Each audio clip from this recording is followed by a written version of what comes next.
consider all matters that shall come under the deliberation in so just and faithful a manner to promote your own glory and to advance the good of those whose interests you have committed to their charge. Amen.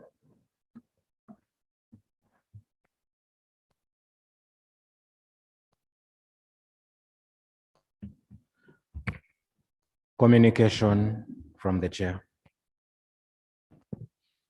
Members, I welcome you to this morning's sitting. Just to again thank you for the work done during this week, and to say that I'm appealing that we have another marathon day today, and also next week, because our work still has not been completed. But I want to thank you. Thank you very much. Item 3 on the order paper. Motion for the adoption of recommendations contained in the Auditor General's reports that have not been reported on by the Public Accounts Committee, Commissions, Statutory Authorities and State Enterprises, and the Public Accounts Committee, Local Government, and also those contained in the Value for Money audit reports.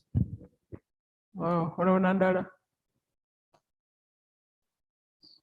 No, not here.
Can we permit the first reading of the pensions bill?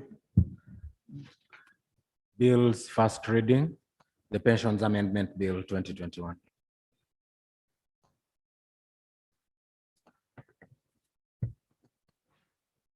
Thank you, Right Honorable Speaker. Honorable Speaker, I move that the parliamentary pensions, the bill entitled the Parliamentary Pensions Amendment Bill 2021 be read for the first time. I think to move. The parliamentary. Do you have a certificate of financial implications? Yes, Madam Speaker, we wish to lay on table a certificate of financial implications. Yeah. Okay, Honour members, the bill is sent to the committee, I think, on legal and parliamentary affairs.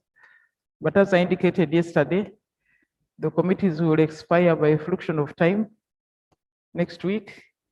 Therefore, I don't expect that they are going to be able to report in 45 days, but the business will be saved for the 11th Parliament. Thank you. Item 3, motion for the adoption of recommendations contained in the Auditor General's reports that have not been reported on by Park Kosase and Park Local Government, and also those contained in the Value for Money audit reports. Now, Nandala.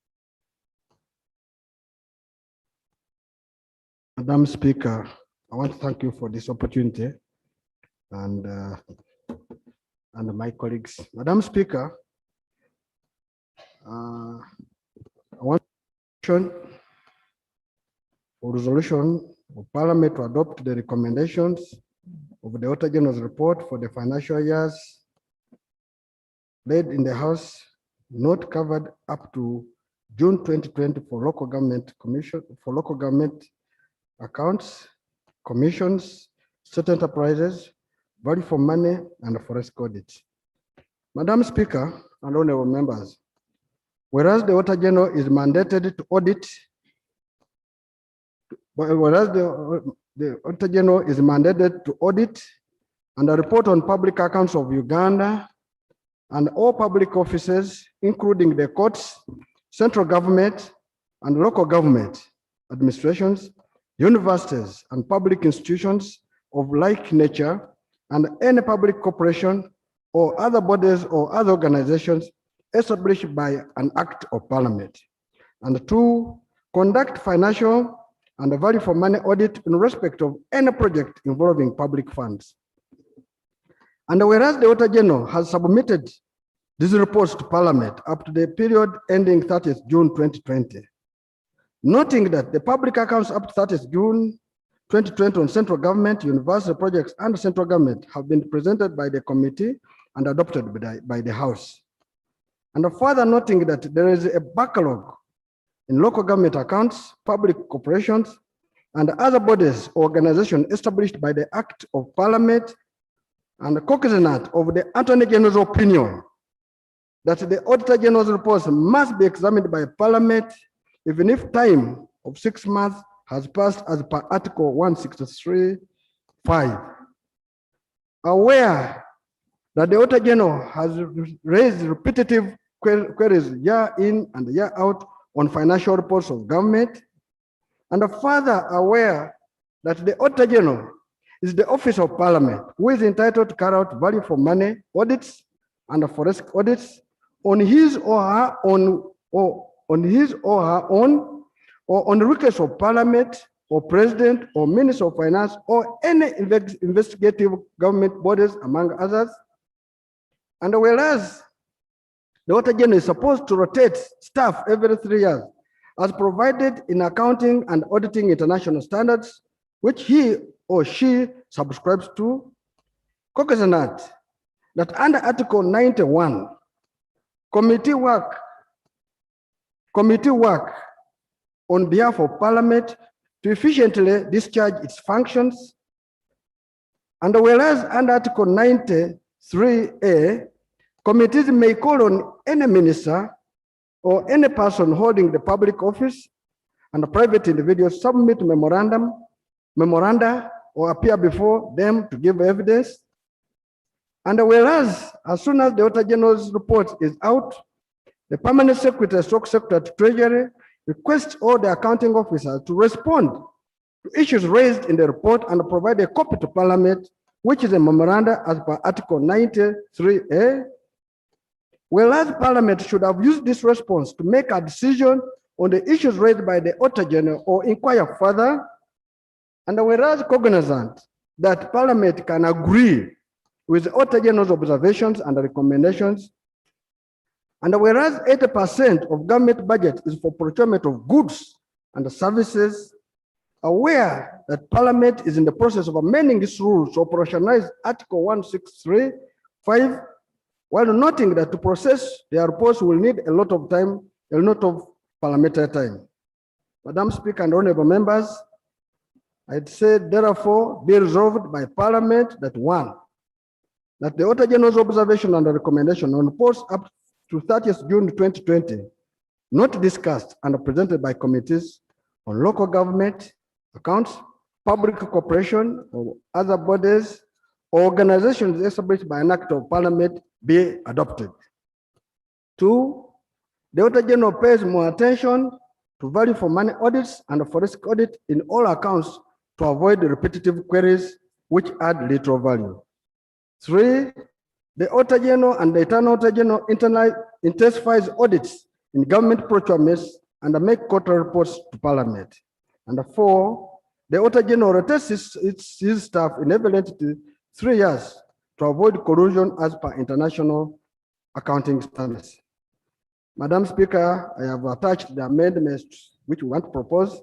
As Parliament amends Rules 171, 178, 179 of Rules of Procedure to operationalize Article 165, 1635 by enabling the House to adopt all the pending reports of the author that have not been considered by the Public Accounts Committee within 6 months as stipulated by Article 1635 of the 1993 Constitution. And 5, that the Auditor General restructures his office and staff to improve efficiency and service delivery to the people of Uganda. Madam Speaker, this motion was moved by a man called Nathan Nandala Mafavi from Bugisu, and is seconded by 2 members. One of them is John Odu, who has given us his signature on phone and because of the rain. And another one is Honorable Angura Frederick, who I think is in the House, Madam Speaker, and is there. Thank you. Honourable members, is the motion seconded? Motion seconded. Can you justify? Thank you. Thank you very much, Madam Speaker. Yesterday was really a turning thing in my life. When the Committee on COSASE presented a report that there has been a deduction of 10% of NSSF, and for 7 to 8 years, nobody had identified it.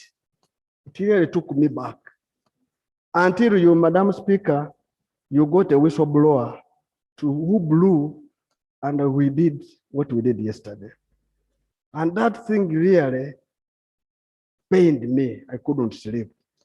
And from that, I have noticed that non-adoption, non-conclusion of our reports of the Auditor General and other reports which are submitted to Parliament, like Inspectorate of Government, like Human Rights Commission, were doing a lot of disservice to the people of Uganda.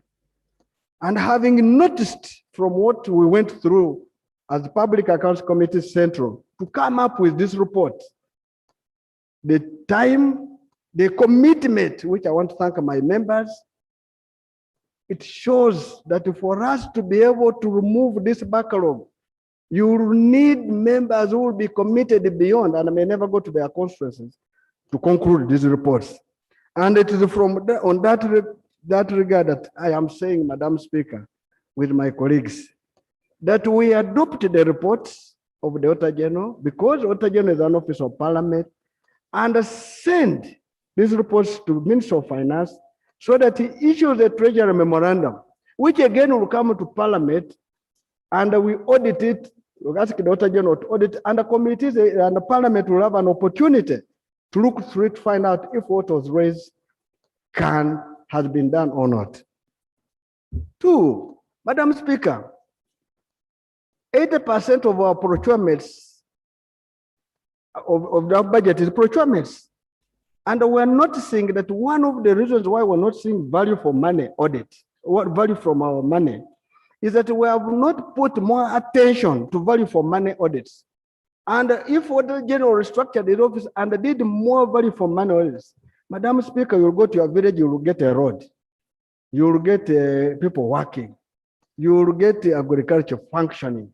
But in the current set of doing what we call financial audits, Madam Speaker, it is where a receipt is presented and you say, I have seen, and that is where you end. You don't know if it performed the function it was made for, and at the end, the people of Uganda are the losers. And that's why we're saying even Auditor General should intensify his work in value for money audits and forensic audit, which is his mandate. And it doesn't need us to tell him, but also if we wanted in any place, we can ask.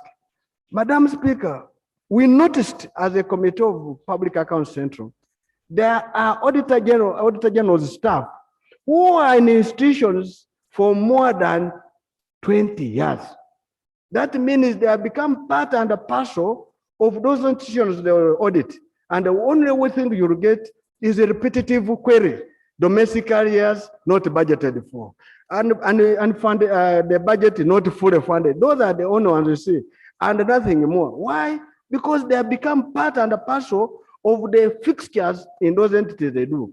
And accounting and the auditing international and international auditing standards no auditor is supposed to stay in one entity for more than 3 years. You can remove after 1 year, but you are not allowed to stay in an audit in an entity for more than 3 years. Now, for you to stay more than 3 years, you become compromised, and the value of report you produce is a compromised report. And Madam Speaker, you have been around. The reason why you saw that big farm in Enron dying in America, the first one, was because they had stayed in one taxpayer's place and they had become compromised at the expense of the big company collapsing, which really also led to them to be sanctioned by the laws of accounting and auditing.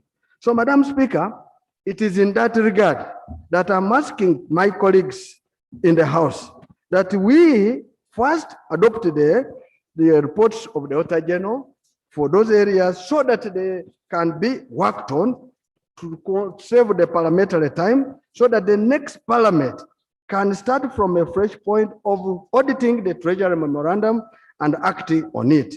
And two, to remove repetitive audit queries, which are not adding value, because the value would have come that we have saved money. And Madam Speaker, every year we're moving trillions of money, but if you go down there, you may not find the value for money. And the person whom we send there to do it on our behalf is our officer, the Auditor General, whom we want really to concentrate on value for money and forensic audit to come up with this finger.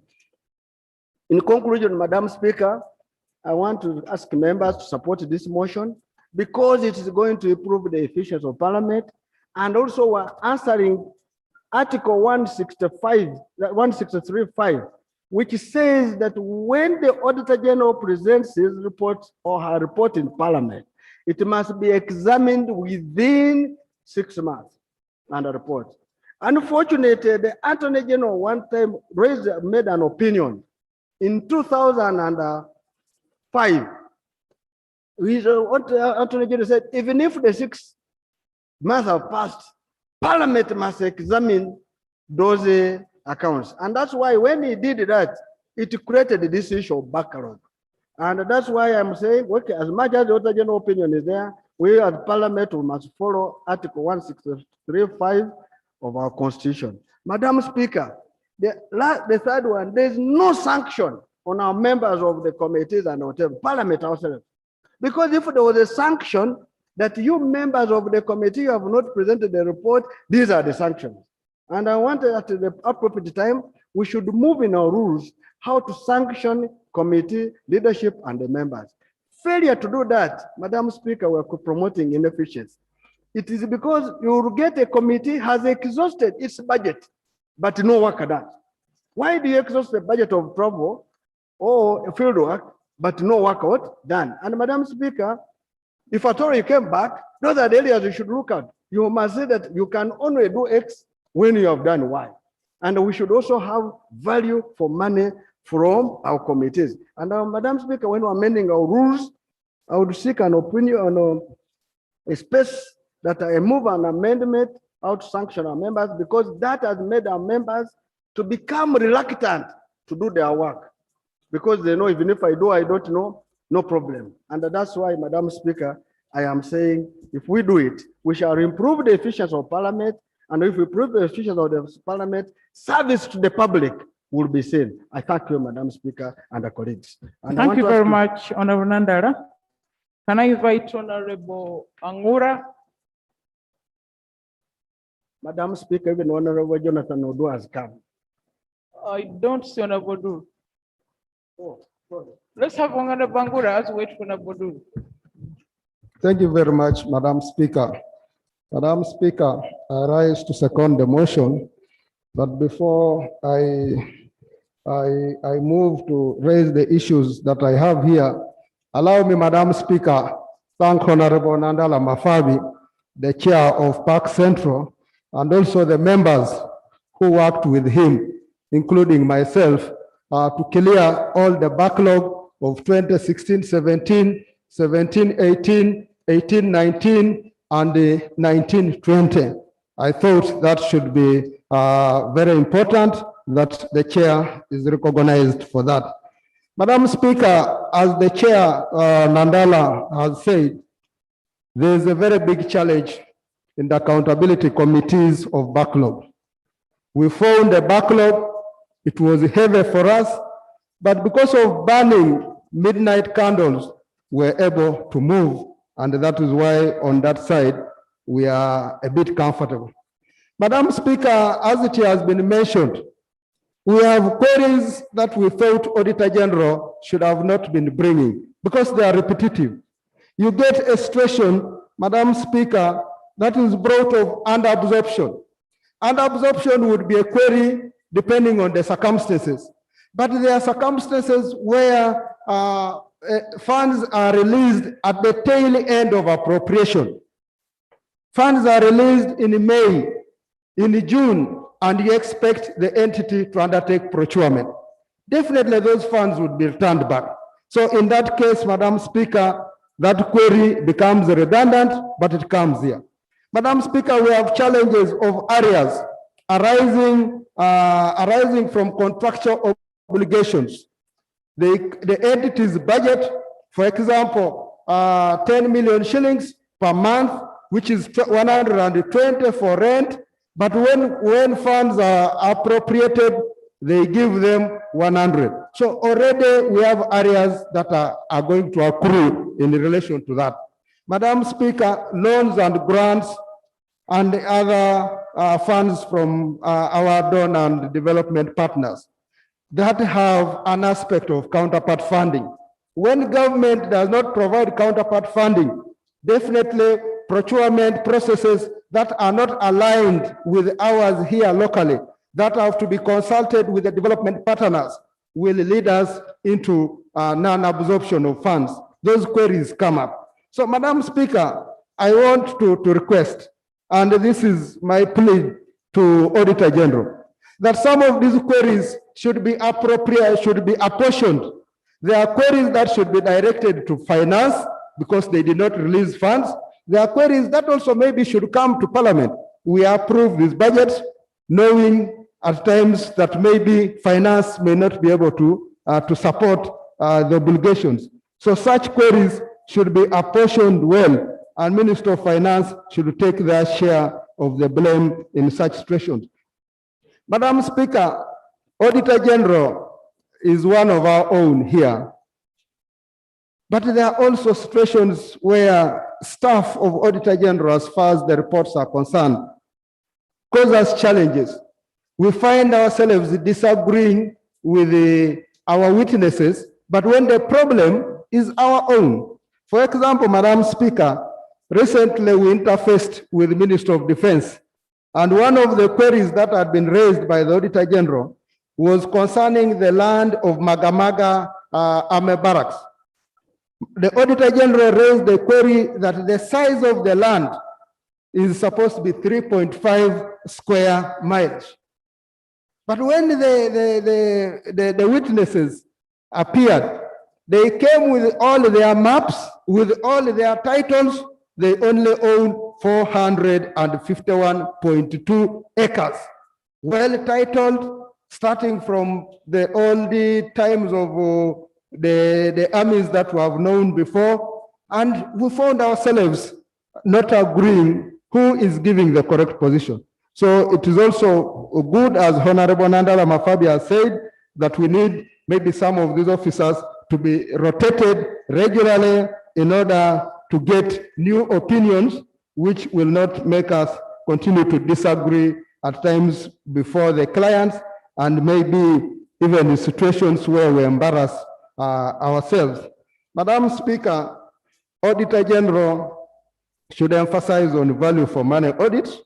I think we needed this yesterday, and we have had discussions with them, and maybe this motion will further cement those positions.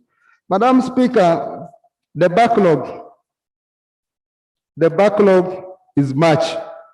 And where you don't have committee leaders and members who are resilient, who are committed, we will not conclude on these backlogs that have been reported and may continue to appear in our records. and which will of course be not good for us.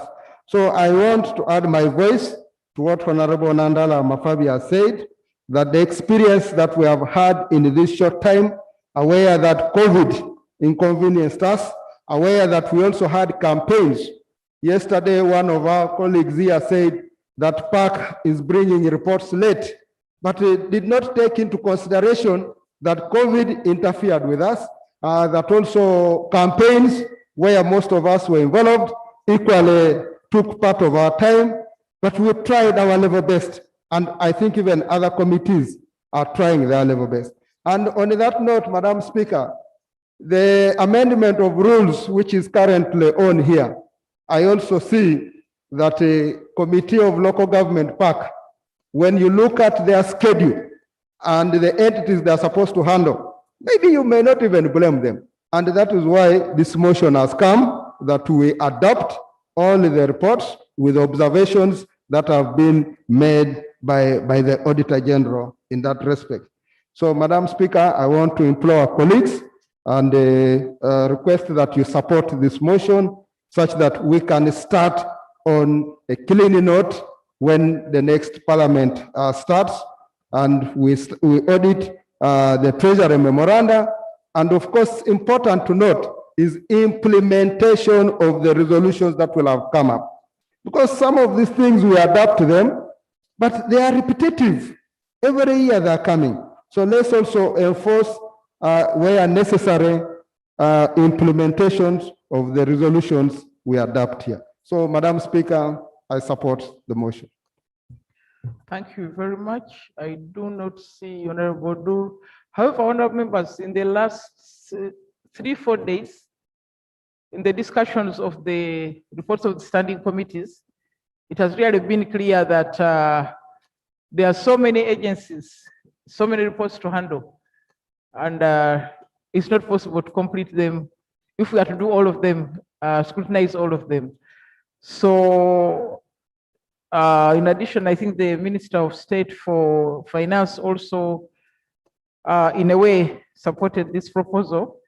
So I want to put the question that the House to adopt this motion. Those in favor say aye, the contrary no. But remember, this does not absolve us from doing our work. We still do our work, but where we have not been able to achieve within the 6 months, that's when the reports will be adopted automatically. But of course, we expect in this motion, the rules are going to be amended. So we expect the Rules Committee to frame it in such a way that it will fulfill our obligations under 165, but also where it is not feasible, we proceed by way of laying. Thank you very much. Thank you very much, Honorable Nandala, and the members of the Public Accounts Committee. Madam Speaker, I want to thank you so much. I want to thank colleagues. One of them was there also getting up to help us. Madam Speaker, what we have done really does not absolve Parliament from doing its work. And that's why we have put clearly that the Parliament will also look at the Treasury memorandum to deal with the same issue if there is. And also Parliament is free to deal with the Auditor General. Can they ask for time to deal with the Thank you so much, Right Honorable Speaker. Right Honorable Speaker, the motion had a number of players. One of the players was on rotation of auditors. And another player was on how to deal with generic observations by the Auditor General. And another observation player was on how do we redirect Office of the Auditor General to focus more on value for money. As we move towards adopting the reports within 6 months in order to deal with the backlog, how shall Parliament move towards ensuring that the concerns of Honorable Nana Mafabi are dealt with? Otherwise, I want to appreciate you, Honorable Nana Mafabi, for bringing this motion. I was in Public Accounts Committee in the 9th Parliament and part of the 10th Parliament.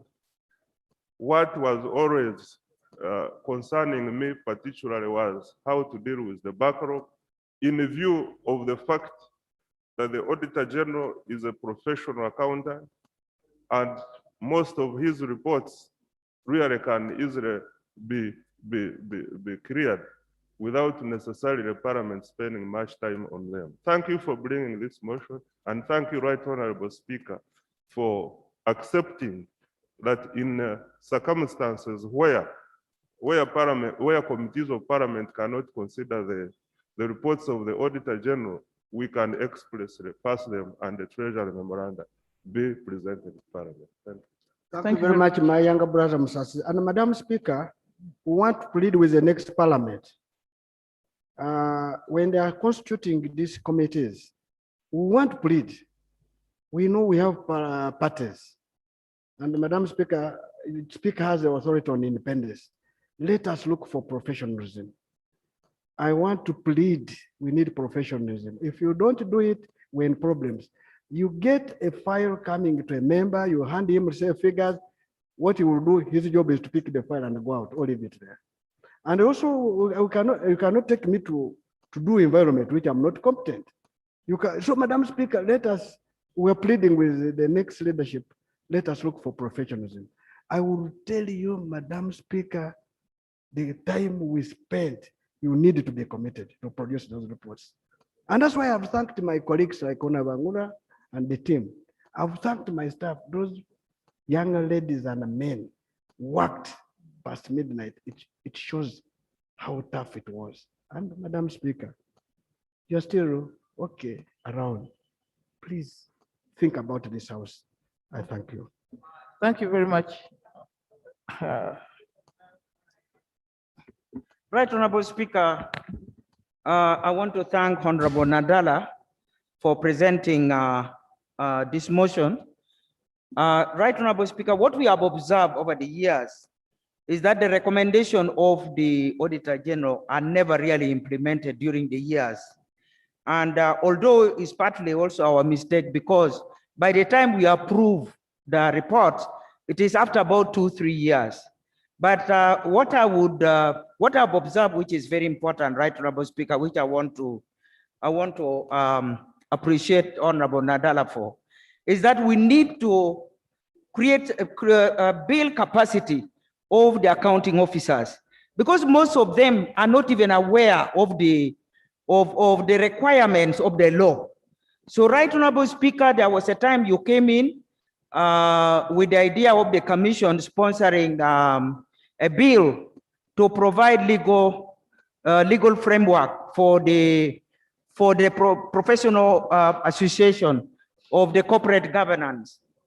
Unfortunately, it is Honorable Nadala who was very opposed to it. Now, Honorable Nadala has told me that he has repented for having delayed this process. It is very, very important that professionally the accounting officers must know the framework, the legal framework. And you can imagine, like yesterday when we were discussing departed Asian property, where for 10 years the board don't sit. Now, where do you report to, and who enforces the law, and which law?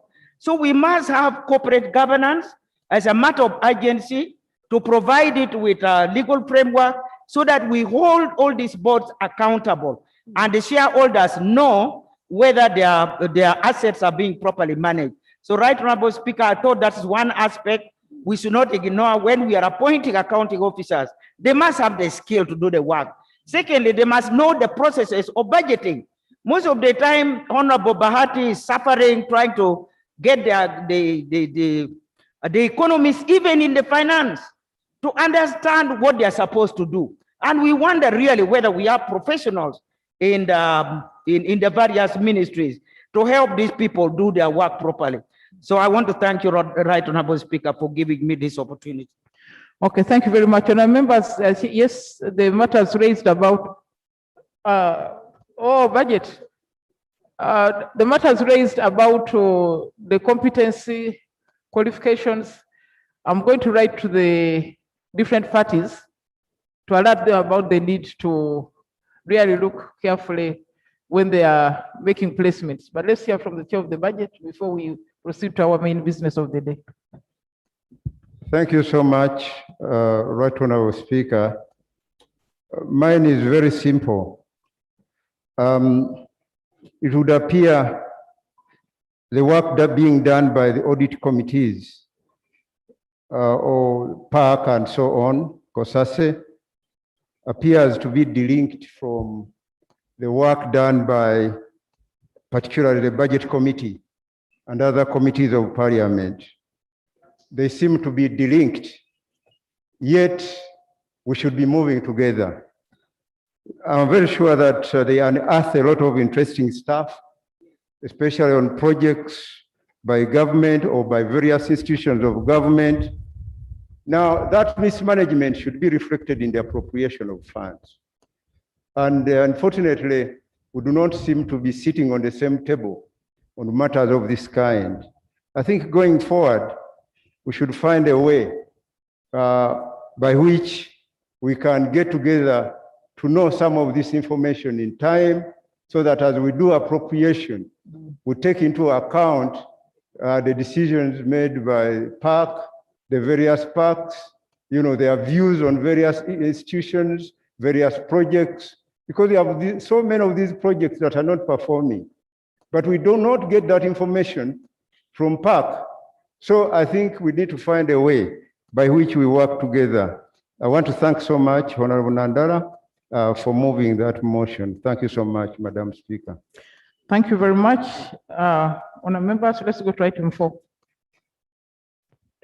Item 4, motion that the House resolves itself into a committee of supply for the consideration and approval of the revised expenditure estimates for the fiscal year 2019-2020 and the budgetary proposals for the estimates of revenue and expenditure for the fiscal year 2021-2022. Minister of Finance.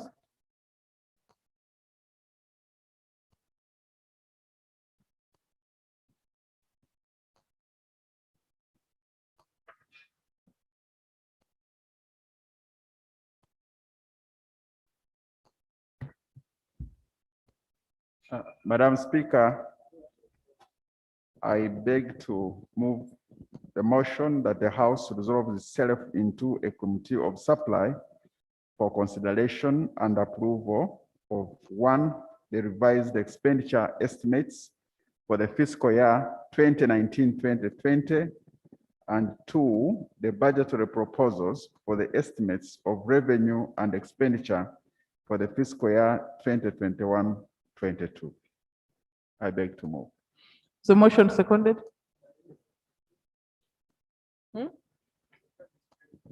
Seconded. Motion seconded. Proceed. Madam Speaker, I have no problem over the budget estimates for 2021-22 because we're going to go for it. But the procedure issue I'm raising, which the minister has to help me understand, you are revising the expenditure estimate for the fiscal year 2019-20, which year has been closed, and Auditor General has issued a final report. Now, when you revise, are you amending 1, the Auditor General's report, or are you applying what? We need to understand, and under what law you are moving this.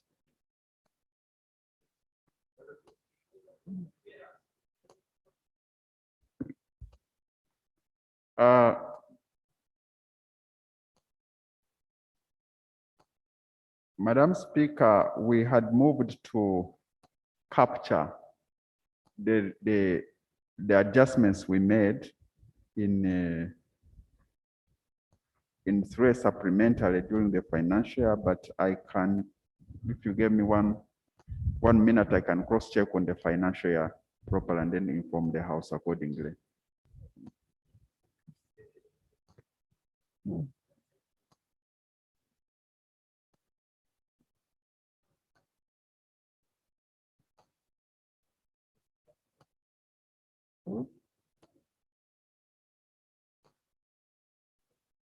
Yes, Honorable Well. Right, Honorable Speaker. I think the business on the order paper is very clear that today we are looking at the budget for the next financial year, 2021-22. And as a member of the budget committee, we are ready. So I'm a bit surprised, although maybe the chairman would have more to say, that the revised figures of 2019-2020 has now been clocked in. So I really don't know. So maybe the chair of the budget committee can clarify on this. As far as we are concerned, the budget committee, Right Honorable Speaker, is ready with his report for the next financial year. Madam Speaker, Yes, Honorable Minister. I beg to say that the motion concentrates on item number 2, the budget estimates for financial year 2021-2022, as we consult with the clerk on item number 1. So the motion I've moved is for item 2, Madam Speaker.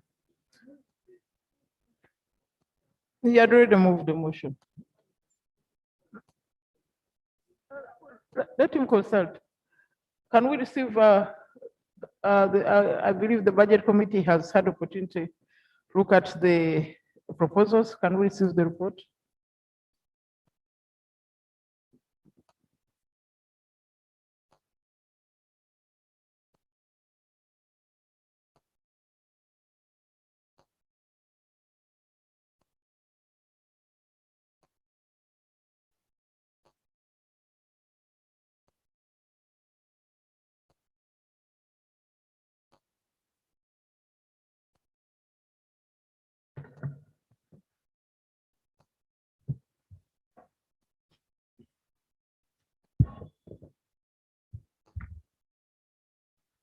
Right Honorable Speaker, I beg to present the report of the Budget Committee on the annual budget estimate for financial year 2021-2022. But before I do, allow me a minute to express my appreciation to this Parliament that helped me a great deal when I was almost dying. And more specifically to you, Madam Speaker, and Honorable Kasaija, who moved to ensure that funding is provided to save my life. And I want to thank Minister Nabanja, Robina Nabanja, for whatever she did to make sure that I survived. So I want to really thank you so much. I wouldn't be here at this time, but they enabled me to move from Mulago Hospital and to be referred to Nairobi Hospital. And as a result of that, I've remained alive. Thank you so much. Remember, we consider you one of the God's miracles for 2021. We are really happy that you are up and you're doing your work. Thank you so much. Right Honorable Speaker, in accordance with Article 155(4) of the Constitution of the Republic of Uganda and Section 13(4) of the Public Finance Management Act 2015 as amended, and Rule 147(2) and Rule 173 of the Rules of Procedure of Parliament, the Budget Committee has a mandate to examine and discuss and review budget estimates and make appropriate recommendations to Parliament. And also to consider sectoral committee reports on the budget estimates referred to the committee by Parliament for reconciliation and harmonization. The Minister of Finance, as required by the Constitution, laid the budget estimates in Parliament on 1st April 2021.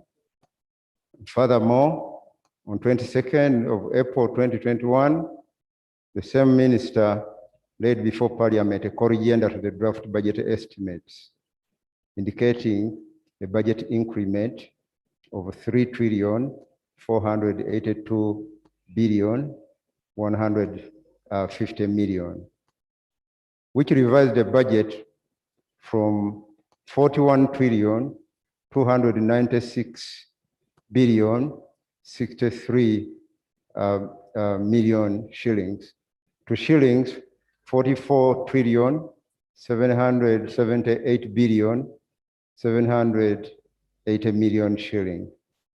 The Budget Committee has consulted, discussed, and reviewed the proposed budget estimates for financial year 2021-2022, and now wishes to report to the House as follows. We consulted various authorities, and those various authorities are listed on page 2, from A up to T. So we really did extensive consultations within a limited time. Madam Speaker, we did assess the legal compliance of the annual budget. And we did first compliance in relation to submission of information. And we have made a recommendation that, in fact, we are reiterating what we have said earlier, that the Minister of Finance, Planning and Economic Development provides all the required information as per the requirements of the law. In other words, he tried, but was not fully compliant with the provisions of the law with regard to providing information. The second assessment is in the consistency with the Charter of Fiscal Responsibility. Right Honorable Speaker, the committee established that the current charter comes to an end in this financial year, and therefore the budget for financial year 2021 cannot be assessed against the current Charter of Fiscal Responsibility. However, the committee notes that no time during the current charter period did the objective to reduce the fiscal deficit to no greater than 3% of GDP was achieved. In addition, the projected fiscal deficit of 6.26% of GDP in the financial year 2021-22 is much higher than the ESC monetary convergence criteria of 3% of GDP. Madam Speaker, we want to recommend that the government will have to adopt austerity measures that include reductions in government spending to non-productive areas and increasing domestic revenue mobilization efforts in order to slow down the fast rising public debt accumulation and debt service burden as a result of financing the fiscal deficit. Because we realized that discretionary expenditure is increasingly being squeezed. Now, the third assessment is with regard to the budget framework paper, the consistency of the budget with the budget framework paper. Madam Speaker, according to Section 13(6) of the PFM Act 2015, the annual budget shall be consistent with the budget framework paper, among others. And we established that there's a notable decrease in the resource envelope in comparison to the resource envelope as per the approved national budget framework paper. And this reduction is largely attributed to projected decrease in external borrowing. Madam Speaker, the resource envelope is presented in Table 2, and the variations between the national budget framework paper and the budget estimates are presented. And as you can see, the changes are both positive and negative, suggesting that there are inconsistencies between those provisions in terms of tax revenue or domestic revenue, in terms of grants, domestic borrowing, and external borrowing. In Table 3, we present a comparison between NDP 3, the budget framework paper, and the annual budget estimates. And again, we realize if you look at those percentages in the columns, there are variations between the budget framework paper the draft estimates in terms of the share of the resources.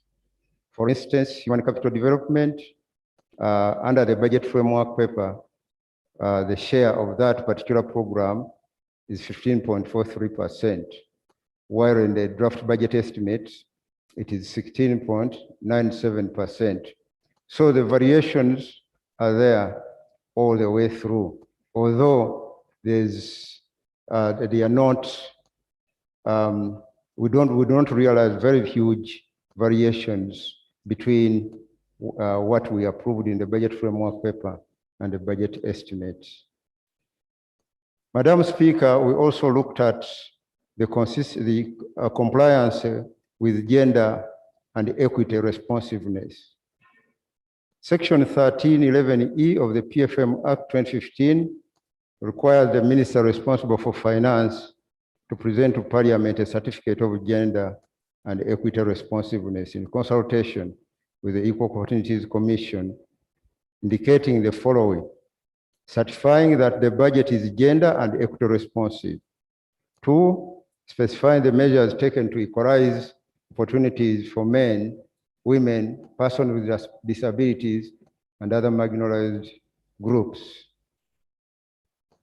The committee observed the following. Number 1, that some MDAs did not submit their ministerial policy statements to the Commission by 15th April of March 2020, as required by the Public Finance Management Act 2015. 2, Parliament in the past recommended that an accounting office of a vote that fails to submit its ministerial policy statement to the Equal Opportunities Commission for Gender and Equity Assessment, and for a vote whose score is below 50%, should be tasked to make a detailed explanation to the House, and their appropriation withheld until necessary scores are attained. 3, whereas the gender and equity compliance requirement is by law, there are no sanctions for non-compliance. This may explain the lack of effort by some institutions to improve on compliance levels, and this constrains the efforts towards achieving the Sustainable Development Goal 5, which is on gender equality, and Goal 10, reduced inequalities. The committee recommends that the minister responsible for overseeing the institutions that failed the gender and equity assessment be directed to provide a statement to Parliament on what measures they resolve to undertake to ensure that gender and equity concerns are addressed in their respective budgets for financial year 2021-2022. B, that the measures for equalization opportunities should be clear, specific, measurable, and time-bound in issuance of the gender and equity responsiveness certificate.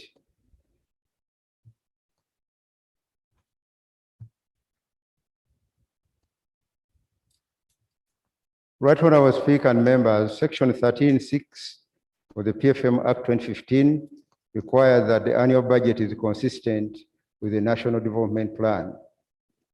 Honorable members, Table 4 provides details of NDP3 budget allocations by program to achieve the NDP3 targets against proposed allocations as per the proposed annual budget estimates for financial year 2021-2022.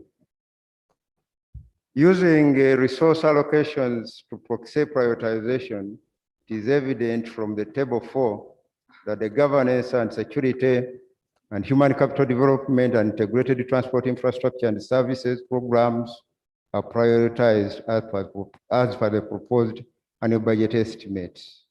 While the NDP3 prioritizes governance and security, human capital development and regional development respectively. So there's some disparity there. Notably, there exist inconsistencies in the share of budget allocations in regards to the productive sectors. For instance, the share of the budget to the mineral development, manufacturing, and the tourism programs are proposed to receive a meager 0.2%, 0.2%, and 0.6% respectively, while the NDP proposes 1.4%, 1.3%, and 1.7% share of the budget respectively. And all that is evident in table 4. Madam Speaker, I now turn to the financing of NDP 3 core projects for financial year 2021-2022 on page 11. The committee established that a total of 69 core projects were identified for the period of the NDP 3.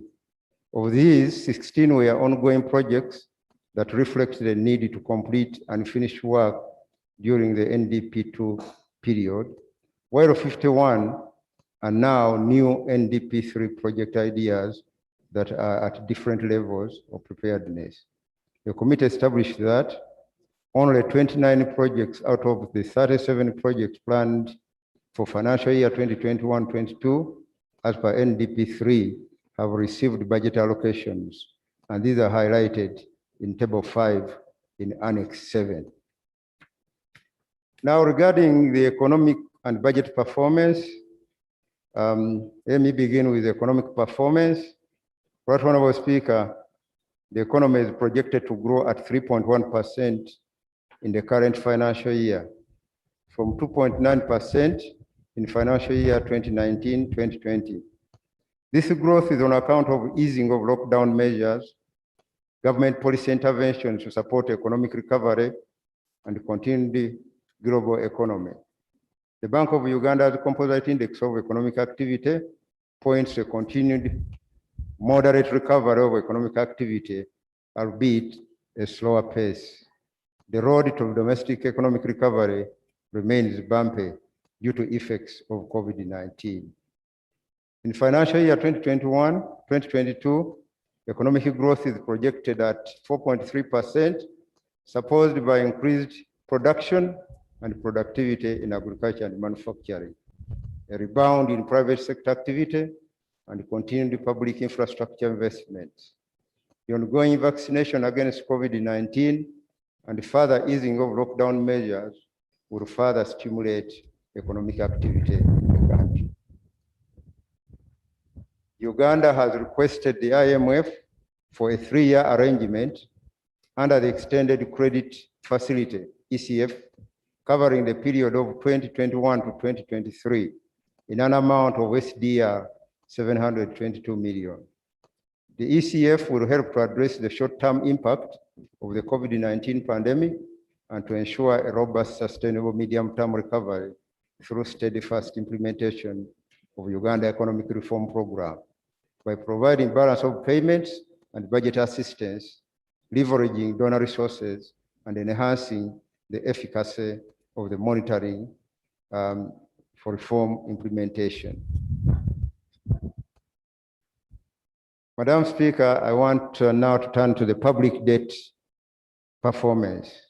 Honorable members, the public debt stock was $17.96 billion as at the end of 2020, up from 13.3 billion as at end of December 2019, a growth of 35% over a period of 12 months. This level of debt stock is equivalent to 47.2% of GDP in nominal terms and 41.1% of GDP in present value terms. External debt forms 65% of the debt stock as at end of December 2020, while domestic debt forms 35% of the debt stock at $6.3 billion.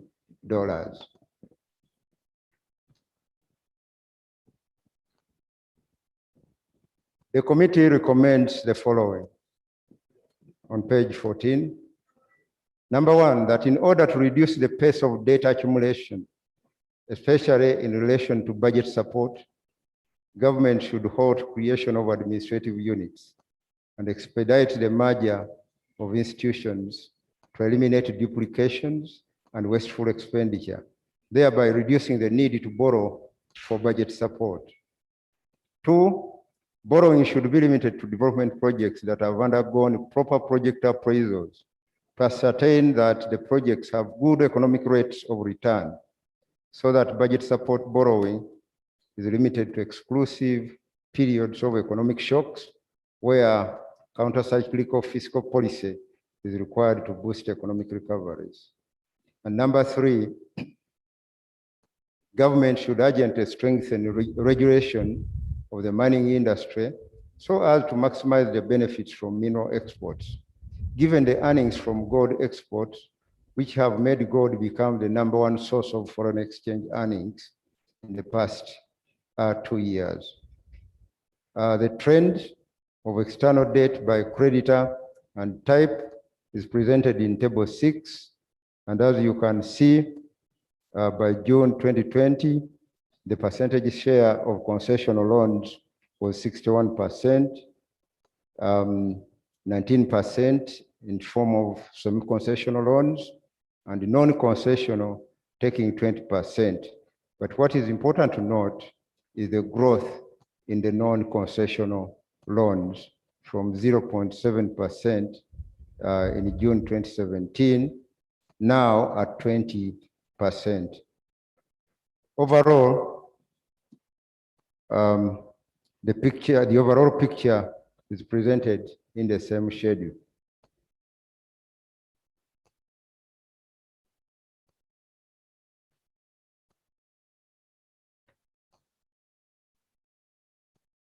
Madam Speaker, I now want to take you to page 20 to look at the highlights of votes with high unspent balance. A total of 951 billion was unspent by 15 programs at the end of December 2020. UNRA, Uganda Police Force, and Electoral Commissions had programs that accounted for the biggest unspent balances. The reasons advanced for poor absorption was mainly COVID-19 related and the lengthy procurement process. Table below summarizes the details and the percentages of budget release not spent. They are all presented in that schedule. You could also look at the Ministry of Local Government with 83% unspent, and also NAD Secretariat, but that one can be understood. They spend according to seasons. And then the Ministry of Education at 68% unspent resources. Regarding the half-year performance of NDP2 core projects, Madam Speaker, we want to recommend that we want to note that only 323 billion out of 1,721.19 billion shillings of the approved budget was spent, representing only 18.8% absorption performance. The committee reiterates its earlier recommendation that in order to improve the efficacy of project execution, the following measures should be considered. Number 1, improve project selection, design, appraisal, and analysis before the project is approved and sanctioned for funding. 2, continue to ring-fence counterpart funding for projects to enable MDAs undertake proprietary activities like land acquisition, among others. Number 3, strengthen the Chief Government Valuer's Office to address the inefficiencies attributed to compensation matters. And 4, ensure accounting officers monitor contracts or projects and officers who have experienced unsatisfactory project or program implementation. And those should not be reappointed in accordance with the PFM Act 2015. Physical performance of the NDP3 core projects. Honorable members, Table 13, Annex 7 highlights the implementation status of the NDP3 core projects as of December 2020. I now turn to COVID-19 related expenditures in the first half of 2020-2021. For our members, the COVID-19 related expenditures in the first half of financial year 2020-21 include public health response measures, for which shillings 170.03 billion was released to enhance health systems B, A, increasing direct health expenditure for both COVID-19 interventions and capacity strengthening, and B, support to scientists and innovators engaged in scientific research for COVID-19 interventions. So we provided 170 billion shillings. Now on economic recovery interventions, 2,223.10 billion shillings was released. A, for provision of agricultural inputs and extension services to boost production, an amount of 221 billion. B, labor-intensive work for vulnerable bodied persons affected by COVID, 130 billion shillings. Seed capital for entrepreneurial special interest groups under the Youth Fund, Women Fund, and Talent Support Scheme, EMIOGA, 416 billion shillings. D, provision of affordable credits for small, medium, and large-scale enterprises through the UDB, 558 billion shillings.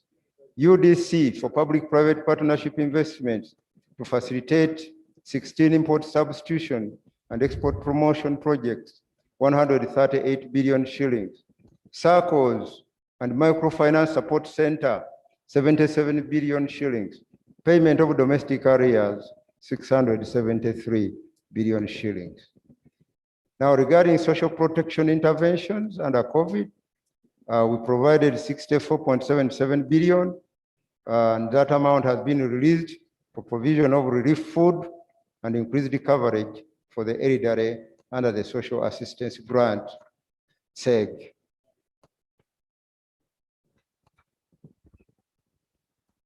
On page 23, we present the annual budget estimates for financial year 2021-2022. I start with the economic and budget strategy for financial year 2021-2022.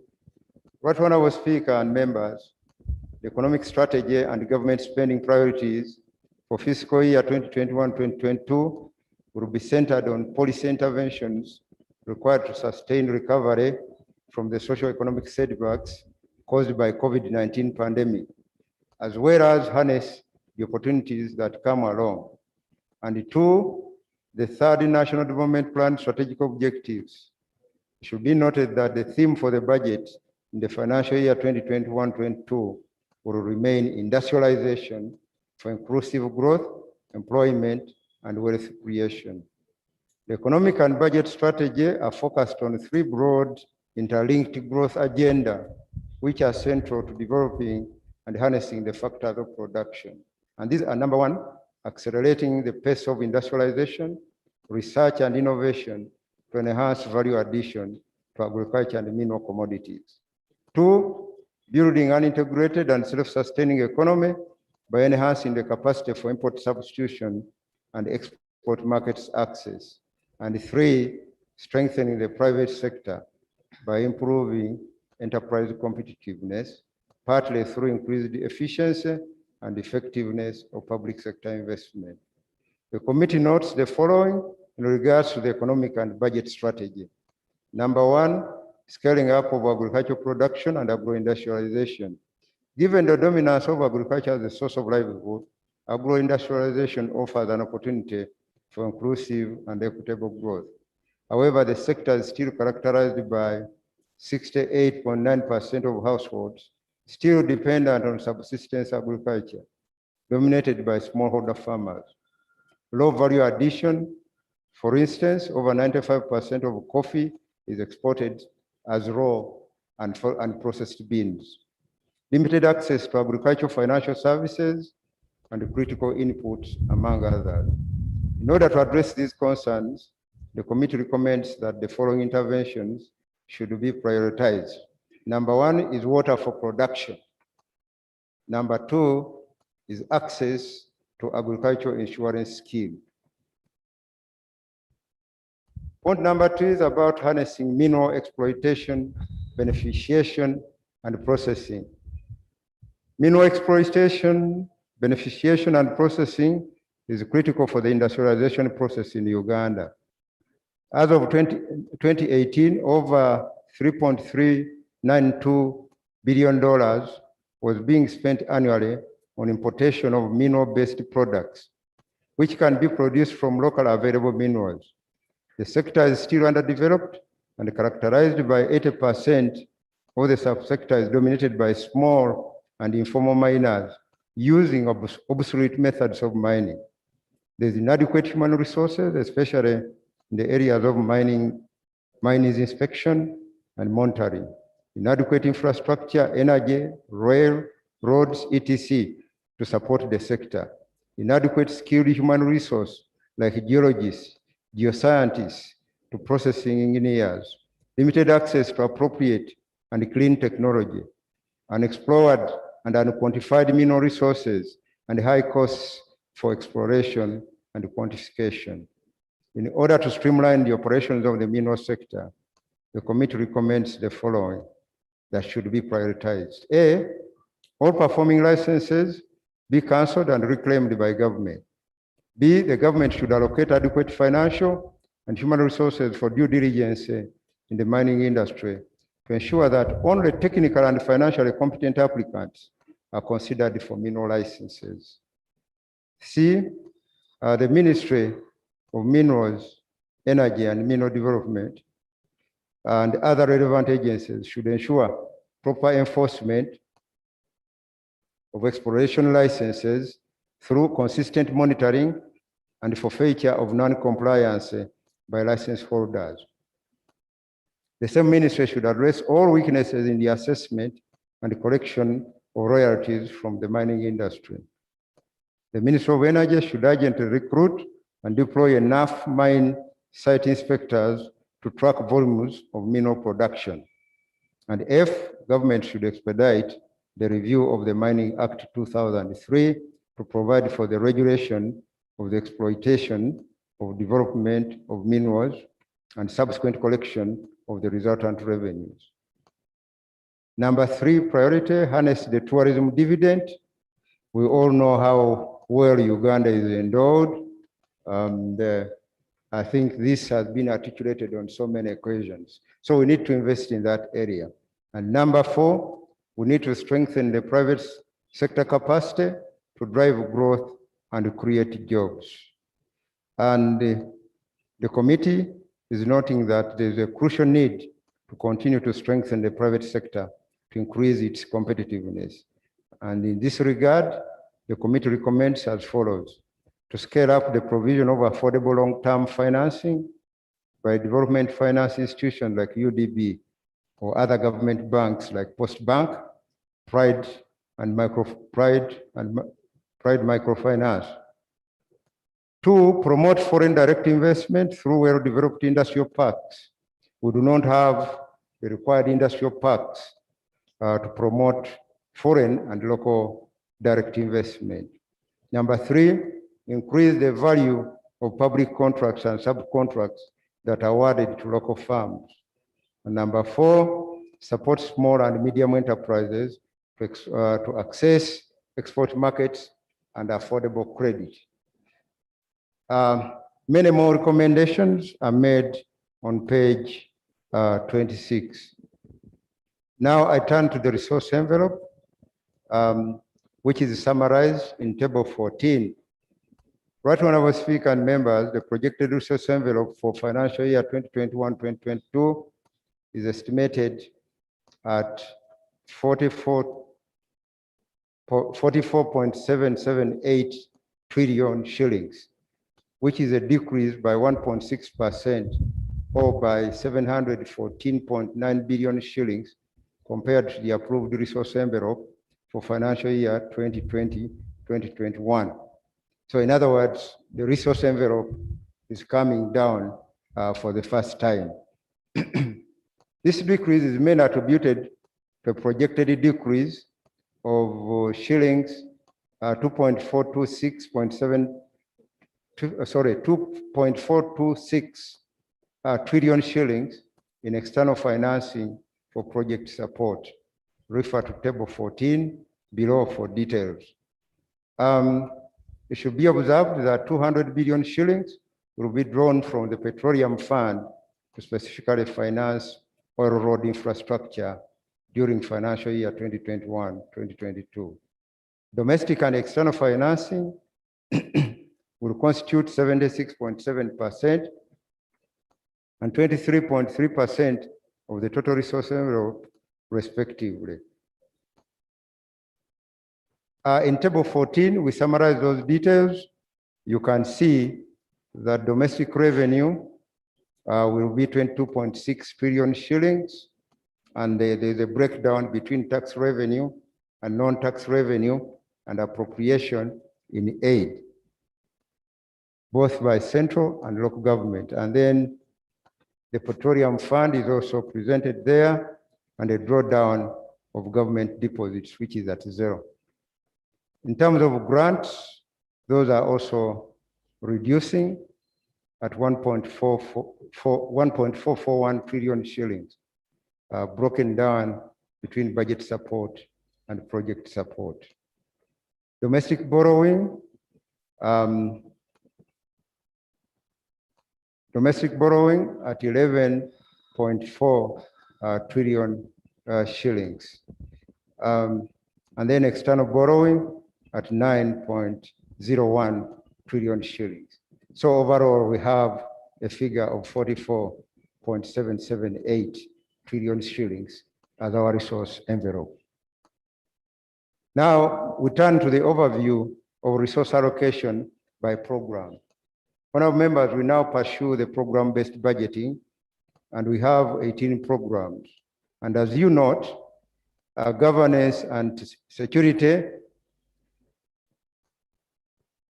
I think it is human capital. Human capital development takes the lion's share, followed by governance and security. Governance and security is at 15.5% of the budget, while human capital development is 16.9%. Integrated transport follows in number 3 at 11.22%. And then the rest are as reflected in that table. What is important to note are the programs that largely relate to production that have consistently been underfunded. The committee observes the following in regards to the resource envelope. Number 1, the resource allocation has been structured along the program approach as I've mentioned. Number 2, the greatest share of resources is towards debt-related payments, including domestic arrears at 38%. Governance and security, as I already mentioned, at 15.5%, capital development at 16.9%, and integrated transport infrastructure and services at 11%. The least financially prioritized programs include community mobilization and mindset change at 0.13%, manufacturing at 0.12%, mineral development at 0.12%, digital transformation at 0.3%, and sustainable development of petroleum resources at 0.2%. The revenue as a ratio of GDP is projected at 12.7% in financial year 2021-2022, depicting a low tax effort. This tax revenue to GDP ratio is still below the sub-Saharan average of 20%, according to IMF 2012, and the OECD countries average of 34.3% as at 2015. In addition, total domestic revenue, inclusive of local government revenue, in the financial year 2020-2021 is projected at 55.3% of the total resource envelope, up from 48.5% in financial year 2020-21. The committee recommends that there's need for government to strengthen the mobilization and collection of tax revenues, which have stagnated below 13% of GDP for the past so many years. The committee is aware that government has developed a domestic revenue mobilization strategy that would ensure that revenue mobilization efforts are strengthened. The committee recommends that government fully implement the domestic revenue mobilization strategy.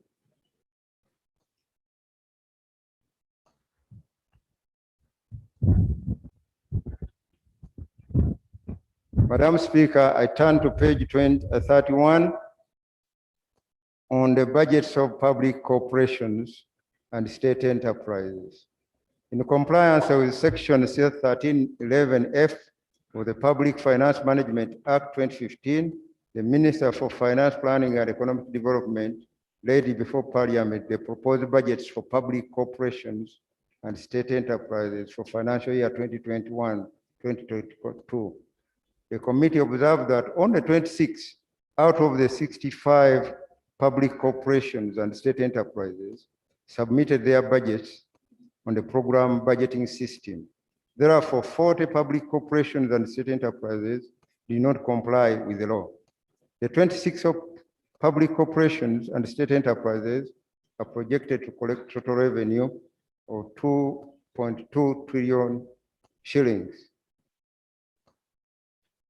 The committee reiterates the earlier recommendation that all public corporations and state enterprises should comply with the law and have their budgets presented and appropriated as stipulated by Section 29(3) of the PFM Act 2015.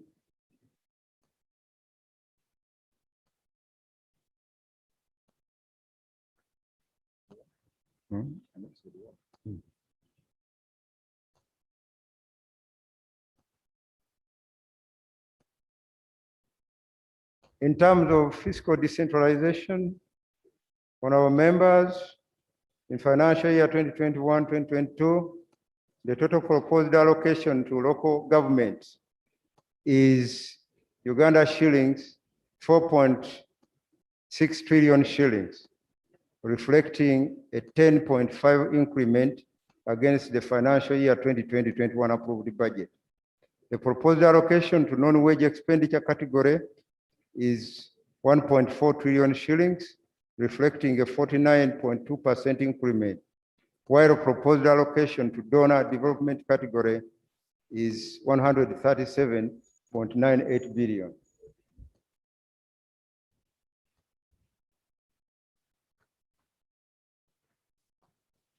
Excuse me.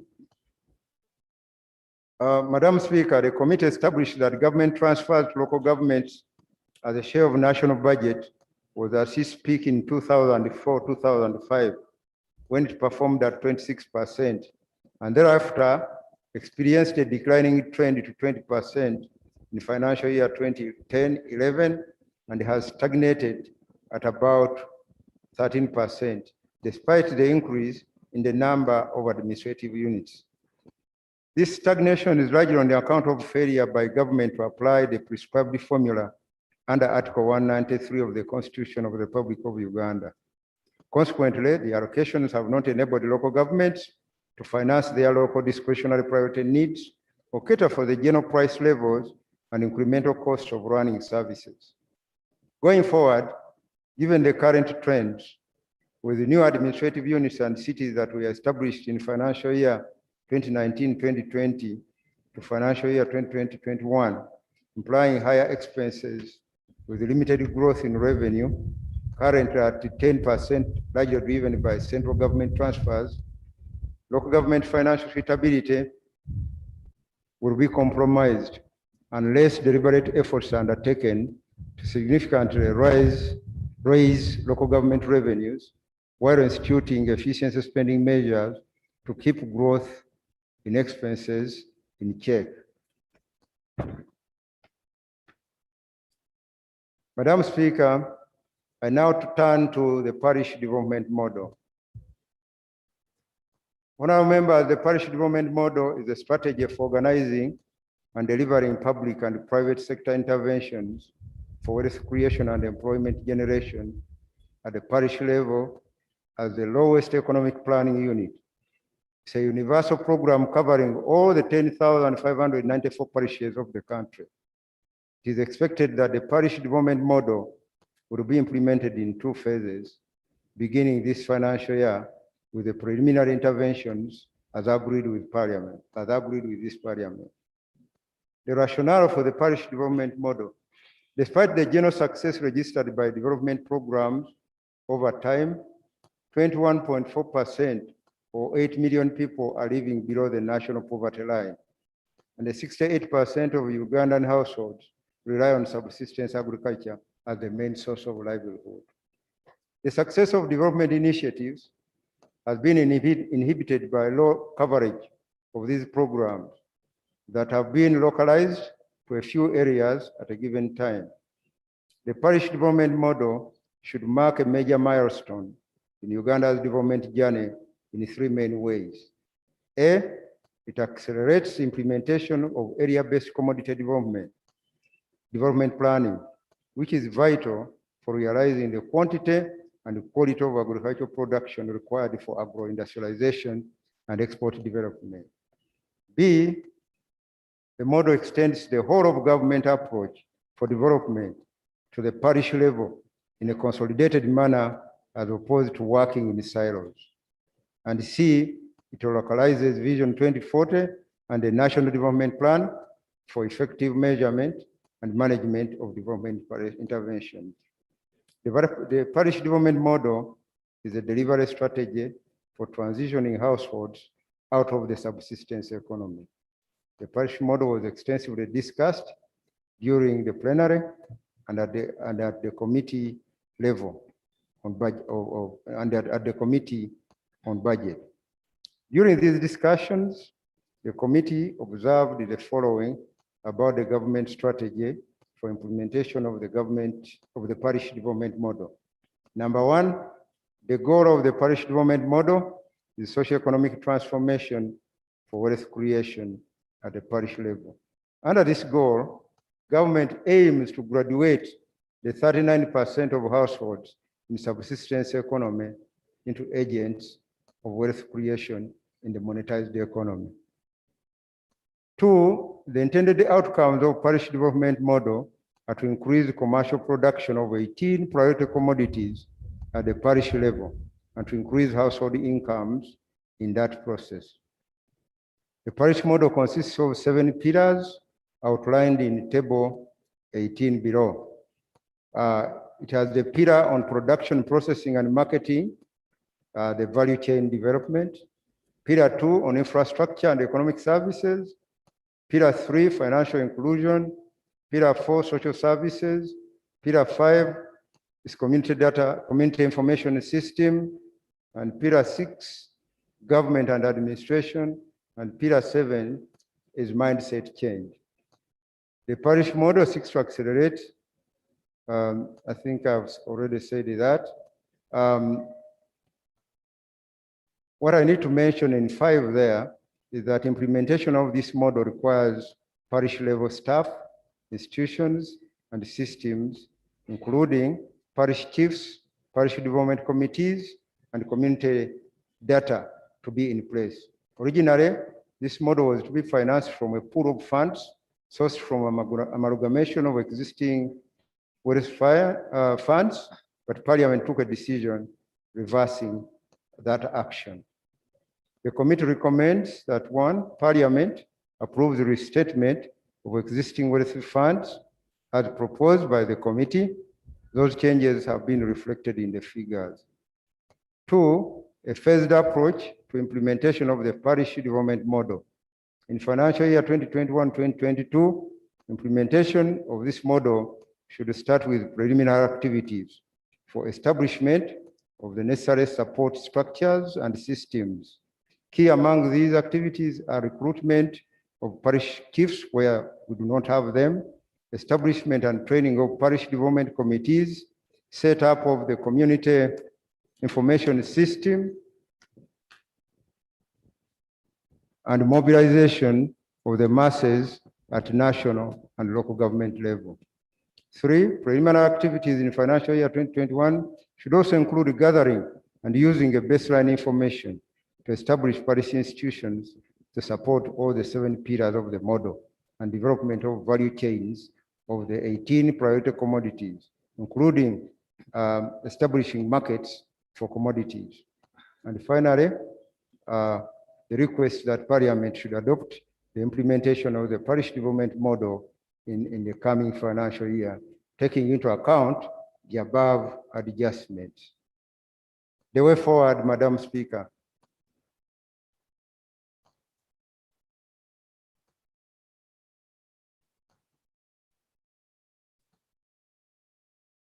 Government economic forecast suggests that the real economy is projected to rebound and to 7% by 2025-2026. However, key challenges and risks to growth remain. And these include, number one, refinancing risks due to a high composition of short-term instruments in the financing mix. Two, downgrade risks in credit rating. If there is a deterioration in debt sustainability, it can lead to being downgraded by international credit rating agencies, which would affect access to development credit. And three, high cost of private sector credit because we are over-borrowing from the domestic market. And four, increase in budgetary allocations to debt service and thereby affecting provision of government services. Discretionary finance will be getting reduced and reduced over the years. Safeguarding debt sustainability should be prioritized. In this regard, there's a need for continued domestic revenue mobilization and sound project implementation, especially to realize the envisaged growth dividend from infrastructure investment. Government should target the projected debt trajectory to provide a buffer relative to the Charter of Fiscal Responsibility debt ceiling in case of adverse shocks. There is also urgent need to accelerate structural reforms aimed at facilitating private sector activity, particularly local SMEs, to develop capacity to drive the industrialization effort, increase exports, create jobs, and increase local content. These reforms should include further improving the business environment by increasing the access to affordable credit and reducing the cost of doing business through increasing access to affordable energy and reliable transport infrastructure that links the country to regional partner states in order to widen our market opportunities. To harness the potential of human resources to adequately drive Uganda's development agenda, there's need to continue to build up the skills base with the relevant education requirements for employment, employability, and sustainable growth. Expand the pool of entrepreneurs, business leaders, managers, and professionals who will be able to contribute to solving problems in their establishments, create new products and services, and help their enterprise to grow, and streamline national education and training systems in light of the national, regional, and global human resource needs and trends.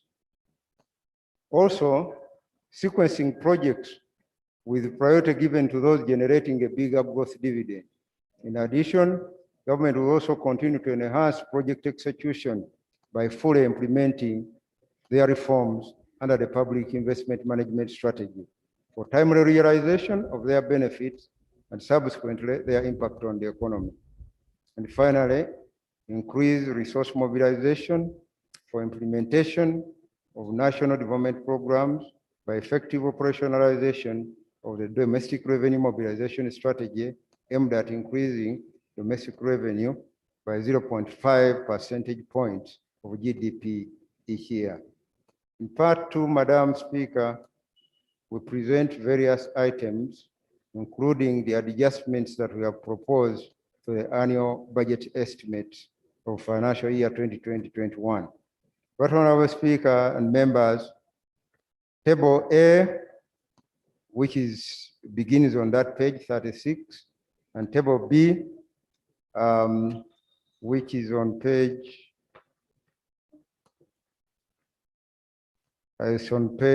42, present resources identified for reallocation. That is budget suppressions, and resources reallocated towards areas of priority. That's votes receiving the reallocated funds respectively. These areas of priority were informed by a review of parliamentary sectoral committee reports on the ministerial policy statement for financial year 2021-2022, deliberation by the budget committee, and other relevant documents. Honorable Nandala. Thank you very much, Madam Speaker. I want to thank my chairman of Budget Committee for accepting. You see, with the procedure I'm raising, this budget you are talking about of 2021 is already passed. And if there's something to be done here, you need to bring a supplementary.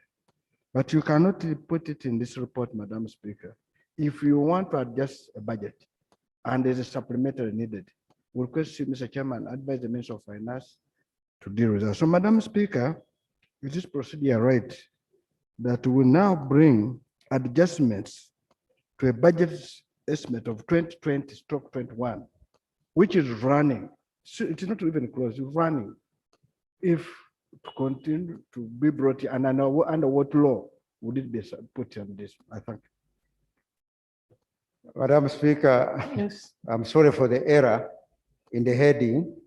It's an adjustment to the annual budget estimate for financial year 2021-2022. I'm sorry for that error. That particular budget has not been approved yet. Thank you, Honorable Nandala, for raising the matter. Now, Madam Speaker, Table A are the resources that the various committees have identified for reallocation. And the chief among these are arrears on stock and the court awards, 20 billion. Then there is this program on governance and security, and more specifically on treasury bill interest. We have suppressed there 294 billion shillings because the committee noted that that same domestic borrowing has been maintained within a reducing CBR. So the justification for increasing interest charges could not be established by the committee because, as you noted, our budget is coming down. The domestic financing is also coming down. Domestic financing, if I may give more details, for the current financial year is at 3,054 billion shillings. While in the next financial year, domestic financing is projected to reduce to 2,942 billion.6. So you can see the trend in domestic financing is getting down, but they're proposing to raise interest rates. And that means, there is no relationship there. As domestic financing is reducing, interest charges should also be reducing. But we observe that interest charges were increasing from 597 billion to 857 billion. And it is that increase of 294 billion that was targeted by the committee for reduction. And again, under others, reduce that figure by 20 billion, which was again on bank charges. We noted with after an interaction with the Minister of Finance that the temporary borrowing has not been properly managed. And the consequence of that has been the Bank of Uganda to charge more bank charges, including interest from the Treasury. So we note that with increased efficiency in the operations of the Treasury, we should be able to save some money there. So we have 20 billion added on our resource. Then there were proposals relating to Electoral Commission, and the detailed explanations are there, but these are small amounts. Now on page 38, you can see a suppression of 253.3 billion. That was money that was being returned from the various MDAs on the parish development model. That money will be reallocated accordingly. We see proposals of movements in science and technology, in the Ministry of Defense, particularly targeting resources that were originally given to Uganda Air Cargo. And on page 39, we continue to see some movement in Digar, but these are within the same vote. And then the Mulago Specialized Women Hospital, the provision of resources for transport, and the Mulago Referral Hospital, the provision for 1 billion shillings, which is being moved because the Barnes unit is not actually at Mulago, but is at Kirudu Hospital. So we shall be moving those resources to Kirudu Hospital.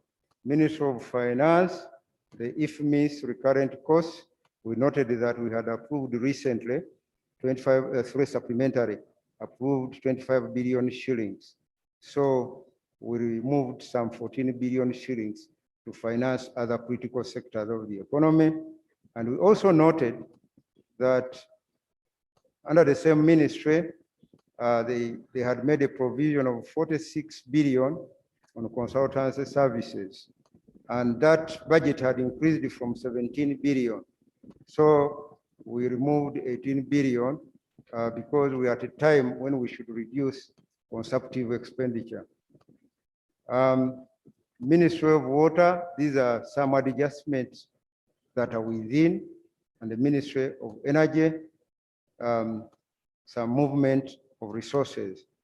Now, those movements, I think I've mentioned the major highlights in those movements. Yield on page 42, a total of 750.25 billion shillings.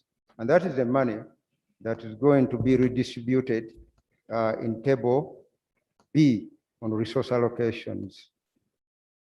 The Law Development Center receiving 2.5 and 2 billion for the justification as has been indicated. And we go on as reflected on page 43. Madam Speaker, I do not think that I should present all these details, but I believe that members have got these documents.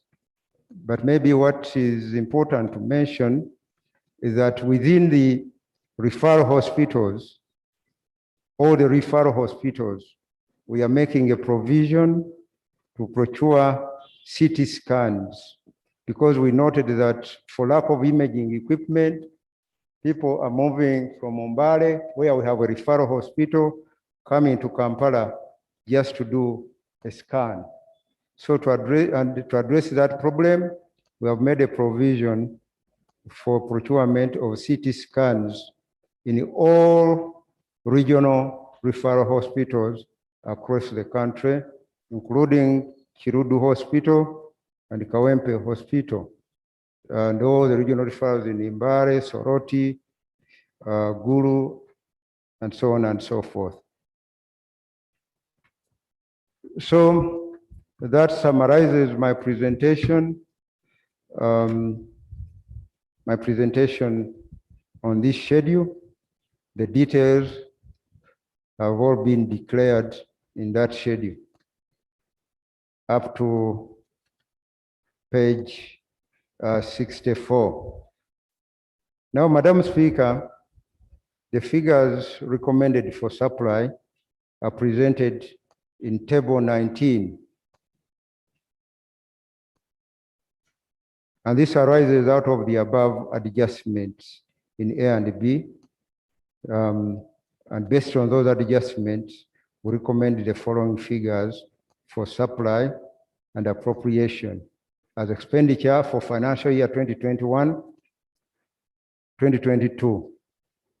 And the table 19 is a consolidation of schedules A, B, and C.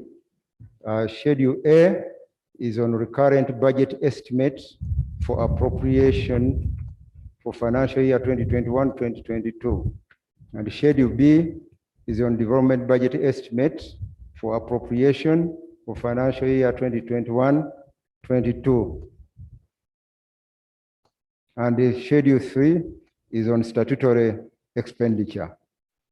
Madam Speaker, in this table, the recurrent expenditure proposed under central government for supply and appropriation is 8,883,598,844,000.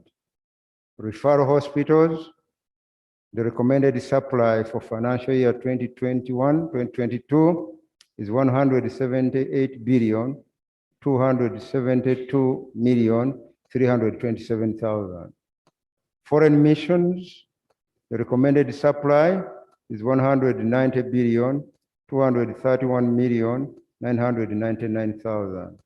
And local government, the recommended supply and appropriation is 3,408,765,462,000.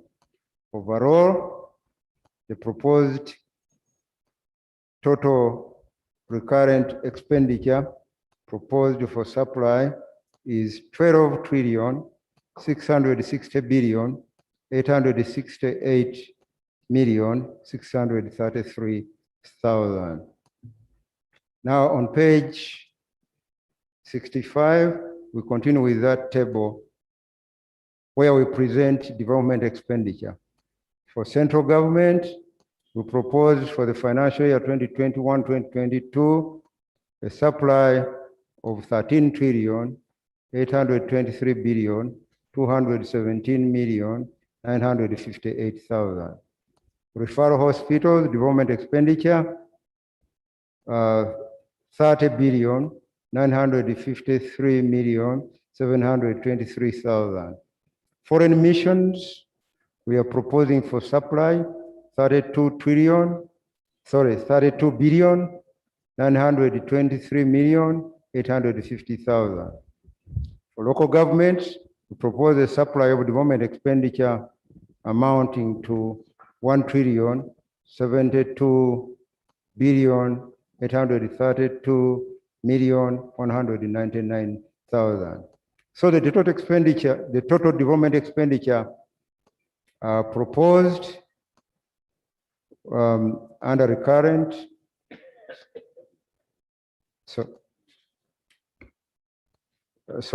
the total development expenditure proposed for 2021-2022 is 14,959,927,730,000. So the total appropriation, adding recurrent and development, is we are proposing 27 trillion shillings, 620 billion, 796,363,000. And statutory expenditure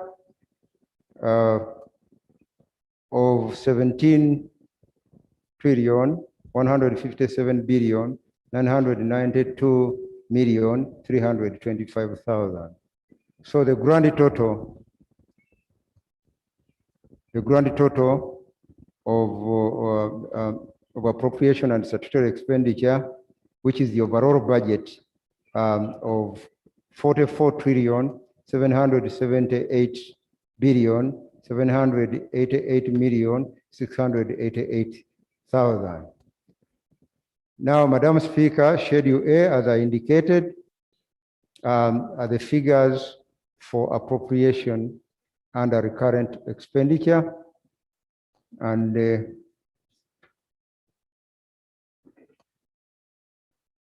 on page 74, we have a total of 12.6 that corresponds with the figure that we have presented in the summary. Now, on page 75, we have development expenditure. We have Schedule B, development budget estimate for appropriation for financial year 2021-2022. And it goes on up to page 83. Now, Schedule C is on page 84, where we present the statutory charges on the consolidated fund for financial year 2021-2022. And we start with the Office of the President, where we declare the amounts paid to the President and the Vice President, respectively. The figures are there. Then Justice, Court Awards, we have presented the figures. Then Treasury Services, and all these give us a total of 16,379,117,135,000, to which is added pension and gratuity for non-statutory votes. And the figure there is 778,875,190,000. So we have a grand total of statutory amounting to 17,157,992,325,000. The rest are annexes to the report, information assessment, compliance on the PFMA. Those are details. Annex 7 presents the NDP 3 core projects to be financed in financial year 2021-2022. And Annex 8, the financial performance of some of the core projects in the financial year 2020-2021. And I think that's it. Madam Speaker, I beg to move.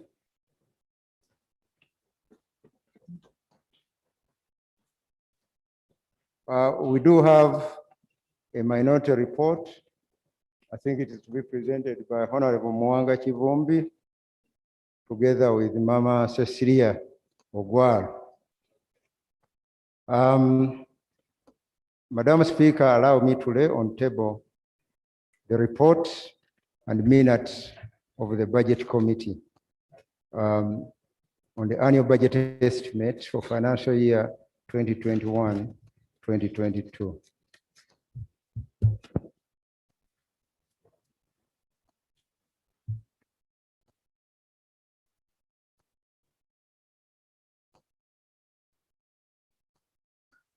Thank you very much, Honorable Chair and members of the Budget Committee for that work, especially since you had very little time in which to handle it, taking into account that the tenure of the 10th Parliament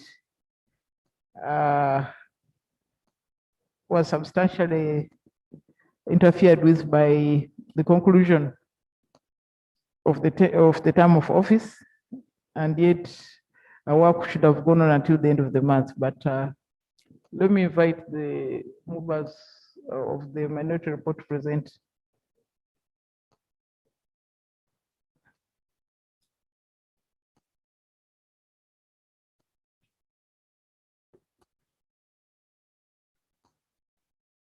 Right, Honorable Speaker, I thank you for this opportunity.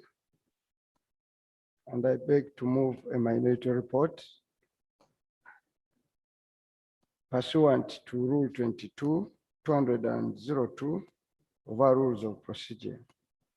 Right, Honorable Speaker, I present a dissenting opinion from the position of the majority on the following areas: inadequate allocation to contingency fund, inadequate frugality in budgeting, escalating domestic borrowing, debt servicing burden, inadequate agriculture sector development, absence of local government development plans, parish development model, deviation from the Charter of Fiscal Responsibility. Right Honorable Speaker, number one, inadequate allocation to the contingency fund. Right Honorable Speaker, as noted in the majority report, the contingency fund is a constitutional obligation which should be met. And Right Honorable Speaker, as you are aware and the budget report has noted, is that 222.7.49 under the law should be provided under the contingency fund. Right Honorable Speaker, the experience of COVID has taught us squarely that we need the contingency fund. Had we had the contingency fund, there would never have been those levels of panic, but we consistently, year in, year out, fail to provide for this fund. The ministry provided only 62 billion of the required 227, leaving a shortfall of 164 billion. Right Honorable Speaker, it should have been prudent during the reallocation that the majority committee find it worthy to meet this constitutional obligation so that we don't move on any illegality. Right Honorable Speaker, therefore recommend that the contingency fund be provided. Inadequate frugality in budgeting, Right Honorable Speaker. Although the majority report collected called for austerity measures, it falls short of detailing the austerity measures. It is noted that government considered the budget suppression strategy contained in the minority report on the annual budget suppression strategy contained in the minority report of this ongoing year to 2021. There are various percentages of suppression that were undertaken amongst the proposed consumptive items as indicated in table 1. However, there were no suppressions made to fuel, lubricants, and oil. To the contrary, it is projected to increase by 2% from 240 billion to 244, an increment of 3.7 billion. This is surprising given the fact that there are suppression in the transport equipment and travel inland mounting to a total of 47 billion. Right Honorable Speaker, when you look at table 1 below, and we look at travel inland, the budget for travel inland has reduced by 13 billion. That is point in item number 7. The budget for transport equipment that they are going to acquire has reduced also by a total of 33 billion. But Honorable Speaker, what defies logic is that you are going to travel less inland, you are going to travel to buy fewer vehicles and equipment, but you are going to spend more money on fuel. That defies logic, and we think government is not learning the harder way. Given the challenging times of COVID-19 pandemic, it should have been logical to allocate more resources realized from suppressions items such as medical supplies and agricultural supplies. There is urgent need for vaccine and reduction in household income. The latter lowers the purchasing power for food, particularly among the urban households. Hence, the need to boost local food production to contain food inflation. To the contrary, allocations to medicine supplies and to agriculture supplies are projected to decrease by 12% and 59% respectively. Right Honorable Speaker, in the table 2, I've noted that last year approved budget for medical supplies was 971.374 billion. This year, it is projected to reduce 849,268,100. So a total of 121 billion, which is equivalent to 12%, has been deducted from medical supplies at a time when we need vaccines and other requirements. Agricultural supplies, Right Honorable Speaker. The budget was 284 billion. It's going to reduce to 115 billion, a total reduction of 169, which is 59% of reduction. We believe, and these are the key, keeping people healthy and having food to eat is a key component of having a healthy human resource. It has been delivered that the beneficiaries of suppression are majorly debt management items. These have increased by 17% from 12.69 trillion to 15 trillion. As a result, from the outset of 33% of the budget in 2022 will be locked away from service delivery. Right Honorable Speaker, this is so critical that from the onset, we are going to lock away 30% of our total revenue collection in debt servicing, in paying interest and amortization and managing our debt. With the increased allocation to debt management, one would have expected a reduction in debt burden. Contrarily, this is not the case. Table 3 is increasing allocation to debt management. Here we elaborate how we are going to manage our debt. Right Honorable members,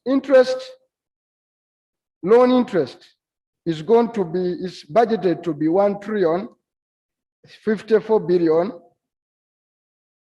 an absolute change additional of 21%, which amounts to 185 billion. That is interest. Commitment charges, they are going to reduce from 52 billion to 20 this year, an increase, this is commendable, an increase of 61%. Debt management fees, these are going to rise from 113 billion to 132 billion, a total increase of 28, which is 28%.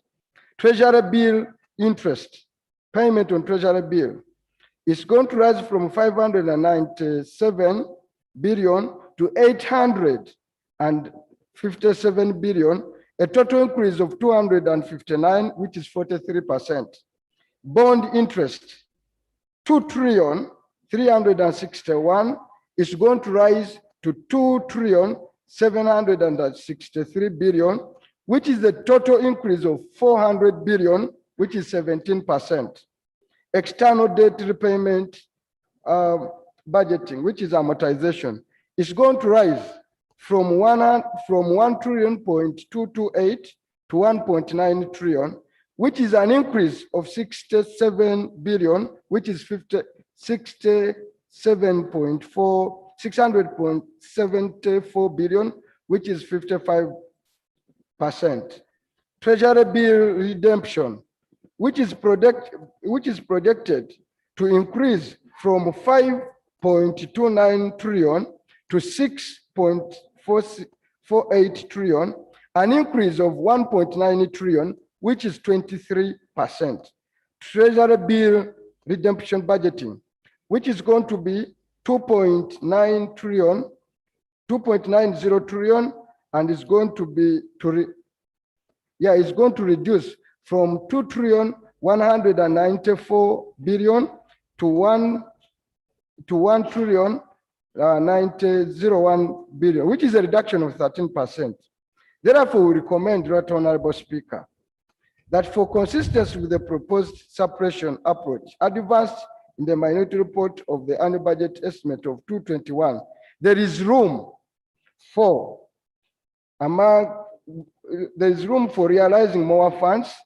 Government is urged to implement the proposed cuts and proceed towards the following critical areas as had earlier been mentioned. Right Honorable Speaker, on domestic borrowing, Domestic borrowing is increasing astronomically, contrary to the budget strategy contained in the proposed national budget framework paper. It is thought to reduce domestic borrowing. Domestic borrowing is projected to raise from 11.220 trillion to 11.489 trillion, an increment of 467,600 billion. This is an indication of the prevailing hurdles in accessing budget loans. The trend is largely attributed to inadequate oversight by Parliament. Right Honorable Speaker, we will later on recommend that Parliament has got to be more assertive in supervising the Ministry of Finance. Unlike foreign loans, which cannot be committed before Parliament's approval, there is a practice of attaining domestic debt without prior approval of Parliament. Rather, assuming that it was already approved through a motion of passing the annual budget. In effect, this violates Article 59, subsection 3 of the Constitution and Section 36(5) of the Public Finance Management Act. Furthermore, domestic borrowing is holding finances of provident funds and gradually holding commercial banks captives from the private sector players. Actually, the Auditor General noted with concern that there has been no redemption of domestic debt at all in the period 1917-18 to 2000. Rather, 70% of the domestic borrowing was towards debt rollover or debt recycling. Subsequent effect is that interest rates for the loans borrowed to invest in various ventures are almost equivalent to the profits. So we borrow the same money as much as we pay for profits. Hence, several businesses are collapsing for they can only sustain lenders but not the borrowers. In the alternative, companies source their credit from international finances to offset the risk of government crowding them out. However, this largely benefits companies with multinational outlook other than those with the national outlook. The latter are the majority, yet less known on international capital markets. This partially explains the dominance of multinational corporations through subsidiaries in the telecommunication, banking, manufacturing. The escalating domestic debt is a political issue and a security threat to the country. Failure by government to contain it raises a risk of writing down bank deposits and retirement crisis. Recommendation. In line with Article 59, subsection 3A of the Constitution and Section 36(5) of the Public Finance Management Act, domestic borrowing should be enforced by a standalone resolution of Parliament. Debt servicing. As earlier mentioned, 34% of the budget in financial year 2021-22 is projected towards loan servicing, domestic refinancing, 8.4 trillion, amortization, 6.1 trillion, singular 6.8 trillion. Singularly, allocations to domestic refinancing alone are higher than allocations made to any of the budget programs. More still, most of the debt is towards infrastructure development that have extremely low absorption rate. For instance, in financial year 2021, NDP core projects were only able to absorb 223 billion out of the 1.721 trillion of the approved budget. Right Honorable Speaker, this is scandalous. That of the approved budget we approved in this Parliament, agencies were only able to absorb 323 billion out of 1.7 trillion. And this is carried in the Auditor General's report. Right Honorable Speaker, this translates to an absorption rate of 19%. It is not justifiable for citizens to bear a debt burden for non-progressive projects. The majority, this amounts to wastage. The Auditor General was concerned that in the year 2019-22, commitment fees worth 9.2 billion were spent on undisbursed funds for only 3 loans that were assessed. So what if he was to go on and assess all of them? What could have been the level of wastage? They blame Parliament for not doing its work. We do work, we provide funds, and they fail to implement them, yet the citizens are paying a huge debt. Recommendation, Right Honorable Speaker. Parliament should not approve loans for ministries, departments, and agencies that have absorption rates that are lower than 60% of the, or 60% at the time of request. 2, cap the infrastructure development portfolio until ongoing projects have registered at least 60% of absorption. We continue to roll over new projects, let the rest are not moving. Right Honorable Speaker, inadequate agriculture supply development, inadequate agriculture sector development. The main report proposes prioritization of water production and agricultural insurance schemes, irrespective of the huge budget cuts in the agricultural sector. Allocations were cut by 64% from 1.3 trillion in the financial year 2021 to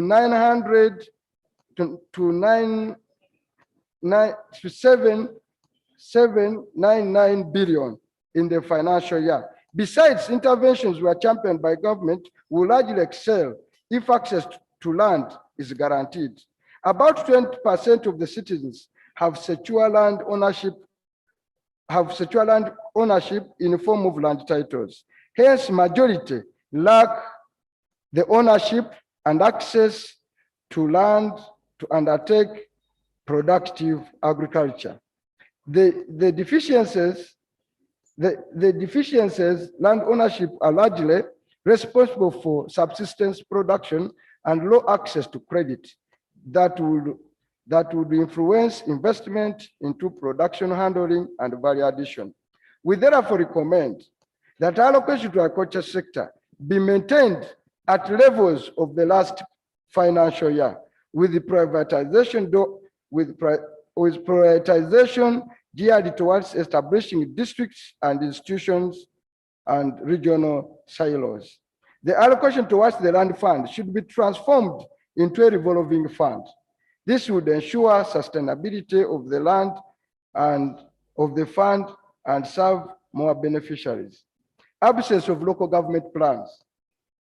While the main report is concerned with inadequate financing of local government, it is silent on the absence of local government development plans.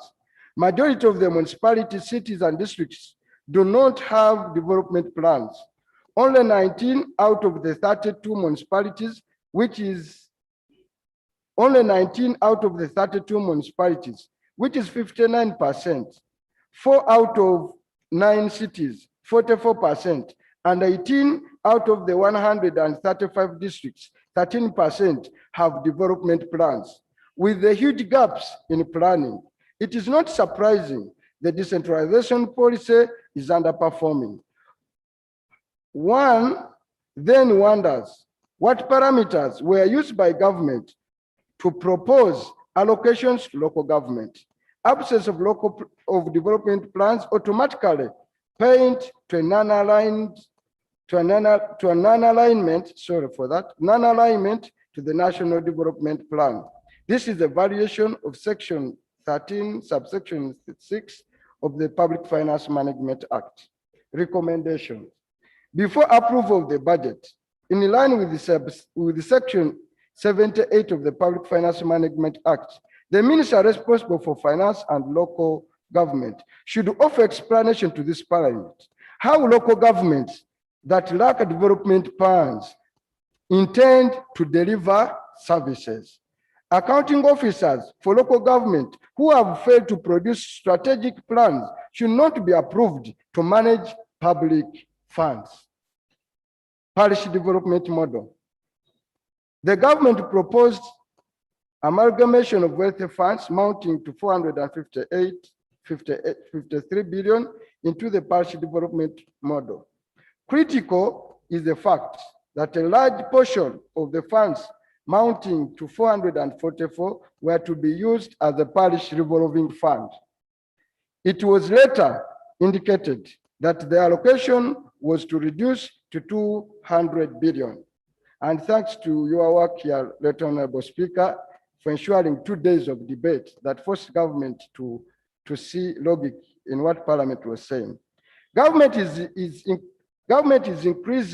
increasingly reducing national development challenges to financial access. The greatest challenge for the majority of Ugandans, 68% of the population, is post-harvest handling and market access. Right Honorable Speaker, a truck of sugarcane in Busoga at present goes for 100,000. In Kayunga, the chairperson of the budget committee told us tons and tons of sugarcane have been burnt. So the problem in the local areas are not necessarily lack of the small money. It is how to market. The population, this has been noted in the recent past with excess production for sugarcane, maize, milk, and poultry products, among others. How does the evolving fund that now seeks to allocate only 18 million per parish address the bottlenecks? The minister responsible for finance indicated in his statement that success of the model is hinged on strategic planning at the parish, district, and national levels. This is a fallacy, given the fact that majority of the local government earlier noted, which already have access to public funds, lack development plans. It is further alleged that the market will be provided by small, medium enterprise and cooperatives. The former are struggling due to the effects of COVID-19 pandemic with no government support, while majority of the latter are limping. Further, honorable members, a project similarly structured as the proposed parish model was found wanting by Parliament after operating for 5 years. The project was initiated in July 2015 with a total project value of 248.150 billion, and it closes in the year 2022. It is operating in only 9 districts of Gulu, Omoro, Nyoya County, Gulu, Moro, Nyoya, Arua, Ajumani, Pade, Agogo, Agago, Chitigum, and Lamon. 100 parishes, 25 sub-counties, and 149 villages. The project components included livelihood, market linkages, and infrastructure, as well as program management and coordination. However, oversight by the Committee on Public Service and Local Government revealed that the project is almost invisible in the communities and requires a forensic audit. Such a project ought to be considered as a pilot and a basis of drawing lessons before initiating and allocating funds to the parish development model. Right Honorable Speaker, for our recommendation, this way we have reconsidered it. We more or less associate ourselves with the majority report that still emphasize that before we go into implementation, what is required is to do adequate research and studies and proper planning. deviation from the Charter of Fiscal Responsibility.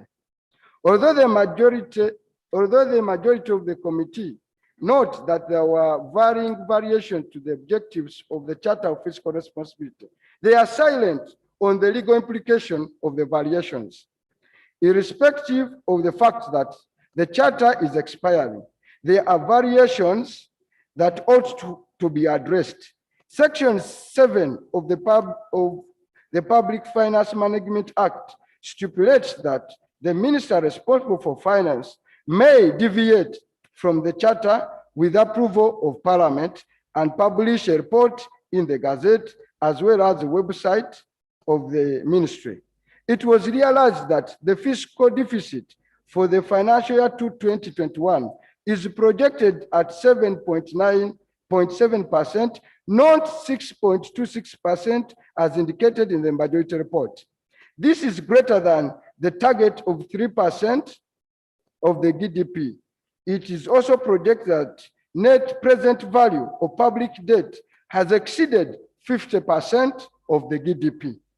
It ought to be noted that when the fiscal deficit and the East African monetary convergence criteria targets were exceeded, no parliamentary approval was sought for the deviation, no report published. Hence, a violation of the Public Finance Management Act.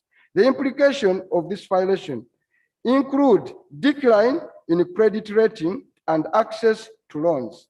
There is also uncertainty as to when the set objects would be met again and whether they ought to be carried forward. Recommendation, Right Honorable Speaker, before approval of the budget, of this budget, in line with Section 78 of the Public Finance Management Act, the minister responsible for finance should offer explanation to Parliament why the ministry failed to seek approval to deviate from the Charter of Fiscal Responsibility. With that, Honorable Speaker, I beg to move. Thank you very much, Honorable Chivumbi, on behalf of the minority team of Honorable Gwal and Honorable Chivumbi. Thank you. Thank you very much. Now, honorable members, of course, you have listened to the both reports, but maybe I should invite the Minister of Finance to respond to some issues first.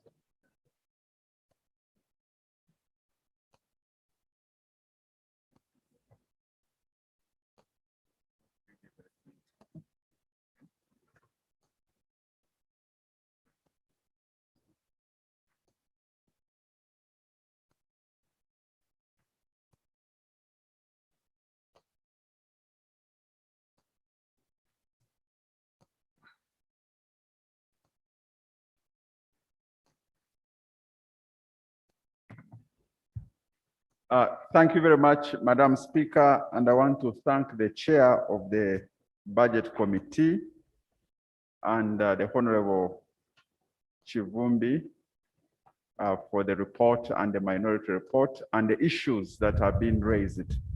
We did discuss some of these issues in the committee and we offered explanation, and I want to make three clarifications on the report, both reports that have been presented to this House before the debate starts.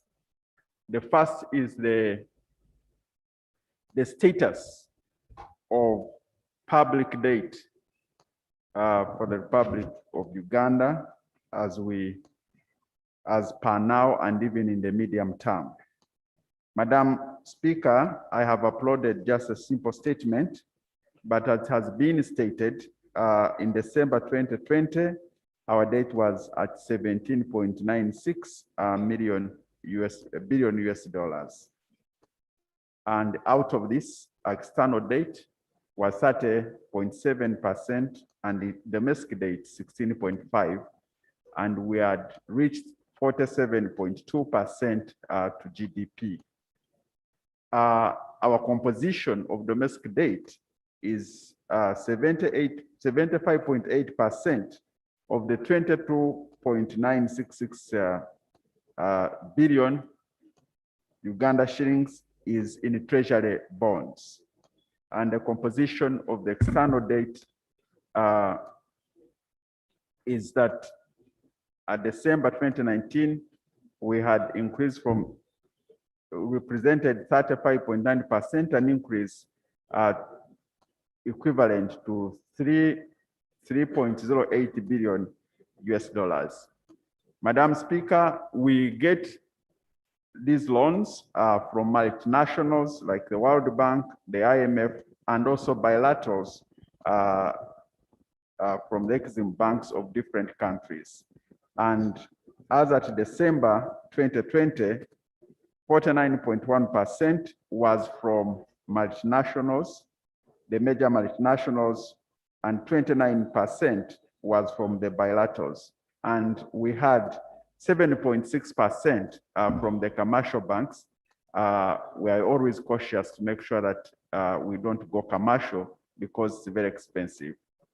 The composition of the currency we borrow in as of December 2020, 35.0% was from Uganda shillings, United States 30.6%, and euros 19.3%, and others 15.1%. The currency in which we borrow is very important because at the end of the day, we pay back in the same currency, and also that speaks to the need to increase our exports. Madam Speaker, if you compare other countries, and on page 4, Uganda now is at 40, but December 2020, Uganda was 41%, Kenya was at 69%, Tanzania 38%, Rwanda 60%, Burundi 69%, Ethiopia 55%, South Africa 77%, United Kingdom 85%, United States of America 98% to GDP. The composition of our debt, the bigger portion of our debt is going to energy and mineral development on page 5 for distribution of electricity, which we are generating, and also works and transport to finish the infrastructure, especially roads. But of recent, because of COVID, we have seen an increase in accountability. That's loans that come support our budget is now coming to 29%.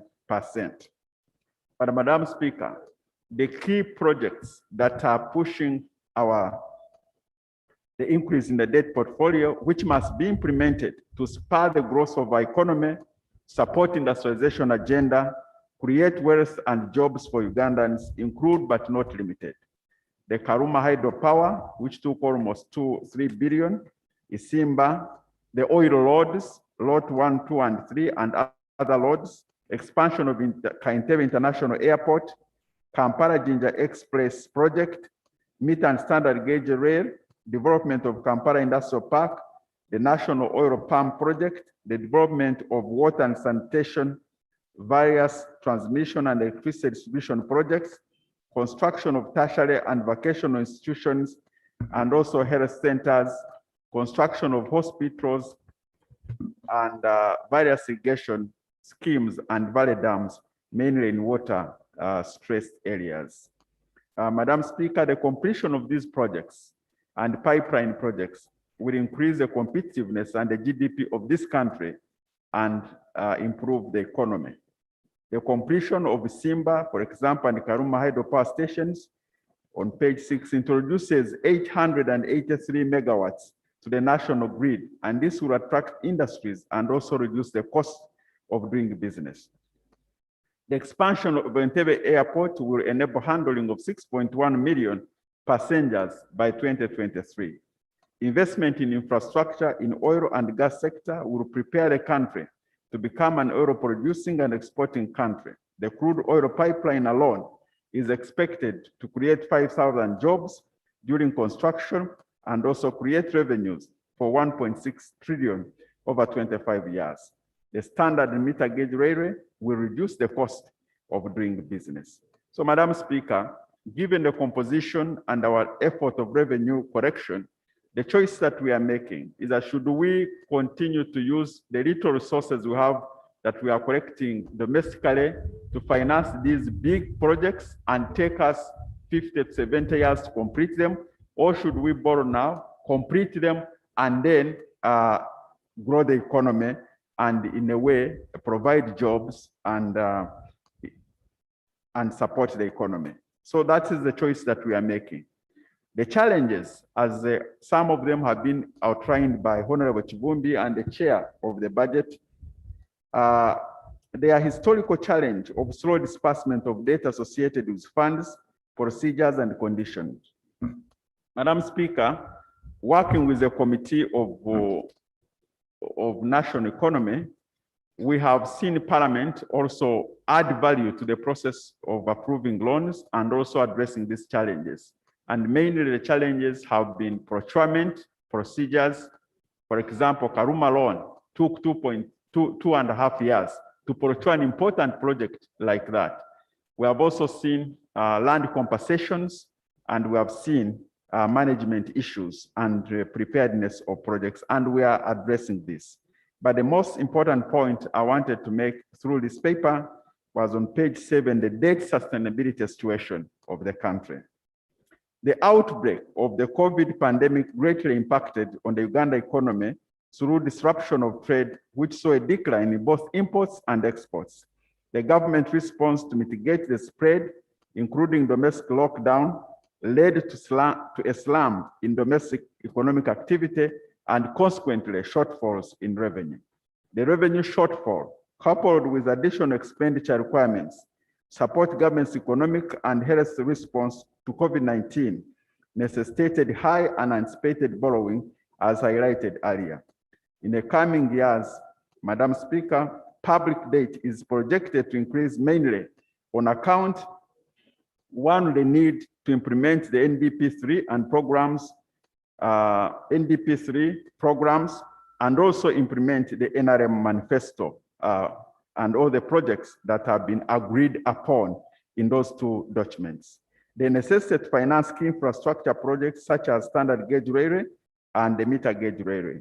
These two alone are going to take approximately 3 billion, meaning that they are adding close to 6% or to GDP of our debt situation. And also the need to finance the refinery so that we can get oil out of our way. Low revenue outturn arising from low economic activity due to slow down of COVID-19. And because of this, Madam Speaker, I wanted to inform this House and the country as such that our debt to GDP, which has been a measure that we are using and agreed upon by East African community, 2021, as the chair mentioned, is going to end by June at 49.1%.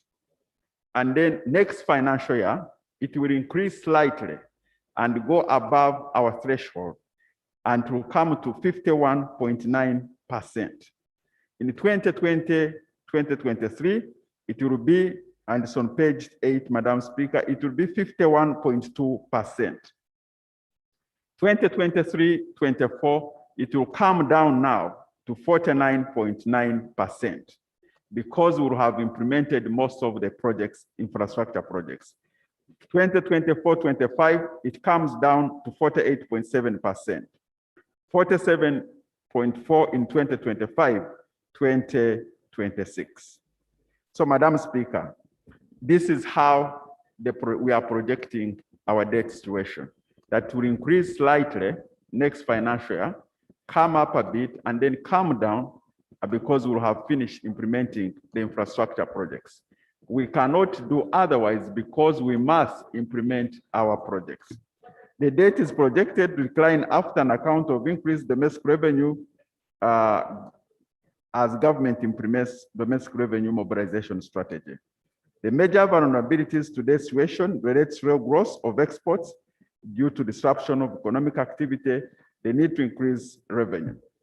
Madam Speaker, in conclusion, government is rolling out the domestic revenue mobilization strategy to enhance domestic revenue efforts to collect enough revenue or finance our budget and also pay back the loan. We shall continue to address issues of low absorption capacity as identified both in the majority report and the minority report. And actually, the Committee of National Economy is playing an important role here. And we also pray that government, that parliament, through the sessional committees, oversight committees, should continue to play their role as executive also does the work. Madam Speaker, I would like to affirm that our debt remains sustainable and borrowed money is being used to invest in projects that will grow the economy, create jobs, and make Uganda financially independent. Secondly, that was the issue on the issue of debt. Second and the last one, Madam Speaker, in a majority report, you have noticed that in the reallocations, the chairperson of the budget has made some reallocations. And yesterday we had a meeting which you chaired, a very fruitful meeting, and we agreed to disagree on 2 points. The first one, the chairperson and the members of the committee have made a reduction of our interest payment of 290 billion. Madam Speaker, money to pay interest is, we think that it's very important. We do not reallocate it to any other area, because as a country, we have never defaulted on our payment of debt. The public is buying treasury bills, buying bonds. It will be unfortunate that when time comes for them to be paid their interest, government says we cannot pay it. We have never defaulted, and we do not intend to default on payment of our loan, not even by delaying by 1 day or defaulting by 1 shilling. And we do not want to do that. And if we reduce this, it will create a situation that we think is not going to help us. So we still insist that in appropriation as we supply, we should reverse this figure, because constitutionally it is not right. And also it creates a big challenge for us as we implement. The second is the issue of NADS, the slight one, which the Minister of Agriculture will also make a comment on, which there was reduced. And this has issues to do with areas that have already been contracted. I take note that it had already been merged, but after merging, when we agreed as Parliament that these resources should go back to where they were coming from under the parish model, then the committee has made some adjustments, which we think we should also resolve. But I want to thank the committee, lastly, for accepting that we implement the parish development model in a phased manner, in the way that we agreed both here in the House by recommendation of members of the House and also by the committee. And we agreed that the resources for the women projects, for the youth, for people of Northern Uganda, for Wero, should go back and implemented the way we agreed in a phased manner. And therefore, we accept it, and we shall implement this parish development model in a phased manner, beginning with the first quarter, looking at the preliminary activities, and probably in the second quarter, starting it in earnest. So, Madam Speaker, with those few comments on the report of both the minority and the majority report, we think that we are ready now to debate this issue and appropriate as you'll be guiding. I thank you, Madam Speaker. Thank you. Understand the agriculture wanted to say something? Yes, yes, Honorable Minister of State. Thank you, Madam Speaker and honorable colleagues. I want to thank the chairperson of the Budget Committee for a good report, and also the minority report for key issues raised. Madam Speaker, I'm trying to challenge the logic of reallocation and seek support of members. One is that Northern Uganda economic recovery needs to be sustained. And cutting 20 billion from there, I don't see the logic. Madam Speaker, agricultural inputs, 56 billion were voted. And specifically for 3 items. One, there are some regions with low cash crop who want to upgrade to high value cash crops. And we need money to purchase seedlings. Transferring money to working tractors when people have no seedlings and planting materials is not logical. Madam Chair, we have areas of people who supplied agricultural inputs, and we need to clear this backlog. Madam Speaker, these things were discussed in the committee. Yes. Madam Speaker, 10 billion to be taken away from NADS, I think was unjustified. Number 3, defense budget has been cut by 127 and also 27 billion and also 26 billion submission for NEC. First, we have backlog of areas for veterans. If you cut this money and say it remained in defense, it would be understandable. But taking away 127 billion is really unfair. Order, please. Madam Speaker, I have a right to speak because I appeared before the committee, and these matters were not raised. Madam Speaker, taking away 27 billion from NEC industries. This is the only industry we have in Uganda for import substitution.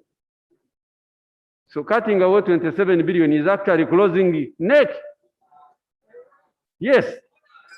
Which order? Madam Speaker, I thought I would raise these concerns and seek the support of members that the money stay where it was. Thank you. Thank you very much. Honorable Chair, Budget Committee. Right Honorable Speaker,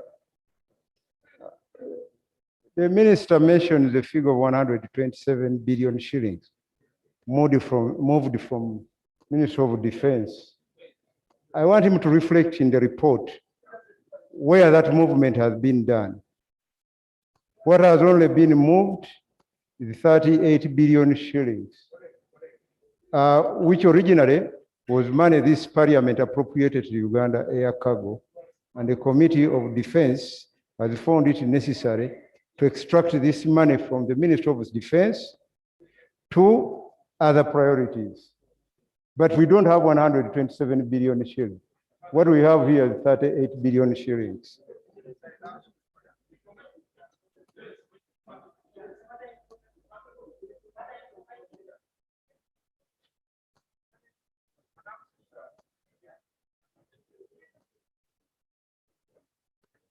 Honorable Chairman. Madam Speaker, the information I'm giving my chair is that it seems the minister, and I think wonder has never ceased to exist, because the minister is talking information.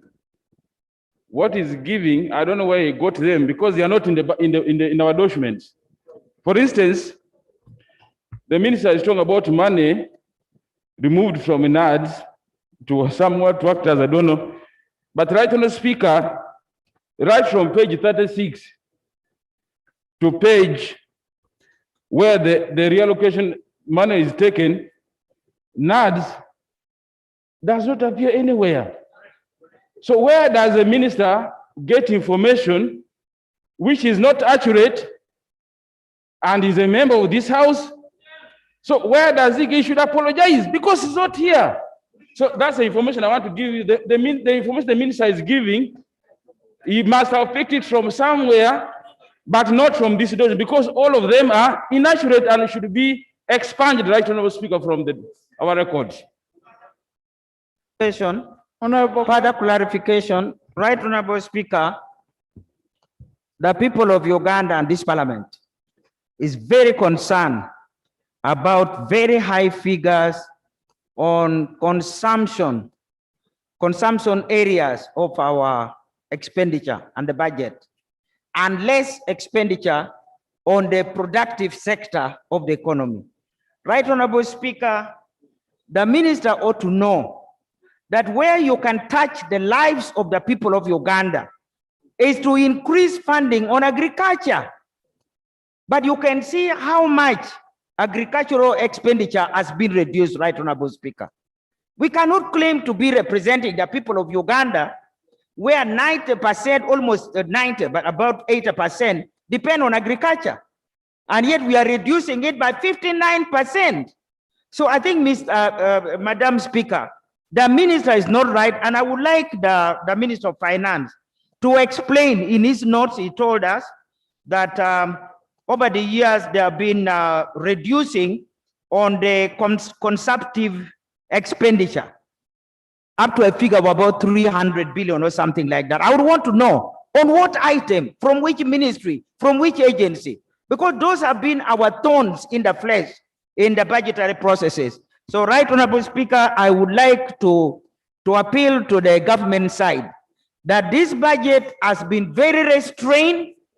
In fact, from the debate we had last week, Parliament rejected the concept of the Paris model. But we have said, let's have small amount of money and see how it will work in the next 1 year or so. If the infrastructure is in place, then we can always come back and argue for proper funding as has been requested. Now I'm surprised, instead of the minister coming to appreciate what the budget committee has done to be so favorable, instead he's complaining. Maybe the little you have got from NEC, we can even remove it, because NEC is not adding any value to the life of an ordinary Ugandan. Honour members, I think the issue of the figures, let us deal with at appropriation. Now let us listen to the principles. You have heard the reports, you have heard the main, you have the minority, you have heard the minister. Honourable Taka.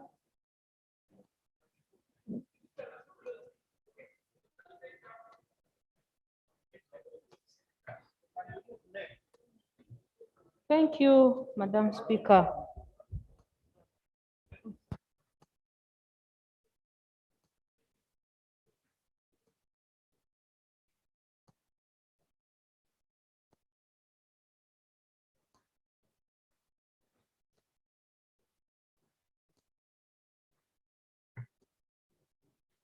Thank you, Madam Speaker. Madam Speaker, I'm concerned about a few issues in the budget. One is where the MDAs did not budget as per program based. And these MDAs are not named. And we are going ahead to pass their budget. I don't know based on what, including now the local governments. Madam Speaker and members, we are nurturing impunity in this country.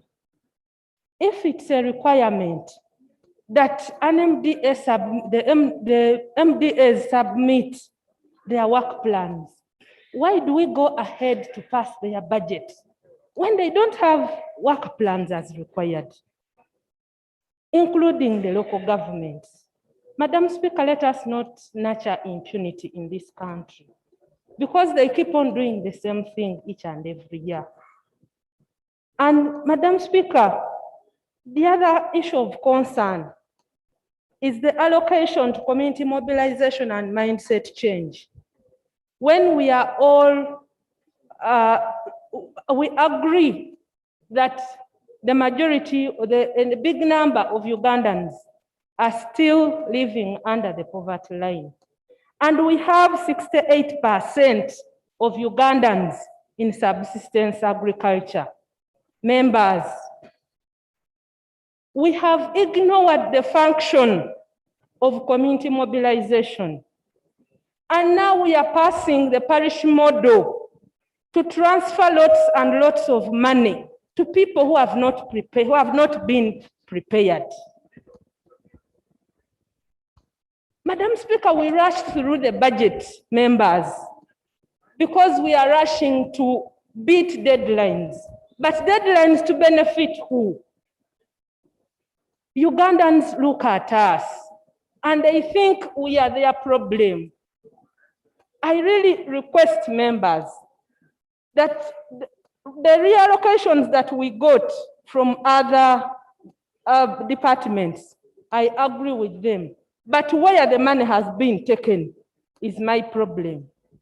Let us invest in social mobilization so that we prepare these adults who have failed to come out to earn incomes. We had the president moving around the whole country, asking people how many bed sheets they have, how do they work for only the stomach, and the majority of Ugandans were putting up their hands.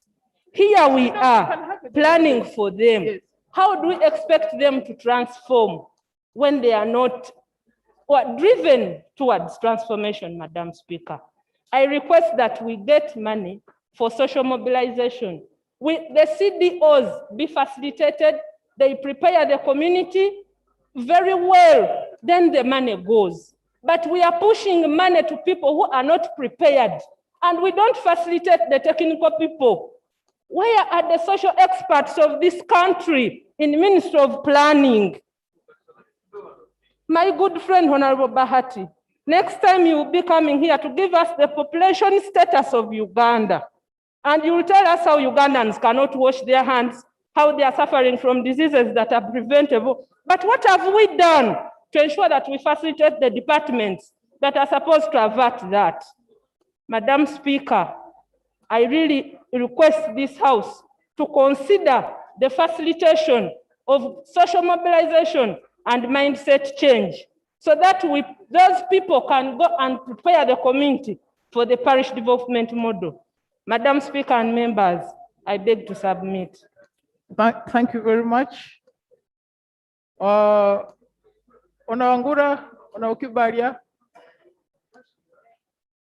Kahonda, then I come this side. Thank you very much, Madam Speaker. Madam Speaker, I also want to thank the chair of the committee and his members, and also thank Honorable Kivumbi for the minority report. Madam Speaker, I just want to make a few observations. Number one is a very touchy issue which I have raised in this House, Madam Speaker, for long. Madam Speaker, the chair talked of creation of administrative units to be suspended. Madam Speaker, I thought the chair should have said those administrative units that have had problems should be concluded. But when you say suspended, you're putting us in a very difficult situation as people of Tororo, and this is threatening even to raise more concerns. We agree, even if the division of Tororo does not come now, but let it be planned for, even if it comes 1 or 2 years in the near future, but let's have it in one of our priorities. Madam Speaker, another issue of concern is under-absorption. I agree with the chair that under-absorption is a cancer that we have now and it has to be cured. Madam Speaker, I want to propose to Minister of Finance on the loans and the resources we get from development partners, and even what we provide here. There is a very big problem concerning feasibility studies, concerning acquisition of right of way. Why can't we do that within our minimal resources before we attract the development partners to come and support us?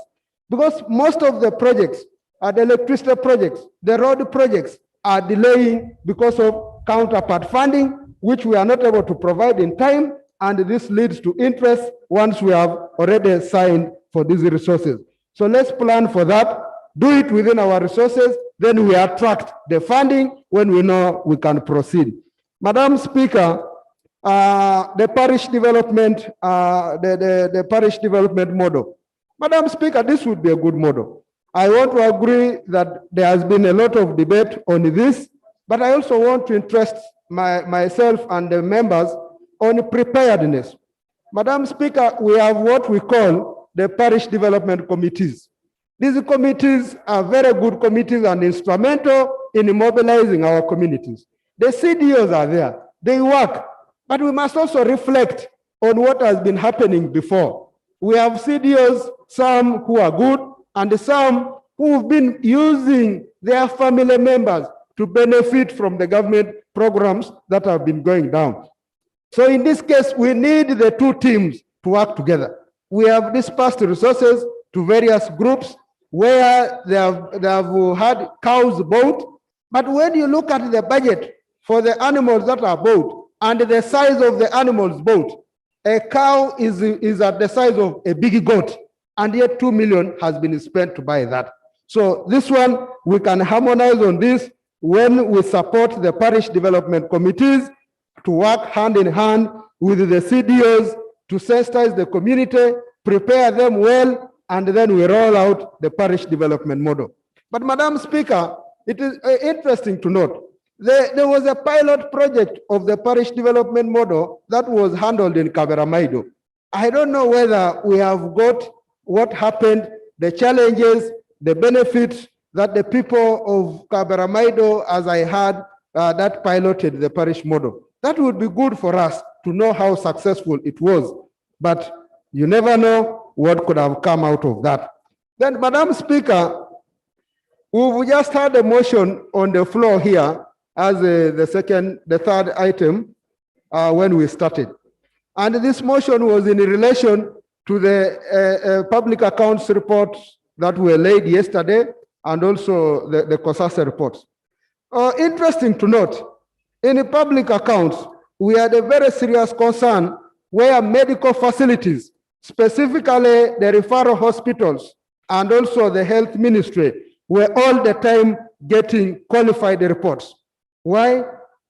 As per the report yesterday, you heard that NMS has been the biggest problem why the health units are getting qualified reports. Here I have seen an allocation of 590 billion shillings of these referral hospitals going to NMS. And in our report, which was adopted, Madam Speaker, we said every vote holder must take care of their vote. But before we resolve on the pending issues that are making this health unit gets qualified reports, we are already sending money there. I think, Madam Speaker, I want to request that these resources be held in Ministry of Finance pending harmonization. We would have even wanted to hear whether there's a memorandum of understanding between the vote holders, that is the referral hospitals, and NMS and Ministry of Finance on how the vote holders are going to be in charge of their own votes, resources to manage the appropriation and see how we can have the qualified reports retired to become unqualified. So, Madam Speaker, I thought that is very important. We should take care of those interests. Most important is the issue of division of Tororo. There was a request from Ministry of Local Government to finance for certificate of financial implication, and we are told from local government that the certificate was not granted. Our request is, let's have this matter resolved. Even if we conclude it, we have the district divided in 2024, 25, we don't mind. It will reduce the tension that is continuing to build up on that side. I beg to submit. Thank you. Honorable Kibadia, 3 minutes. Akurut, 3 minutes. Okay.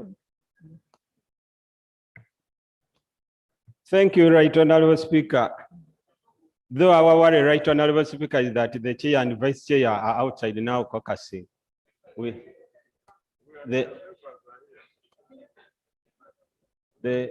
are worried. Can at least either the chair or the vice chair return to the chamber? Vice chair of the budget committee?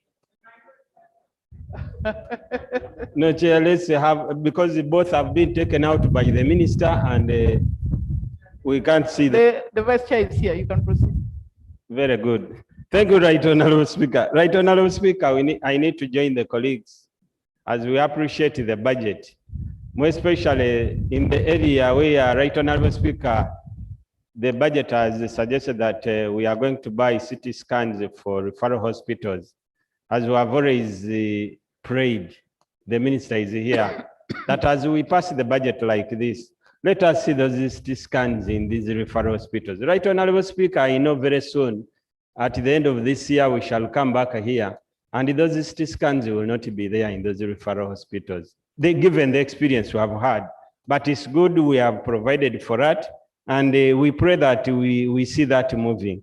Right, Honorable Speaker, my other area, we saw the report bringing out a lot about the mineral sector in this country. Right, Honorable Speaker, this country is gifted with the minerals. There are a lot of minerals spread everywhere, but the gains from these minerals, Right, Honorable Speaker, are not clear. Maybe one other day, Right, Honorable Speaker, since the Minister for Minerals was here one day saying the mafias have become a problem, maybe the Minister of Finance should one day come and give us a report about the gains from minerals, because it seems, Right, Honorable Speaker, there are specific individuals who have a monopoly over these minerals and who receive the gains from these minerals. But there is a lot that we can gain. So possibly, as the report has hinted it out, we can maybe have something, but we are happy. Possibly we shall move some direction. Right, Honorable Speaker, my other concern is on the parish model. The other day we left when the minister was going to look for money, since the chairperson budget had said they had nowhere to pick the money from. But though the report didn't tell us exactly where the money was got from, and the minister came here to give an additional statement, but we were waiting for him to really tell us that we didn't pick from Busoga money, but we picked money from here. We didn't pick money from Ruero, but the money that was supposed to plant palm trees around Kampala is the money that we have used. So maybe possible as he's closing, he will tell us something around there. Right, Honorable Speaker, I wanted to bring out my observation about the national housing, page 52, as far as the report is concerned, that they have earmarked some 30 billion to build low-cost housing units for those low-income earners. Right, Honorable Speaker, less than a few days ago, we were here when in Nagulu and Nakawa, those estates were demolished. Now here we are allocating money to the same mafias that are grabbing the land of Nakawa and Nagulu, 30 billion that they are, just as I call it, that they are going to build the low-cost housing units for these people. Moreover, in the Ministry of Lands, where every scandal is seen. So I'm worried as we go there, whether we shall have that. Lastly, Right, Honorable Speaker, I was asking the chair budget. I was going through the report and I didn't see that for Busoga University, for the Marine University of Namasagali, as they were promised. Maybe as they are finalized, because that money is not there.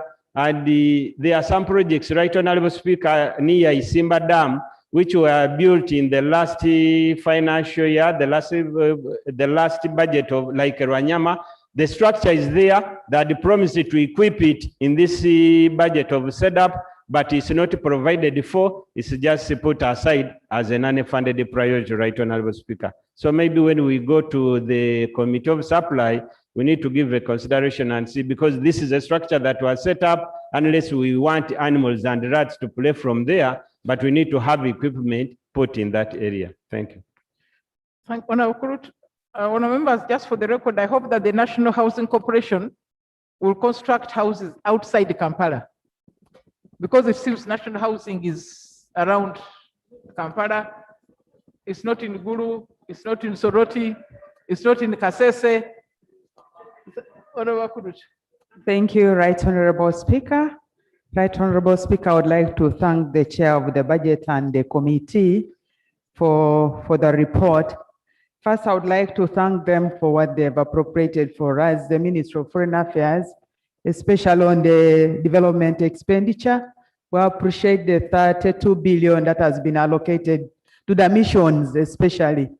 We've been grappling with a lot of challenges, our missions being our missions actually being a diplomatic embarrassment in most of the places where we've had structures that are quite dilapidated. Case in point, our Ugandan house in Nairobi. I want to appreciate the committee for the allocation, and of course also in other places we were in the verge of losing quite very, very strategic plots. But now that we have gotten these, we want to appreciate the committee for the allocation. We've also had missions where we are hiring premises, either official residences, either chanceries. Now this development expenditure that has been allocated for missions abroad is going to address that. We want to appreciate them. Right, Honorable Speaker, allow me associate myself with a report of the minority team, especially on the inadequate allocation to the contingency fund. I come from a district that is Katakwi district that has almost year in, year out, we have challenges of flooding, challenges of droughts that we think once we have such contingency, which is actually adequate, it should be able to respond to such challenges. Just last year, we had an emergency of COVID. We all know we did not prepare for it, we're not ready for it, but we had it as an emergency. For us to have just 60 billion in contingency, then we're not planning for such emergencies. So I would want to concur with the minority report that we need to up in terms of our contingency so that we're able to manage emergencies whenever they arise. On the issue of reduction of medical supplies, again, this is a very big challenge for the country. Honestly, we always hear stories, lack of medical supplies, lack of medical equipment, medicines running out within a short 2-3 days when they are supplied to these district hospitals. I want to believe I want to believe because we allocate little in the budget in terms of the supplies and the medicines to these district hospitals and the regional hospitals. Finally, Right Honorable Speaker, again on the issue of supplies to agriculture. We know 68% of our local communities depend on agriculture, and we are saying this agriculture is still so rudimentary. We thought once we have supplies on agriculture, I think we're talking about tractors, mechanization of agriculture. And I thought that should be our focus now for us to get our people out of poverty and really reducing the number of those that really depend so much on this rudimentary or subsistence agriculture into mechanized agriculture. So, Right Honorable Speaker, as I conclude, I would beg that we would really up the budget in terms of agricultural supplies, pests and pesticides supplies, so that our communities are helped since they depend so much on agriculture. I beg to submit. Thank you. Honorable Kahonda. Kahonda, set Kuba some 3 minutes, then we come this side. Thank you so much, Right Honorable Speaker. Madam Speaker, mine is to first appreciate the work of the committee. The Committee of Budget has really helped this country to prioritize the priorities of this country. Madam Speaker, when you look at the money being allocated to health facilities, Honorable Minister Bahat, we cannot have a sick community. The moment we have a sick society, then we cannot have a productive workforce. Therefore, I appreciate the work of the committee for identifying resources that should actually be reallocated to the areas where it is needed most. Madam Speaker, when you look at the treasury operations and with the submission of the Honorable Minister, I thought that the interest accrues out of the principal.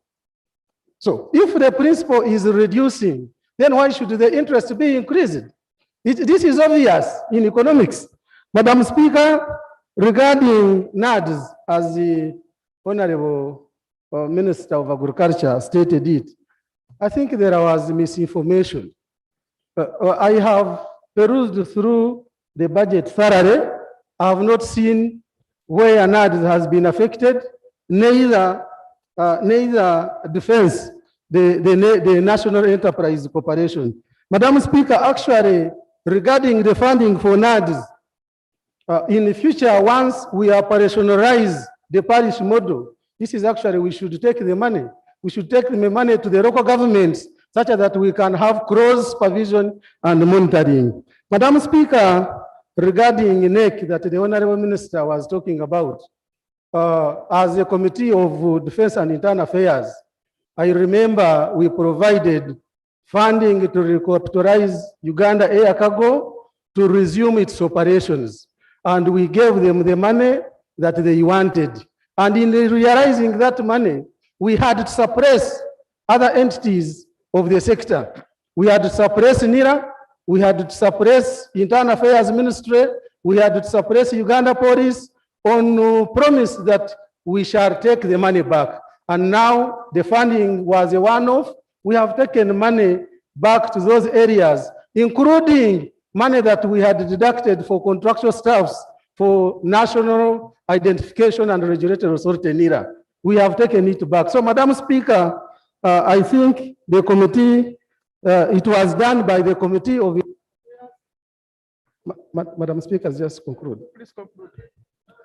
So thank you so much, Madam Speaker. It was done by the sector committee. We scrutinized it. We visited the entity, and I have a letter from the Minister of Defense where he had wanted the 10 billion, which we provided. And I don't think that the Minister of Agriculture is right really to say that the money was for NEC.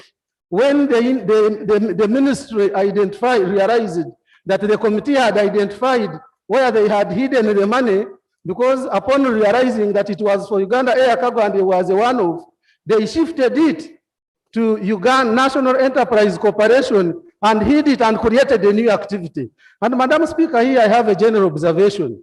It is not only under defense, but it is a practice all over, where the money is provided by Parliament as a one-off, maybe when there is an activity like when we have just concluded the elections, and the entity tends to hide that budget within the available budget. Madam Speaker, this practice should stop.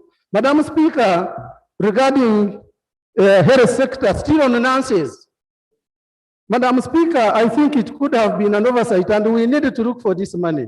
Yesterday, there was a letter circulating from the president of Uganda nurses and midwives, calling them to go on strike, that the president had promised them just 10,000 Ugandan shillings as lunch allowance, and it has never been provided. And this is an area where the ministry should actually prioritize in order to facilitate these people and perform effectively. I thank you, Right Honorable Speaker. Honorable Sechikubo, Asamo, Lucy Akelo on Zoom, then I come this side.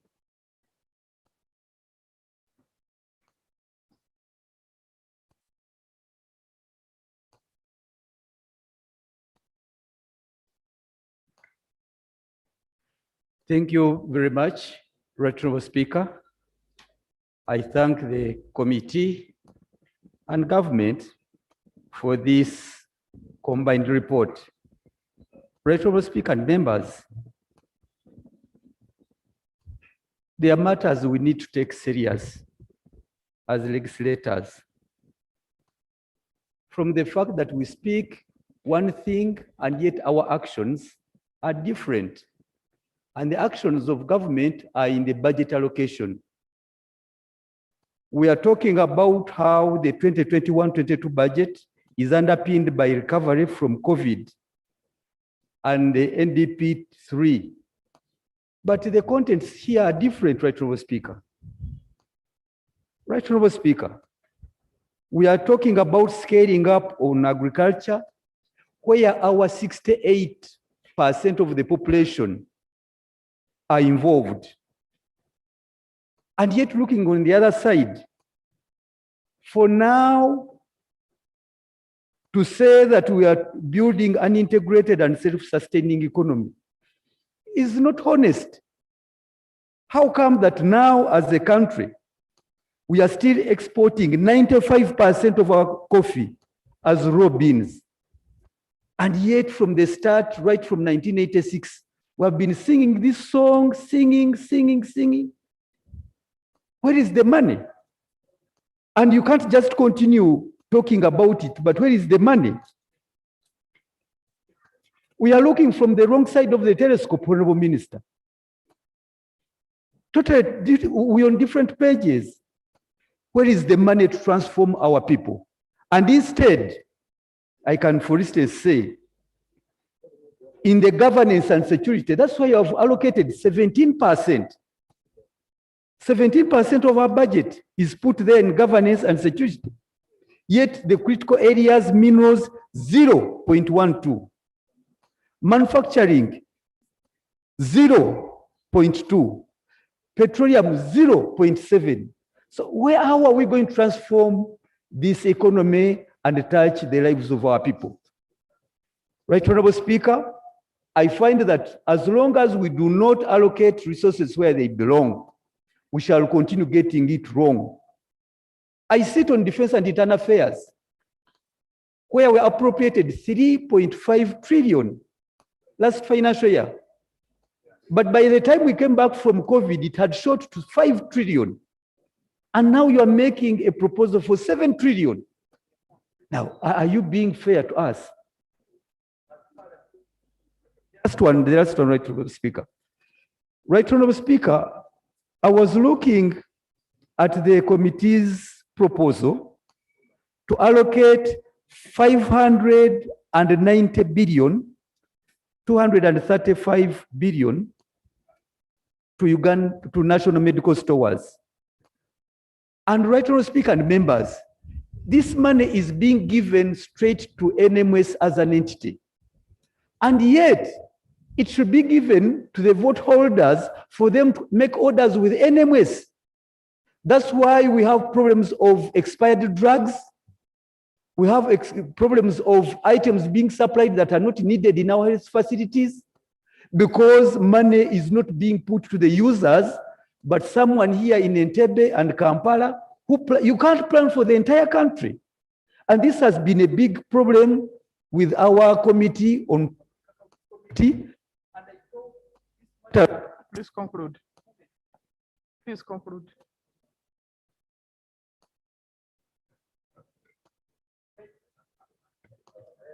Right on. Okay, half a minute, then conclude, please. Thank you very much. Right Honorable Speaker, if we are talking about the health of our people, there is no way you can have the general manager who is operating as NMS in the entirety. A single man agency cannot manage for the entire country. And now that we are going down, Right Honorable Speaker, it's important that the Committee of Budget reconsiders this because it is part of the recommendations we made. And lastly, Right Honorable Speaker,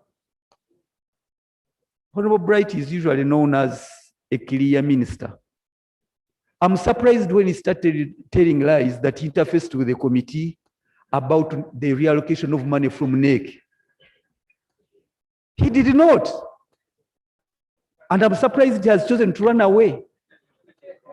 So it's not true that we touched money from NEC. This was money for the Uganda air cargo, and it was a one-off which we supplied. Now they are clinging on it, but in any case, Right Honorable Speaker, we couldn't. The information I'll take. Hey, but I've told you to close, now you're taking information. Honorable Samo. Honorable Samo. Thank you, my colleague, for giving me. Madam Speaker, Minister Bright Rama is not here, but I would like to inform my colleagues and Parliament in particular that I think the minister didn't know where he was. Because during his submission, all what he was talking is not in the budget framework paper at all. When we were here, Madam Speaker, speaking on behalf of the women, when we are fighting for the Women Empowerment Fund, all the ministers were not there almost. They had left only Honorable Bahati, the Minister of Loans. But I was shocked, Honorable Minister Bright Rama, to come and begin talking in front of cameras, in front of the whole country. What he doesn't know, Mr. Prime Minister, you have a problem. Thank you, Madam Speaker. Honorable Samo. I want to conclude. No, please. Honorable Samo, please. No. You have taken more than 7 minutes.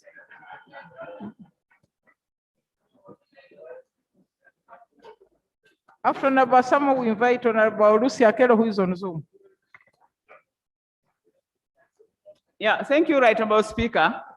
Right Honourable Speaker, first of all, I want to thank the Committee on Budget and also the Minority Report for supporting the issue of the Women Enterprise Fund and government accepting that that money remains with the women. I know that we would have asked for more as a liver twist, because if government really thinks it wants to reach further people, maybe it could have added us more money. And I want to pray that they use the Women Enterprise Fund as a model to reach to the parish, because there's something existing, money is being paid. They don't need to invent again in new ideas. The Women Fund is already giving a good direction. Secondly, Madam Speaker, the issue of the CT scan is welcome. I looked at the budget and I saw Soret Hospital is going to get 200 million. The other time when we were thanking the doctors, we talked about the health of that hospital. Madam Speaker, you buy a CT scan, take it to a very, I don't know what type of building is going to be put on. I need a clarification. Because at the end of the day, this scan is supposed to be taken care in a very good environment. But when I look at this hospital, I'm wondering what type of environment is it going to be put in? Because at the end of the day, after 1 year, we shall be told it got spoiled, and that's wastage. Madam Speaker, the other thing I want to talk about is the issue of gender inequity. Madam Speaker, this is an issue of a legal framework. We have about 18 entities who have not fulfilled gender inequity, and we are going to vote them money. Most of them are missions abroad. And I think this time we should teach people a lesson, not to vote the money. I want to see that some of them say they are put gender inequity, but issues of disability, issues of women, it's just a sentence. I don't know whether we are fair in fulfilling this certificate of gender inequity. People should be able to tell us exactly what are you going to do for those various categories of people who are supposed to benefit from equity issues. Madam Speaker, let this House for once deny the 18 entities the money, because when you vote, they will still come back and next year again they come down. And you find some institutions, they do very well, then again they get down. So Madam Speaker, I want to beg that as we go for voting, the certificate of gender inequity is critically handled and be able to handle, because the report has already talked about 18 entities, and this should be handled. Madam Speaker, I want to conclude by talking about the issue of the interest. My only challenge, Madam Speaker, we vote loans, they begin earning interest, but they're not performing. Lucy Akelo, then Honorable Amai.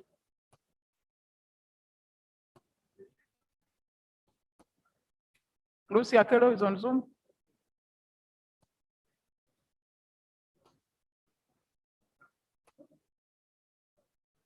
Can someone get her to access us? Okay, on our Amai, as they sort out the issue of Honorable Akelo. Thank you very much, Madam Speaker. Thank you very much, Madam Speaker. Madam Speaker, before I speak on the budget, I'm requesting for a minute or so to say a few words as the 10th Parliament is coming to an end. Madam Speaker, I want to thank you as the Speaker of Parliament, under which I've worked for the last 12 years as a Member of Parliament from Bari Municipality. I want to extend my sincere thanks to you for the guidance, assistance while I was in the Parliament of Uganda. I want also to extend my sincere thanks to colleagues, members of Parliament, the ones I worked very closely on different committees and in Parliament as general. Thank you very much for the friendship and assistance extended to me. I want also in the same vein, Madam Speaker, to thank members of Parliament, different departments of Parliament. You are very, very kind and very helpful. Thank you very much. Madam Speaker, I speak about the budget. And I feel sad that Honorable Bart is not here. Who should have known what HIPC countries are and how the UN came up and asked financial institutions to forgive highly indebted poor countries in paying back the loans. We keep borrowing the money. I was a member of the of the Committee of Parliament. And we used to get loans, requirements for loans. And then these loans are not utilized and are earning interest. So I keep wondering why we keep borrowing and these loans are going to be paid by our grandchildren. Madam Speaker, the Auditor General is an advisor to government. And he comes out very clearly every year in and out and is advising government on borrowing and on wasteful expenditure. This country keeps renting. And I keep wondering why. Why do ministries rent Minister of Finance when you should give them money to build? And money is just wasted. They've been borrowing money to pay rent for the last 35 years or so. Madam Speaker, missions. Uganda is a member of the UN. And there are 5 permanent members of the UN where we've got our missions. And we're not going to leave those countries. And in those countries, we're renting. I keep wondering, why should we keep renting instead of getting money to buy property like some other countries have done? Even poor countries have bought property in those missions. So the Ministry of Foreign Affairs brings it property, and the Ministry of Finance turns it down. What a sad story. Madam Speaker, I read, when you see children. Okay, half a minute. Thank you very much. You see in the papers, they're asking for money to take a child for an operation with a hole in the heart, with the flat foot, and so on. Why doesn't government come up and assist these children? Why don't we put money in the Ministry of Health to buy equipment to help Ugandans? Madam Speaker, we've had fires in schools and have gutted down the properties of children. They have killed children. I remember that girl, Namaganda, in Wudo. That girl who gave in her life to save others. They could not even put up a monument or in appreciation of that girl who gave in her life. We have lost so many children. Makere go gutted, Gayaza, Budo, Rakai, and so on. And the government does not put money in the Ministry of Internal Affairs to buy fire engines so that they can save the people when the property comes to fire. Madam Speaker, in agriculture, because Uganda is an agricultural country, so this should have been an area where we should have put money. Revive the cooperatives. They're the ones that are there not doing very well. I come from a coffee growing area. But you see, when you look at the coffee that is being exported, it deserves a lot to be done. So honorable members, as I leave, I want to wish those who are coming in the 11th Parliament well and look at the issues that concern our people. I thank you, Madam Speaker. Centenary Odur, then Abala. Yes, Thank you, Right Honorable Speaker, for giving me the opportunity to make my last contribution towards the national budget in my tenure of office. And I want to address myself to the contingency fund. Right Honorable Speaker, Section 26 of the Public Finance Management Act is very clear about how much money is supposed to be allocated to the contingency fund. And when I look at the 62 billion that has been allocated, amidst the challenges that we have in this country, locusts, COVID, floods, specifically in Kasese, we have 446 households. Honorable Minister for Finance, actually, I want to draw your attention to this. 446 households are in a camp for the last more than 1 year after being displaced by the river Nyamwamba. And nothing has been done to ensure that those people live a decent life. Actually, little has been done. I will not say nothing, apart from the tarpaulins that were provided by the Office of the Prime Minister. And I know that there has been some budget suppression of 285 billion. May I request that some of this money be allocated to settle those people who are encamped, and also Kirembe Mines Hospital, which was washed away, so that the people of Kasese can restore back to their normal life. We don't have a hospital, and we have 446 households in the camps, and we are only budgeting for 62 billion. Whom are we budgeting for? Secondly, the declining allocation to the medical sector of 12%. Honestly speaking, Minister, with a new wave of the pandemic, wouldn't it be prudent that we allocate sufficient resources to the medical sector so that we are able to mitigate and also avert the challenges that may come that are related to health? Because as I speak now, the country is still grappling with what to do about these pandemics that are changing form and coming back every now and then. Number 3, the domestic borrowing. Having increased the domestic borrowing to 11.89 trillion, I think it crowds out companies, especially our banks that are stressed because they don't have any other local sources. And I'm talking about specifically the local banks, because the multinationals can have subsidized sources of money. But this 11.9 trillion creates a competitive environment between our local. Okay. Honorable Odur, Abala, Oshave. Then I've seen you. I've seen you. Thank you very much, Madam Speaker. Madam Speaker, I want to start by inviting the House to recall that the NDP 3 that was brought to this House was never properly debated. At that time, there was a lot of pressure to pass the budget, and we were supposed to get time and reflect on it.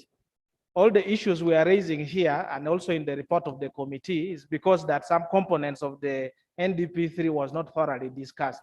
Madam Speaker, I'd cite one example. How do you propose that an arm of government, the legislature, becomes a sub-program under the Ministry of Presidency? That is in the NDP 3. How do you propose that the judiciary and supposedly an independent arm of government is supposed to be under the presidency? So I want to invite Madam Speaker that if we get time, that NDP 3 should be recalled back and members properly debate and it is aligned. Madam Speaker, if you look at the budget strategy that has been proposed, on one hand, there is the private sector development. On the other hand, we are going to borrow domestically about 11 trillion. And this effect has always been felt by the private sector.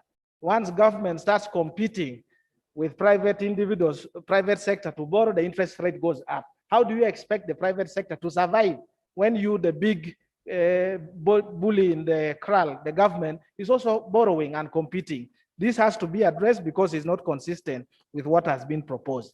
Madam Speaker, this parliament passed and approved new administrative units. It needs about 52 billion to operationalize them.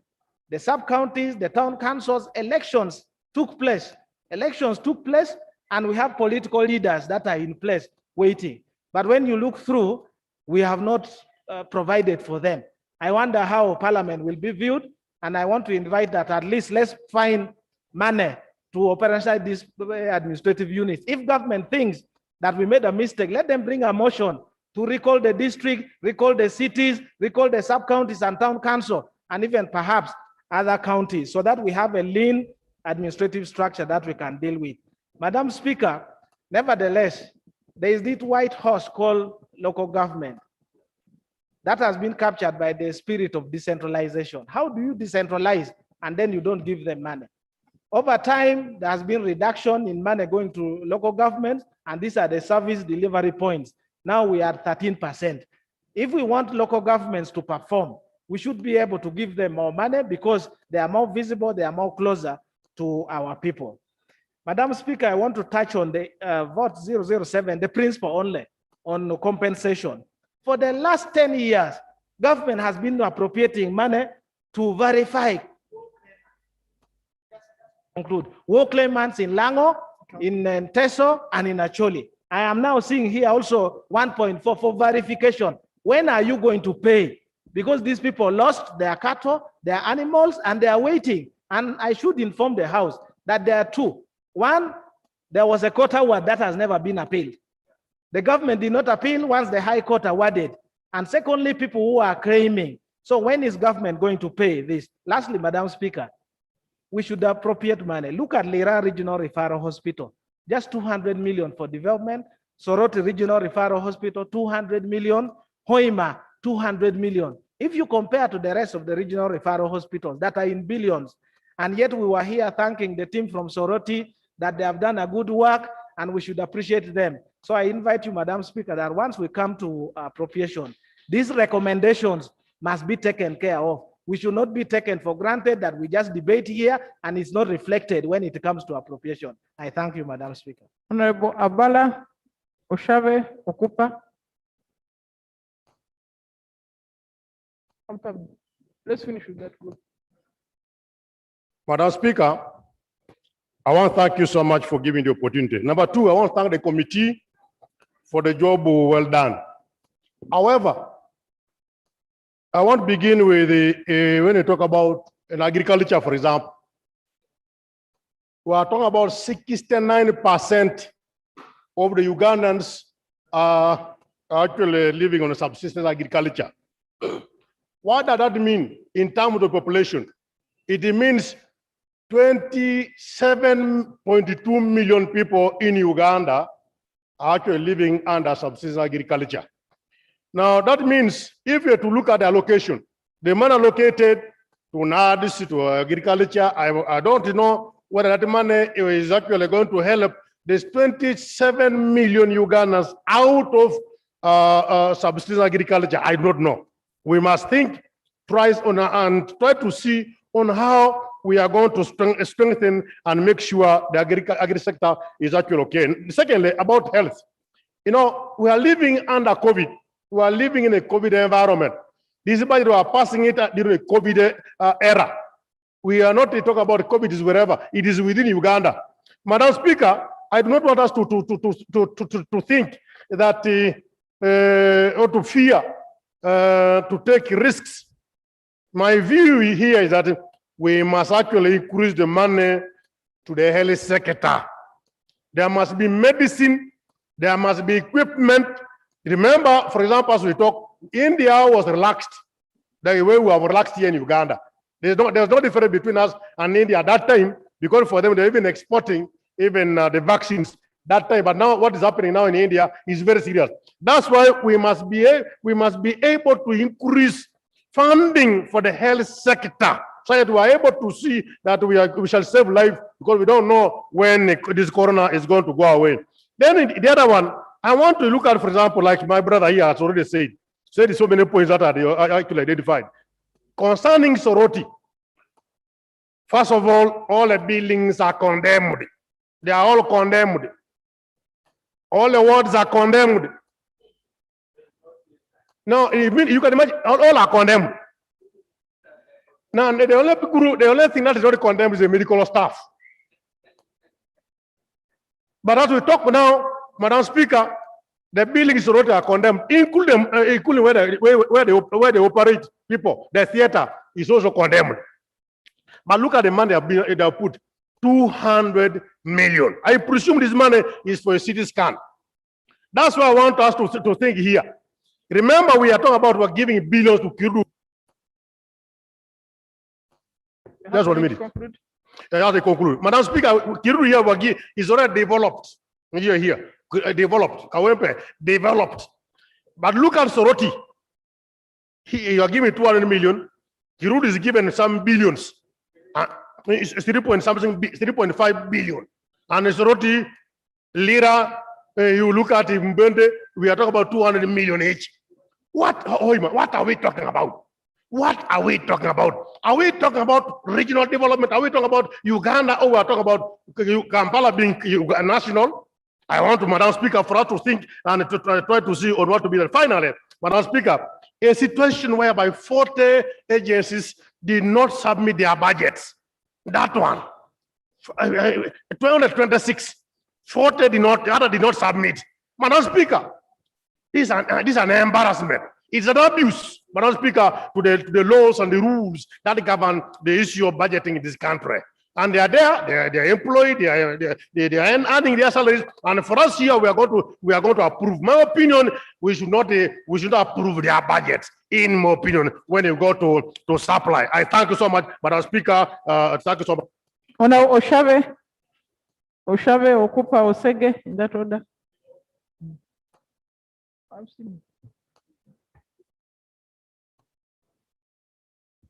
Thank you very much, Right Honorable Speaker. Right Honorable Speaker, this financial year, I was at pain when I heard that we sat here, we took time, our Committee of Budget appropriated, made proposals here, and thereafter we heard that Operation Wealth Creation officials sat somewhere and they changed the budget line the way we had appropriated here. I pray that this time round, what we agree on here as Parliament is taken seriously, and that's what government should operate on. Just in case they find that there is necessity, they should come here and talk to the House and ensure that we are respected, because we take time here to do our work. Right Honorable Speaker, I want to thank the committee for the work they have done, but there are very serious recommendations that, Right Honorable Speaker, we need your guidance on, like on page 9, where I say that the minister responsible for overseeing institutions that fail on gender and equity should be directed to provide a statement to Parliament on what measures they resolve to undertake to the gender. Right Honorable Speaker, we need your guidance. Are they doing it now before we pass their budget, or after when we have passed their budget? Right Honorable Speaker, we've been grappling with this problem. Many ministries, agencies don't submit to and they don't comply to the law. We need to find a solution. Right Honorable Speaker, on page 20, the committee makes statements about agencies that were released the money, but had higher percentages of unspent balances. And where I find a challenge, the committee makes no comment about that. They just bypassed it. We need to hear from the Chair Budget Committee. What recommendation has he taken about these agencies where money was sent and they never spent? Madam Speaker, the NAD Secretariat is one of them with 64%, Minister of Education, 68%, and Minister of Local Government with budget lines where they got money and never acted upon them. Right Honorable Speaker, I want to make a small comment about the parish model by saying and insisting that the parish model is a good model to talk about, but Right Honorable Speaker, it should not be a program. It must be a policy of government to implement its programs at the parish. It should never be a program that they are looking for money for. All their agencies should send their services at the parish level. Right Honorable Speaker, as I conclude, I want to say that the minority report was highly spot on the inadequate funding in the agricultural sector. Right Honorable Speaker, we may pretend that security is more important than agriculture. For over the years, we have pretended like that. But as long as you have a poor people, a people that can never take their children to school, a people that will never treat their children, be able to take their people to hospital. Right Honorable Speaker, we are doing a self-defeating kind of approach to the economy. Until a time we choose to put money to the sector that we all depend on, Right Honorable Speaker, we are just playing around ourselves. Right Honorable Speaker, you very well know this. There was a commitment on coffee, and we are supposed to export 20 million bags by 2025. Over the years, the last 2 years, they've taken away money from the coffee sector. And that is the main agriculture sector for some of the regions here, Right Honorable Speaker. So when we say a funding to agriculture sector, we need to reach a point to be like countries like Brazil that intentionally provide credit for agriculture at low interest rates, which is not as that of the commercial borrowers. Brazil has gone to that level where it's provide specific money for agriculture sector, low credit at 0.5%, 0.3%, where the agricultural people participating in the agriculture sector can get the money quickly and be able to pay their loans. Right, Honorable Speaker? Please conclude. I'll conclude by asking us that as we look towards, as we make this budget, we should look at those agriculture sector lines and we put more money there. Thank you very much. Honorable Cooper, Honorable Sege, Honorable Ogon.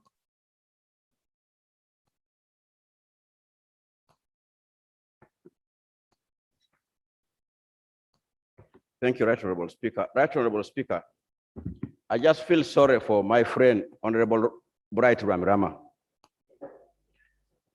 Madam Speaker, it's out of embarrassment that Honorable Ramirama has left this house. But I don't put blame to him. I think the technical people and Honorable Bahati should stop putting people in a situation that embarrasses them. Because it's the document that Honorable Bahati was reading, which I was passed a copy to, which has those wrong figures. And I think we should demand of Honorable Bahati to withdraw the statement that he made to a floor of this house, because it's totally wrong and coordinated. These figures are not in the budget committee report. They are not even in the minority committee report. And he allows his colleague to read these figures and to the embarrassment of the whole house. Right, honorable colleagues and honorable speaker, I think Honorable Bahati should own up and apologize to this house, because this is the document which you were reading, which Honorable Right Ramirama was quoting. How can you bring a document with wrong figures and embarrass your colleague? Right Honorable Minister, were you setting him up or what? On a point of order. Madam Speaker, my friend Honorable Okupa is putting documents on me, which I'm not aware. I have not given Honorable Ramirama any document to read to this house. The documents that I've read, they are from my ministry, the ones I've read. The ones Honorable Ramirama has read are from himself. So how can he now say that I'm the one who have set up? Is he in order to attribute documents which I don't know to me? Honorable, can you confirm that the source of those documents was Honorable Bahati? Right Honorable Speaker.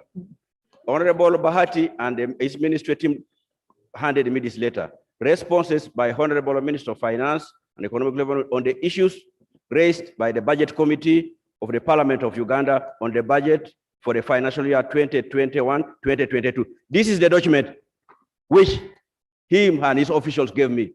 I cannot blackmail you. This is the document, Madam Speaker. I cannot be mad. I cannot be mad. This is a document from Minister of Finance.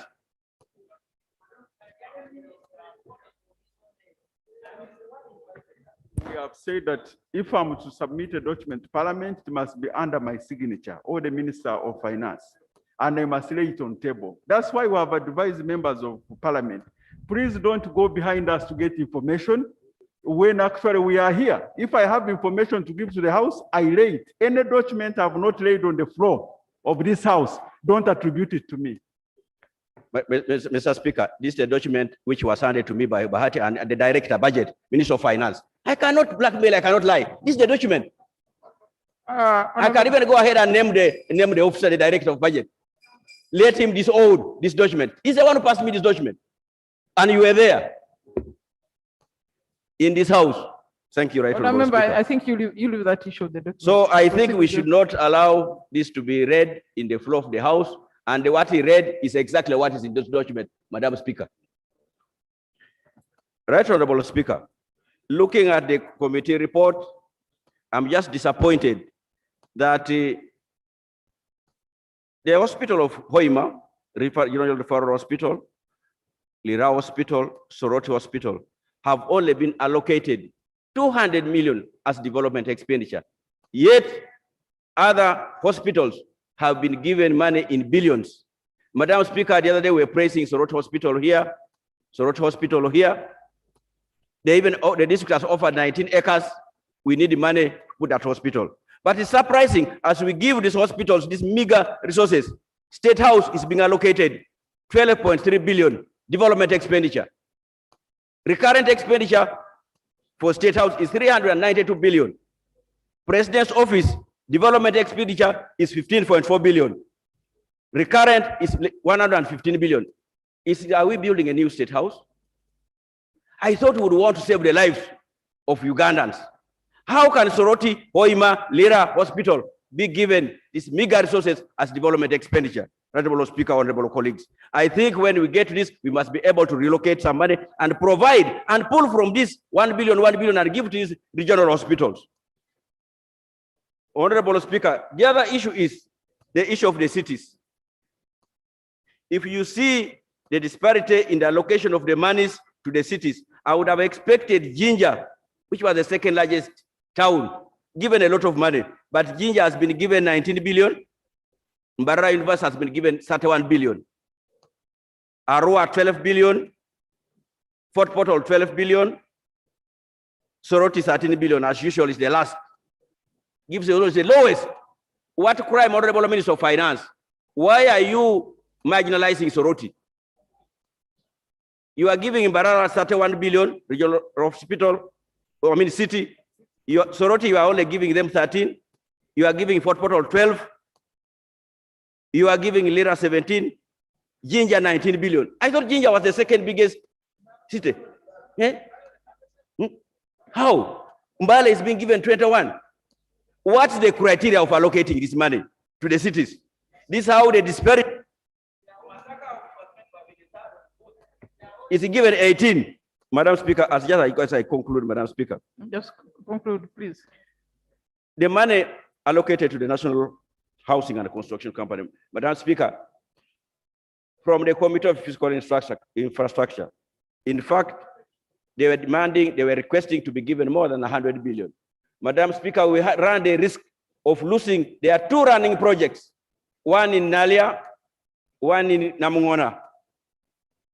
They have been abandoned because there is no money to complete. And the construction companies have taken National Housing and Construction Company to court because they have failed to pay.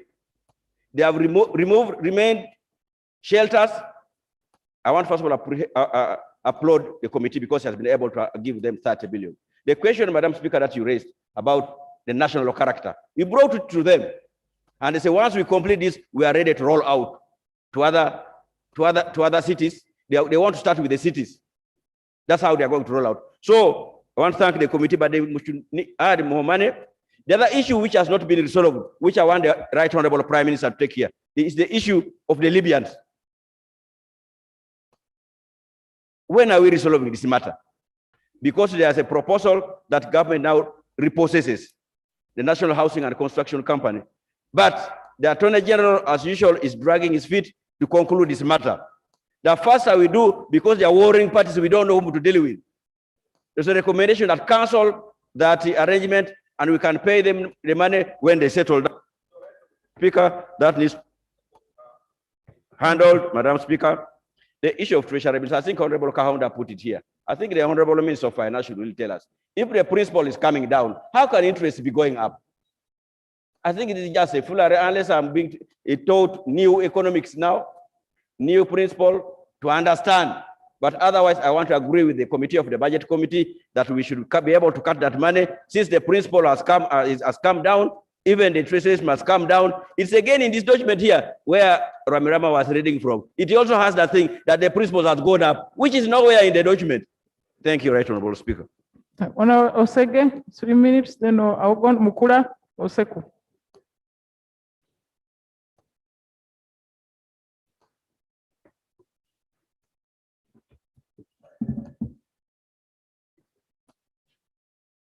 Thank you so much, Right Honorable Speaker. Madam Speaker, I would like just to make a few comments on the national debt. I want to thank all the colleagues for the contributions they have made. Right Honorable Speaker, the national debt is spiraling, as we can all notice. And what is disheartening me is that the Minister of Finance is comforting himself in the fact that our neighbors around us are doing so badly. Right Honorable Speaker, if you want to excel, I think it's not right to compare yourself to poor performers. The fact that our neighbors around us are doing very badly does not give us the right to overconsume and go beyond the threshold of our national debt. Madam Speaker, I think this House should develop a system of demanding for a schedule of the performance of the national debt. I know sometimes they do give it before we approve a budget. Because the moment it is given sometime around midterm. By the time we go to a time of approving a national budget for a year, probably the situation has changed. Right Honorable Speaker, it makes me feel like we have worked so hard to reach the threshold and also are working hard to surpass it. I would want to hear the Minister of Finance talking about how they intend to bring this down, because with the poor performance of loans and the continued increase of the national debt, we are not saying anything or doing anything to bring it down. We are just continually going up with our consumption. I want to hear the Minister of Finance giving us a plan how he intends to bring this down and giving us a schedule of how these loans are reaching their expiry dates before we continue approving loans. I think, Madam Speaker, we are reaching a point of no return. It is already said that upon every head of a Ugandan, there is a debt of 1.5 million. And I don't want to think that my grandchildren are going to come and pay debts which we are doing because of our own indiscipline. Right Honorable Speaker, I recall that this parliament opted for zoning approach of this country as well. But when I look at the budgets year in, year out, I don't see anything to the effect of implementing that kind of decision that was made in this House. Do we make decisions for the sake of it? What are we? Some parts of the country being underfunded while others are being funded very highly. And we are not seeing how to implement what we decided upon in this House. Can the minister tell us, did we throw that agreement out? Did we throw out that proposal by this House? And what are we doing in the place of that? I thank you, Madam Speaker. Thank you, Honorable Ogon, Mukula, Oseku.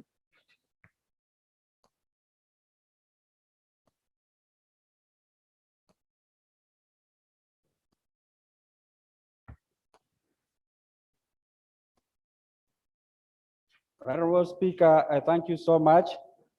And I also want to appreciate the committee. The most difficult task that we have always in this House is to balance the budget. And on a day like this one, people knock heads up and down, left and right, because everybody wants to gain. So, Madam Speaker, it's not easy. Honorable Obati, the Minister for Planning, I want to appreciate you. It is not easy to be where you are. Honorable Speaker, we are at a time where this pandemic has taught nearly every country a lesson. And I want to start right away from the issue of health. My proposal is that we double the figures and make sure that the health is given 24% of this year's budget, not just the 12% that we are talking about. Let us not take things lightly. The roads can stay for now.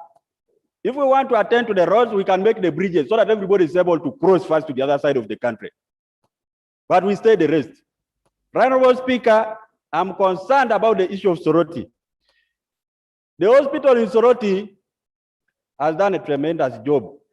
Last time we paid tribute to Dr. Podo here and the team. And today, the twin who survived has been discharged. By God's grace, that baby has survived. It's good news for us. But this kind of budgeting is now showing one thing, that we normally speak here for the sake of speaking. I've seen people today raising voices here, but we are raising those voices in vain, most likely. Yes, because I wonder, yes, after making this noise, where does it end? That is the issue that perturbs me. Yeah, it becomes noise when no action is following it. Madam Speaker, I have the issue of inequality. That one is evident now in this entire budgeting process system. What are the formulas being applied in determining who gets what? That is where the problem is. Issues of regional balance. Even when we talk about road network, who gets how many kilometers? Our road from Ukumi to Serere via Ngora, up to date, has not been budgeted for. But some places have kept on getting budgets for tarmac. We all pay the loans. So what happens, Right Honorable Speaker? I think we have a big problem. But to reverse it back a little and go to the issue of revenue collection, you will allow me, Madam Speaker, just a very short time, just to follow on the observation made by the committee on the issue of domestic debt, the sustainability. We already at the bar. Because if the limit is 20%, and we are talking of 19.9%, that is like behaving like petrol stations. For them, they write the price of fuel. Instead of saying 4,500, they put there 3,999. Remove one digit so that you see like there's a change. So we have already hit a bar. We have hit the bar. And I don't know what we are going to do. Madam Speaker, I want to beg that this country accepts one thing. The most important thing right now for us is to budget for health. The second one is to attend to productivity of our people. Let us try to create a demand. Can we attend to post-harvest handling in terms of agriculture and then create markets for these agricultural products? If we did that, we shall survive the effects of the pandemic. And finally, Madam Speaker, the issue of the money that you always send to UNDP, I mean, this development bank, there are sectors which have remained suffering. Those in entertainment, those who are not yet operating up to now, they have never been attended to. If we don't balance the country and allow those people to recover, we shall sink together in one big boat. I thank you. Ona Mukura, 3 minutes, Ona Boseku, Komake Chinandara, Onda Tiku.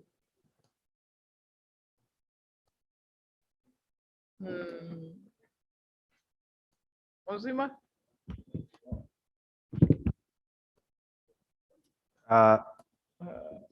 Thank you, Right Honorable Speaker. First of all, I would like to thank you for the job well done and remind you that this is my last submission where I'm basically going on leave, sabbatical, and it is intentional, just intentional. I am an advocate of corruption eradication. That is mainly why I withdrew to study the country for these 4 or 5 years. Nevertheless, you have my support, and we are many out there.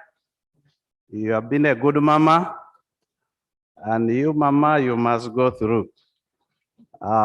Yes, we are going to do definitely something out there.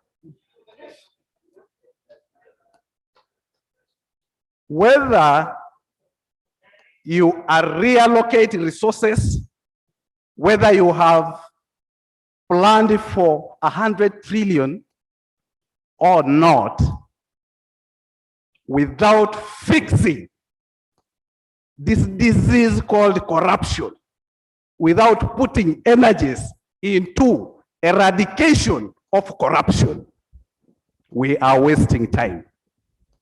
In Uganda today, facts be told, corruption has become culture.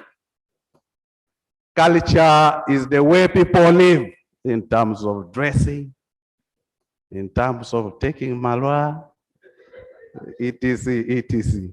So, to rub it is not easy. The question is, what do we do to this disease? What do we do? This budget we are discussing today, it is like a pot which has micro holes. Why do I say micro holes? The mindset of the population, the mindset of the implementers of this budget is that a person sleeps and says, what percentage am I getting from this cash? That is the issue now.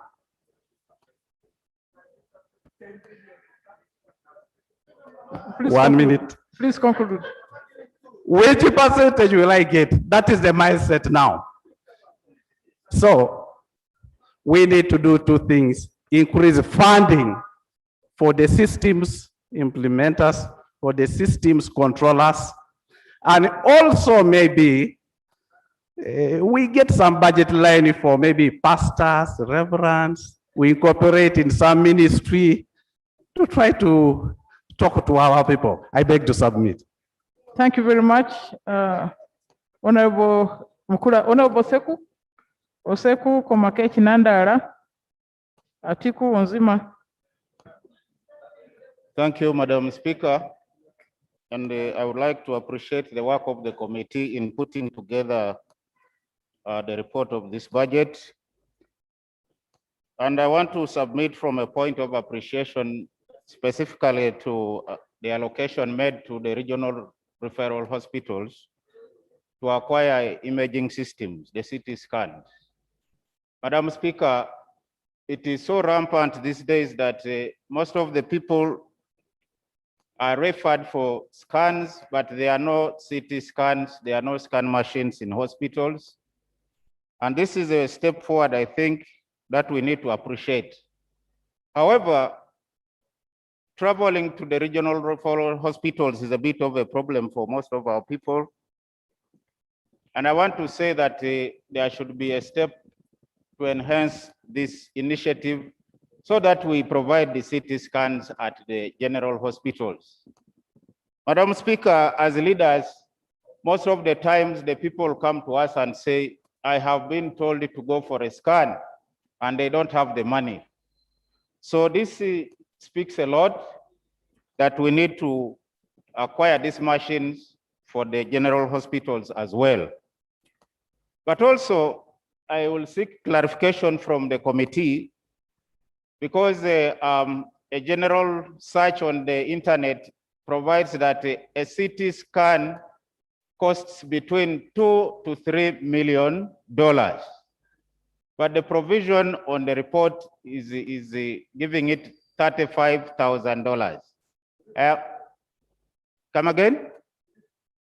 $350,000. So I would want to know which type of machines you are acquiring. I hope they are not going to be substandard. And then when you look at the search at the internet, still you have a refurbished CT machine costing $65,000. So here I thought we will be looking at planning to acquire these machines for the general hospitals as well. My second issue, Madam Speaker, is about this contingency fund provision. The contingency fund to me seems to be, not seems to be, but is a directive of the law. It's a creature of the statute. But here, it is like a discretion of the Minister of Finance to see what it provides.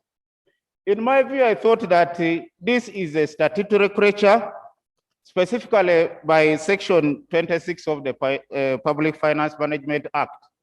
Why is this provision not also, Speaker, just to say, please, like it is with the statutory charge, under the statutory charge, because You cannot provide 62 billion when the law provides that there should be over 200 billion shillings for this particular item of the budget. So for me, I think there is need to shift these contingency issues to settle the problems of Uganda. You know, Madam, and we all remember the provisions of monies we gave and the monies that were raised from the public towards support to COVID. But these are monies that have never been accounted for. These monies went into wasteful expenditure. Foodstuffs were bought which were substandard. Some of them were even disposed of. They were rotten. I have happened to see in one store where food was picked and went and thrown away because it could not be supplied to the people. Please conclude. But there is strict, at least strict expenditure regime on this. I mean, accountability regime if this money is provided for under the law. I thank you, Madam Speaker. Thank you. Honorable Komakech, 3 minutes, then Nandala, 3 minutes. Atiku Ariek.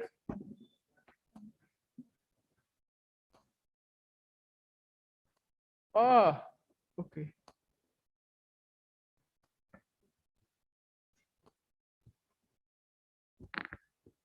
Madam Speaker, thank you. I would like to make some contribution towards the line of support to Northern Uganda, especially on the Peace Recovery and Development Plan. Madam Speaker, this is a plan that was supposed to ensure that Northern Uganda, as an affirmative action, get on board with the rest of the country. And over 95 billion was appropriated for this. But when we struggled and insisted that this money be given back to where it should be, we are amazed that this money has been given back with a very heavy subtraction. We need the 20 billion that was removed from this PRDP development plan to be reinstated, because we cannot have plans that should be implemented that are ongoing to be just thrown out. And the Minister of Finance, I think it is logical that in any society, when you do affirmative action, because it is giving advantage to the disadvantaged, just like say, let the children eat. But if you begin as an adult to share with the children, with your big fingers, what will the children have? We are just recovering. We request that this money be reinstated. The 20 billion that was subtracted with very simple arithmetic should be taken back. And then two, Madam Speaker, I raised a matter of national importance 2 weeks ago on issues pertaining the Uganda printers in Entebbe. And you as well directed that the Minister of Presidency come to this house after 2 weeks. It elapsed, the minister never showed up, and yet Uganda Printers and Publishing Corporation are actually, they are just in coma. This is a government printer that was established in 1902. They are just limping. Nothing is being given to support them. All ministries go and print their work outside in the other commercial areas. I request that there should be a revisit to ensure that our printer that should be actually be given a state of the art. Because we have also learned that many of government documents are getting lost in some of the printers that go around. And it need Uganda printers to be supported in this budget, at least for the first time. For all this period, they are just suffering. Madam Speaker, back to move. Thank you. Una Nandala, Atiku Ariek, then Onzima, Tumshave, then Madam Speaker, thank you so much. I will of course seek you. I've got you. I will seek again your indulgence. Madam Speaker, I want to ask the Minister of Finance, I hope he has a pen to record. Thank you so much. Madam Speaker, this is the budget you have been passing in the last 3 years, and this is what you have been getting. In 2018-2019, you had a budget of 35.05 trillion, but you managed to raise 31.2, and you got a deficit of 4 trillion. And when it came to releases, you actually spent 30.6 trillion, and 0.6 trillion, you took it back, and you never returned to the entities which are not performed. Now, the one of 2019-20, you came with 42.7 trillion. You got 37 trillion. You got a deficit of 5.7 trillion. And when it came to actual releases, you released 35 trillion, and there was a deficit of 2 trillion, even on the releases. That means 2 was swept back. What am I trying to drive at? Is that you are bringing very big figures, yet you know you will not make it. And you are telling accounting officers under Section 15 of the PFM that I've approved your work plans. You come out to Parliament. And Madam Speaker, I want to emphasize this, and the chairman of Budget Committee talked about it.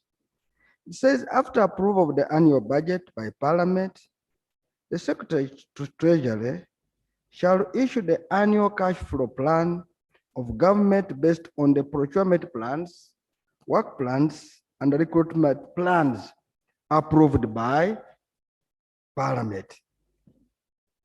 And it says an accounting officer shall commit the budget of a vote based on the annual cash flow plan issued under this section. Madam Speaker, why I'm raising this? We have approved the work plan, recruitment plan, procurement plan. The minister does not come back to amend those work plans, yet because he has given less money. And we are continuing to add money, and we are blaming non-performance. Yet the first person who is causing non-performance.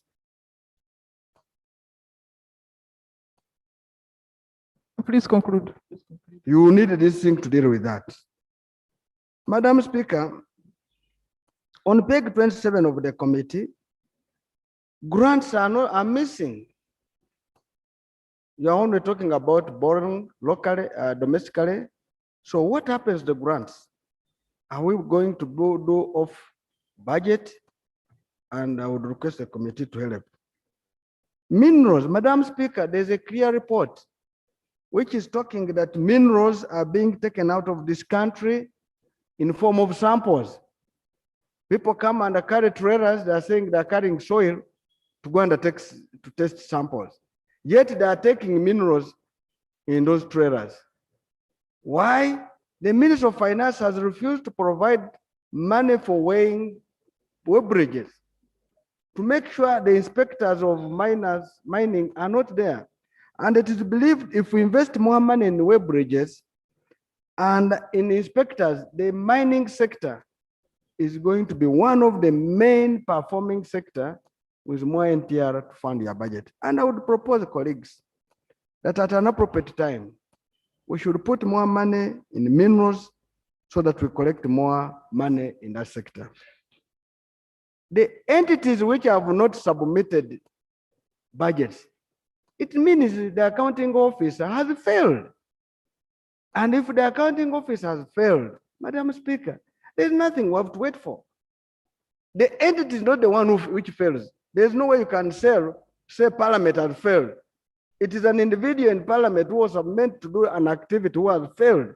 And that's the person you should deal with. So, Madam Speaker, I want at an appropriate time, in fact, now that we retire these accounting officers in the interest of the people of Uganda. And Madam Speaker, I am looking forward that sanctions are taken to such accounting officers who are non-performers. And finally, investment in the health sector is very important. And at an appropriate time, we're going to move on this budget to take care of the health sector. If we have no medicine in our hospitals where we all go, Madam Speaker, we'll be doing a disservice. Even to go and dig, to go to school, to go and drink, to go and dance, to come to Parliament. Member, please we must close, be healthy. please close. I thank you, Madam Speaker. Honorable Atiku, 3 minutes, followed by Honorable Aliek. Honorable Mushabe. You've just come. Thank you, Right Honorable Speaker. I also want to support the committee and thank them for the good work. Madam Speaker, I'll speak on 3 issues, starting with the issue of the cities. When you look at the figures that have been allocated, Madam Speaker, I've just been consulting with Arua. It seems somebody just sat in the Ministry of Finance and decided to give whatever figures he wishes for the cities. The disparities here are glaring. Some of the municipalities are actually having more funds allocated to them for development, living cities. And I thought, Madam Speaker, that the intention of this Parliament, together with government, to create these regional cities was to take services closer to the people. Now you give Arua 12 billion, and then you give Mbarara 31 billion. Do you want people from West Nile to migrate and go to Mbarara? And yet you had created a rural city for them to remain there so that they can get employment opportunities there. So, Madam Speaker, I think once we reach appropriation stage, some of these figures have to be rationalized so that we start from where they go. This is the first budget for these cities, and they need to start at par. This business of creating disparities right from the start so that others,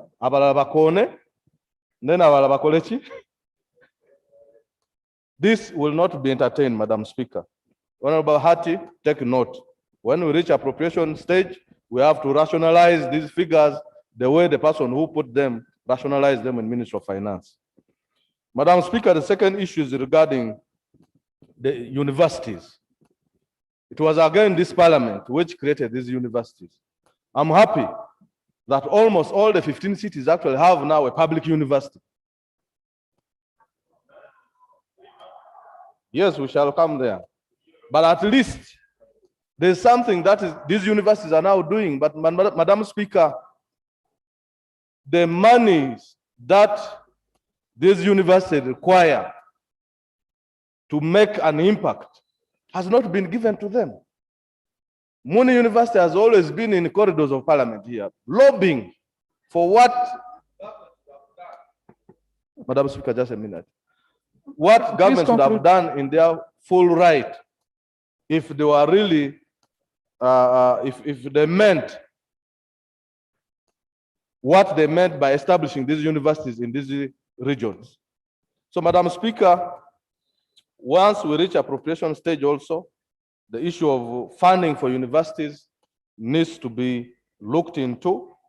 Last but not least, Madam Speaker, the issue of affirmative action for Northern Uganda. There was an attempt actually for dissolving some of the affirmative funding to Northern Uganda, especially to the Ministry of Northern Uganda. If it were not for us coming quickly, I think we will not be talking about a Ministry of Northern Uganda. And yet we very well know that Ministry of Northern Uganda was established in the office of the Prime Minister to bring the people of those regions that suffered under the LRA war at par with the rest of the country. But it has taken more than 20 years. We have never been at par. Please conclude. So, Madam Speaker, the issue of the 20 billion that has been removed from OPM must be returned. Okay. That money still has a purpose. if we are to remove affirmative action from the region, we need to evaluate the impact of the programs that have been put for the region before we transition to normal funding. I thank you, Madam Speaker. Honorable Bariek. Honorable Katushave.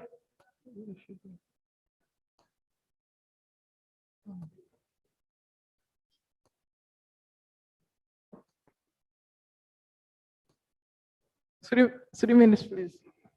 Thank you very much, Madam Speaker.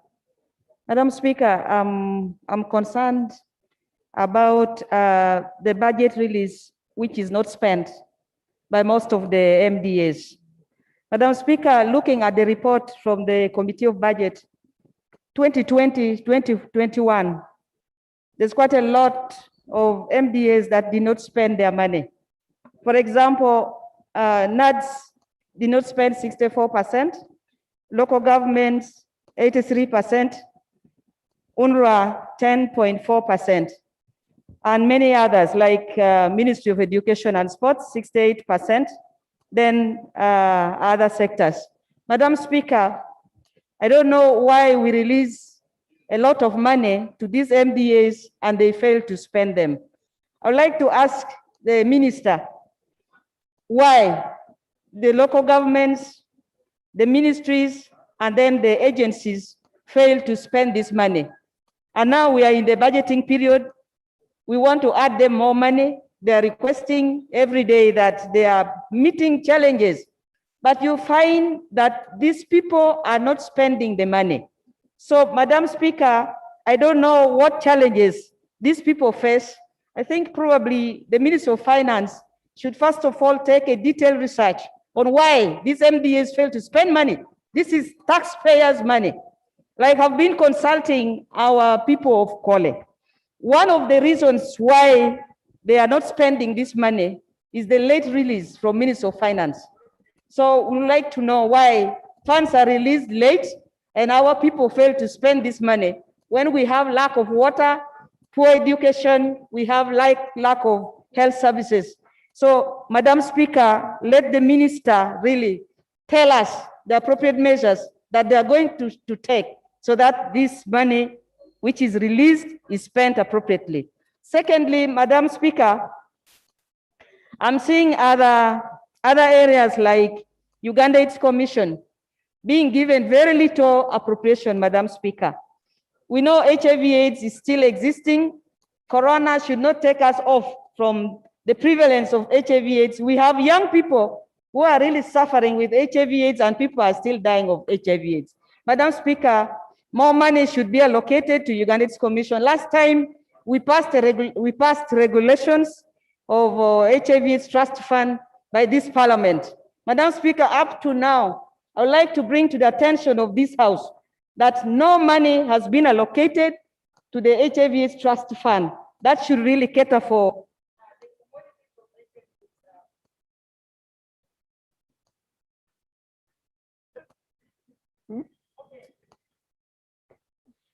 Yes, just conclude, please. Thank you. Let me wind up, Madam Speaker. That is about HIV/AIDS, Madam Speaker. We want this money so that we are able to have our domestic financing for HIV/AIDS. Should the donors withdraw, Uganda will go into what I don't know how to call it, but we shall see the prevalence increasing and many people dying because they will not have access to services. Madam Speaker, another thing that I would like to touch briefly is the Department of Ethics and Integrity. It has just been allocated 650 million, Madam Speaker. This is, yes, ethics and integrity is very important. I must assure this House that this is a department which should check morals in this country. They should check morals in planning, budgeting, and even implementation of programs. They are even the people who are supposed to check corruption in this country. But Madam Speaker, I think we are not seeing this sector performing because they have ever been given very little money. Okay. We want morals, yes. Let them be allocated something reasonable so that they are active on the ground. And we see how these other things that I've talked about should be checked, Madam Speaker. Thank you. Thank you so much. Honorable Katushave, where's Ruth. Okay, we are on this side. Then I'm coming to Honorable Nsima. I'm coming. Thank you, Right Honorable Speaker, for the opportunity. I want to thank the Budget Committee for the good job. Right Honorable Speaker, I want to thank them for considering the rural water. However, the allocation is still minimal, especially for rehabilitation of broken boreholes and drilling of water sources.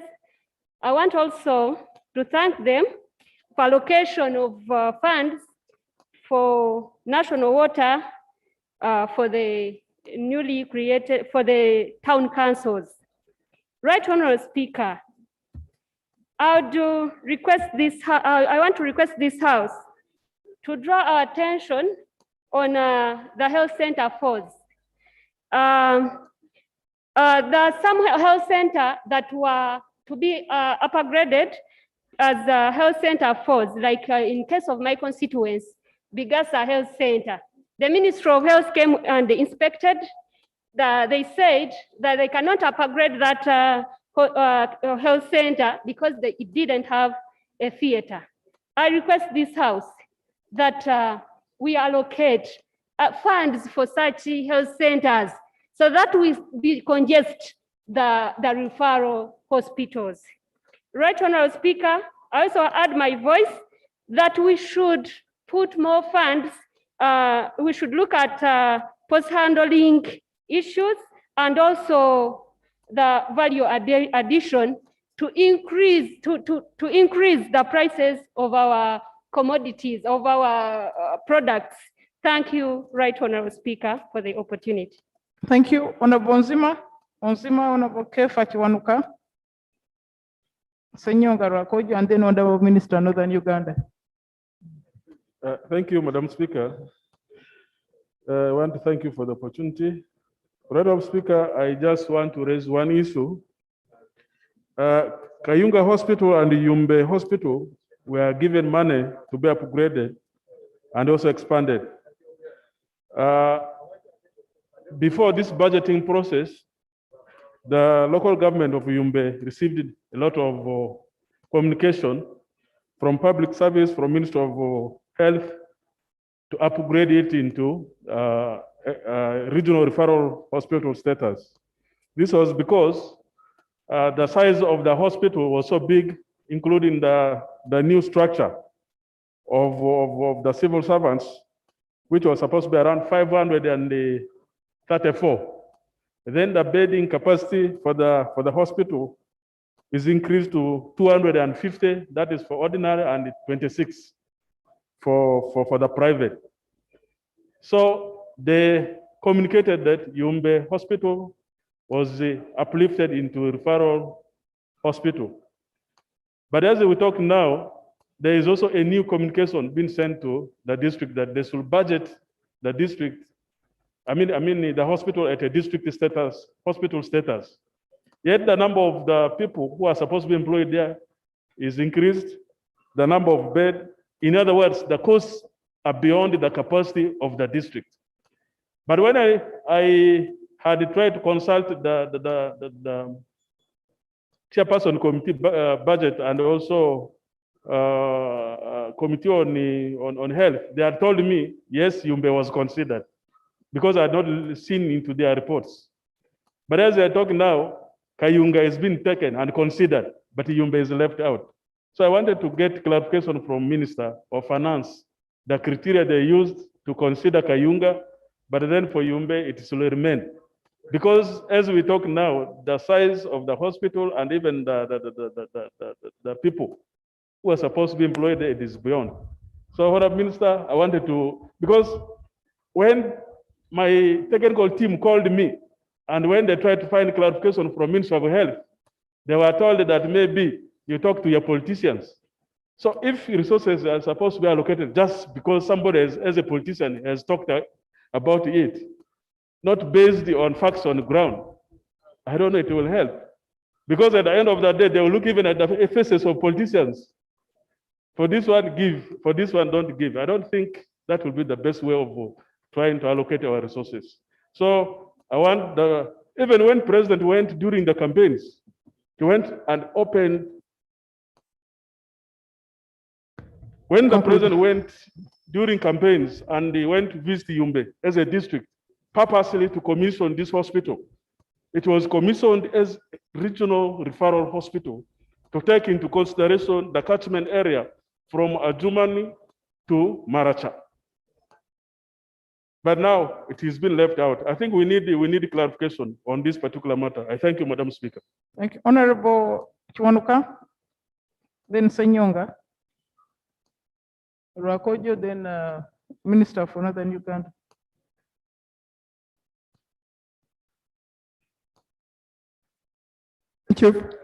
Thank you very much, Madam Speaker, for this opportunity. I have two things at the back of my mind. The first one is that after a long journey that we've traveled together, I've not had any other communication, but that Parliament is being prorogued today. The second one, of course, is the budget. Now, on prorogation of Parliament, at the back of my mind, I'm remembering that bus I used to take when I was young from Chiboga to Kampala very early in the morning, 5 a.m. And sometimes you'd miss it. And when you miss it, you have to come back the next day. And you travel on that bus, people alight at different points. I think we've all traveled together on that bus, and we are lighting at different points. Some colleagues are lighting now, today, and others are continuing. To all of us, I say. No, honor members, the prorogation will be on the order paper formally. Okay. Yes. Thank you. But I'll not have the opportunity probably to say something about that. I just wanted to say it's been a pleasure traveling with you all. And may our success be a source of greater inspiration. May our failure be a source of greater dynamo to dedicate our effort. Now, I'd like also to thank the Budget Committee and the Parliament as a whole. Unfortunately, we're often presented with something which is like a fait accompli. And it's very difficult twisting it around to get something which is in the best interest of the people that we represent. And as members of Parliament, especially on our side as NRM members, often we get castigated. Why have you passed a budget which has not prioritized health? Why have you passed a budget which has not prioritized water? Why have you passed a budget which has not prioritized other production area? I'd like to thank colleague sector committees, the budget committee itself, and the whole August House for having looked at this and tried to do some reallocations and found money to invest in the priority sectors which are not being prioritized by the authorities that are the Minister of Finance and others. Thank you very much, colleagues. I'm particularly pleased that we found money for the health sector. I'm particularly pleased that you found money for the water sector, which has suffered devastating cuts. It suffered a cut of, one second, Madam Speaker, has suffered a cut of over 700 billion. And sometimes you wonder, what's the priority of government? What's the priority of the Ministry of Finance? Now, my humble prayer is that this money can be released, because it's one thing, the money being passed, and another thing, the money being released. It's my humble prayer that this humble budget, the humble allocations that have been found, that they can be released, and that the agencies on the other end can do what is expected from them, so that they can implement what they expected to do. Madam Speaker, my concluding point on this, I'm alarmed about the increasing budget, which we are struggling actually to fund. And I think because of that, we now have two allocating authorities. We have Parliament appropriating, and then we have Minister of Finance, also doing its own allocation, allegedly because of the money that it would have raised. And I think this is becoming increasingly a big challenge. The other challenge we're having is that because we have a budget which we cannot sustain, we are reducing to increasing the taxes, which is increasingly burden on the Ugandans. Then on the other hand, we are increasingly recourse to loans, which is also increasingly becoming a problem. And the Honorable Minister, I think you should find reason to explain why you are having to always come in and explain that the budget level, our borrowing is still sustainable.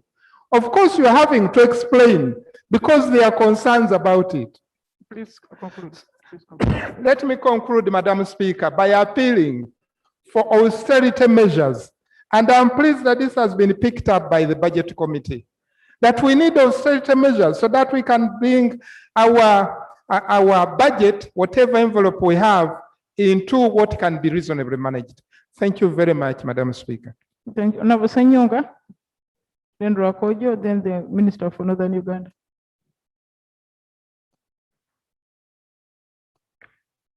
Thank you, Right Honorable Speaker. Right Honorable Speaker, I want to join my colleagues to thank the Committee for Budget for the work well done. But Right Honorable Speaker, there are, as my colleagues have said, there are some gaps where we feel that the chair or the minister should come out. Right Honorable Speaker, in the first, they had budgeted for road equipment for those districts that don't have road equipment. Right Honorable Speaker, but now in the final one, they are not appearing. We should look at all costs and make sure, because a district to hire or get a road equipment from a neighboring district is very, very difficult. And sometimes you find that it will be of no meaning why we created that district when the service delivery remains almost the same. So the unfunded districts, when it comes to road equipment, should be considered. Right Honorable Speaker, when you look at the budget, you see a lump sum of domestic debt where we are going to pay. But it is not clearly indicated that maybe this goes for what. Right Honorable Speaker, you are aware, we have so many other internal debts, including suppliers and the Uganda Kingdom. I don't know whether also that is included in the domestic debt. Finally, Right Honorable Speaker, in a way to fight unemployment, where the majority and which is a challenge to this country now are the youth, skilling Uganda as a way forward and as a dream of His Excellency the President should be very emphasized. But when you look at the ministry that is concerned, and that's the Ministry of Gender, there is little money for skilling Uganda. If there is any chance, as we are going to now, the next step, they should be considered for more funding. Madam Speaker, I thank you, and I thank the committee for the work well done. Thank you. Honorable Rakojo.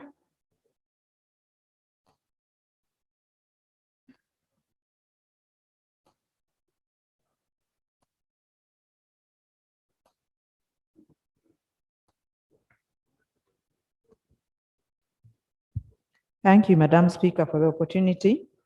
I would like to thank the Budget Committee for the report. And I particularly am thankful for what has been given to the judiciary, because they've been having case backlog and it has been bogging down the work of the judiciary. They've also been trying to construct courts up country in a bid to bring the judicial services nearer to the people. People have been walking long distances. And so I'm grateful that we shall see this beginning. We also are going to have the Court of Appeal having sessions in the various regions, because right now it's centered here, and that will also make justice come nearer to the people. I would also like to thank for the finances that have been given to towards the eradication of ticks, because it's been a menace, and I'm hopeful that the various diseases that have come up, and also foot and mouth disease, will be dealt with, and the veterinary officers at the local level will be put to use. I hope we shall have sensitization before that is done. I'm also thankful for the water and health sectors being able to receive money and for the retention of the WEB fund. Thank you, Madam Speaker.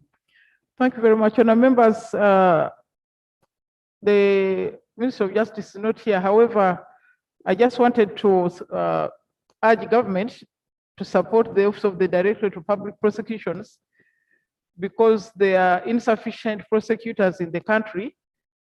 We are improving the judiciary side, but I think sometimes we forget that the judiciary requires the state prosecutors to be able to manage the cases. So I hope that the Committee on Legal and Parliamentary and the Budget Committee will consider the needs of the Directorate of the DPP because it's hindering access to justice. Now, can I invite the Minister of Northern Uganda?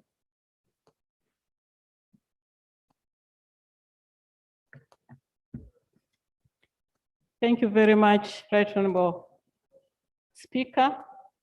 My colleagues, I want to thank you very much for highlighting the budget for Northern Uganda.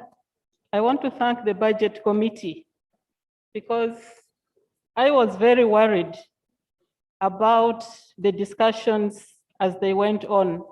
But I want to thank you that you have been able to reinstate the PRDP fund because we had just concluded PRDP 3 and we had discussed extensively a successor program with the communities, with the elders, with the youth.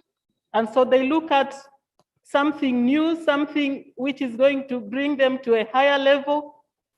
And so this is going to change a lot because the PRDP, as you are aware, has been focusing on livelihood, small community projects. But I like to reiterate the fact that the minority report has highlighted post-harvest and marketing because that is where now we would like to go. We would like to go higher, we would like to attract productivity, we would like to attract industries and agro-processing. As we cry out for employment opportunities, you can be sure, as you know, that it is only factories and industries which can promote high level of employment. And so I really want to thank you for that. And also recognizing the level of poverty as you discuss this budget, because Northern Uganda houses 900,000 households living below poverty level.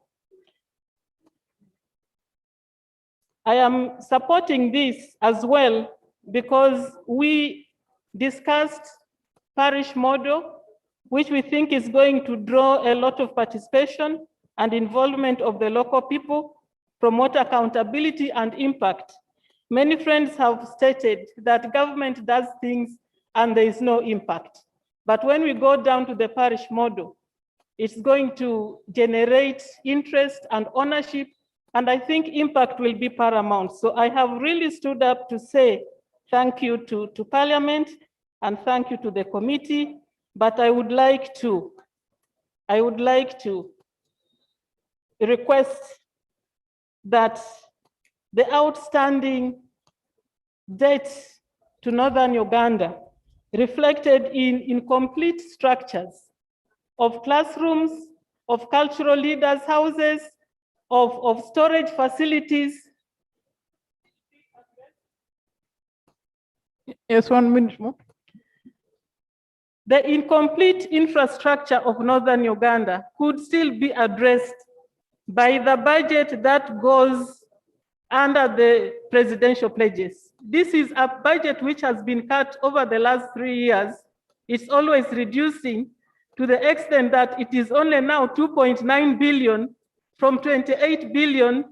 So some of you will not see Northern Uganda in your districts because it is impossible just to use the 2.9 billion to reach Elgon, to reach Bukedi, because that is where Northern Uganda also extends. So I really want to appeal that if this is reinstated, it can help us reach and address the incomplete images we are looking at in northern Uganda. I want to thank you, Right Honorable Speaker.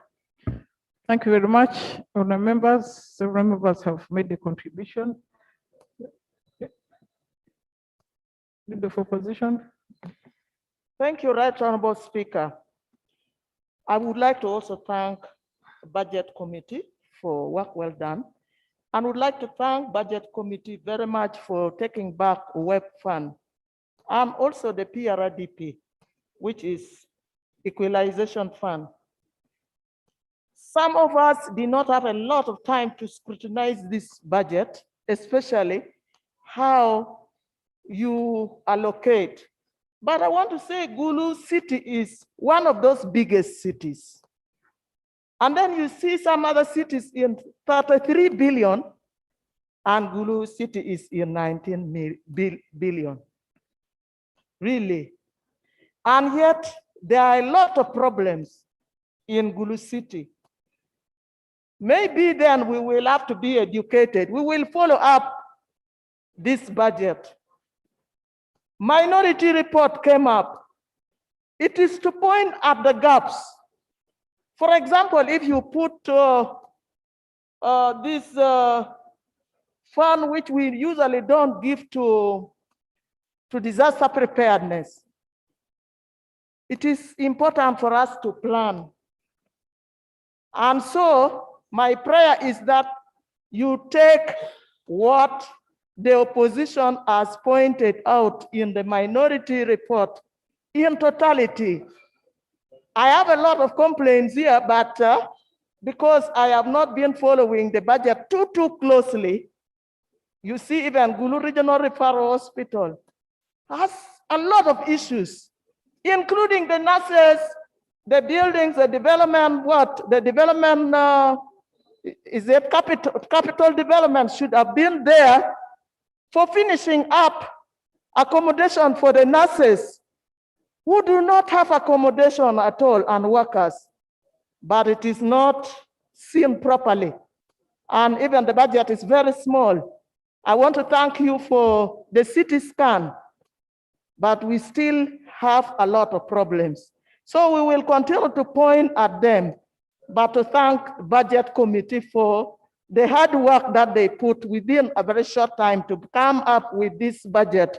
Thank you, and thank you, Right Honorable Speaker, for the hard work that you have put this week, both morning and afternoon, from Monday to Friday. It's hard work. Thank you. We will always pray for you that God should bless you and bless you abundantly for being committed to the service to the people of Uganda. Thank you. Thank you very much, honourable members. I put the question that the question will be put. Those in favor say aye, the contrary no. I now put the question that this House be resolved into a committee of supply. Those in favor say aye, the contrary no. Ayes have it. Committee of Supply.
Recurrent expenditure for the financial year 2021-2022, central government, votes 001 to 024, votes 109 to 129, vote 132 to 134, vote 136 to 162, vote 301 to 310, vote 312 to 321.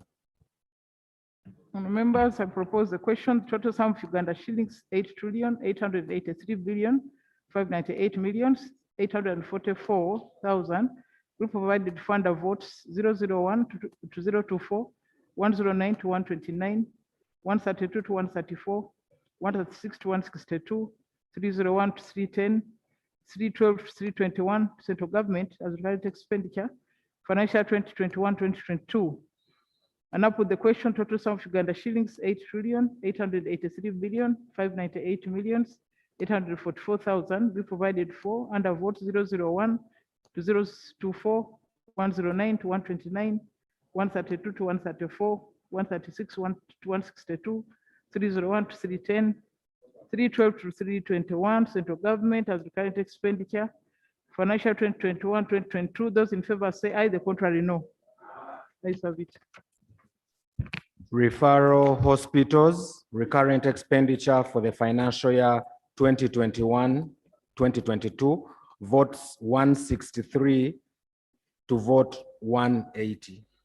I propose the question that total sum of Uganda shillings 178,272,327,000 provided for under votes 163 to 180 referral hospitals as recurrent expenditure financial 2021-2022. And up with the question, total sum of Uganda shillings 178,272,327,000 be provided for under votes 163 to 180 referral hospitals recurrent expenditure financial 2021-2022. Those in favor say aye, the contrary no. Ayes have it. Foreign missions, recurrent expenditure for the financial year 2021-2022, votes 201 to 238.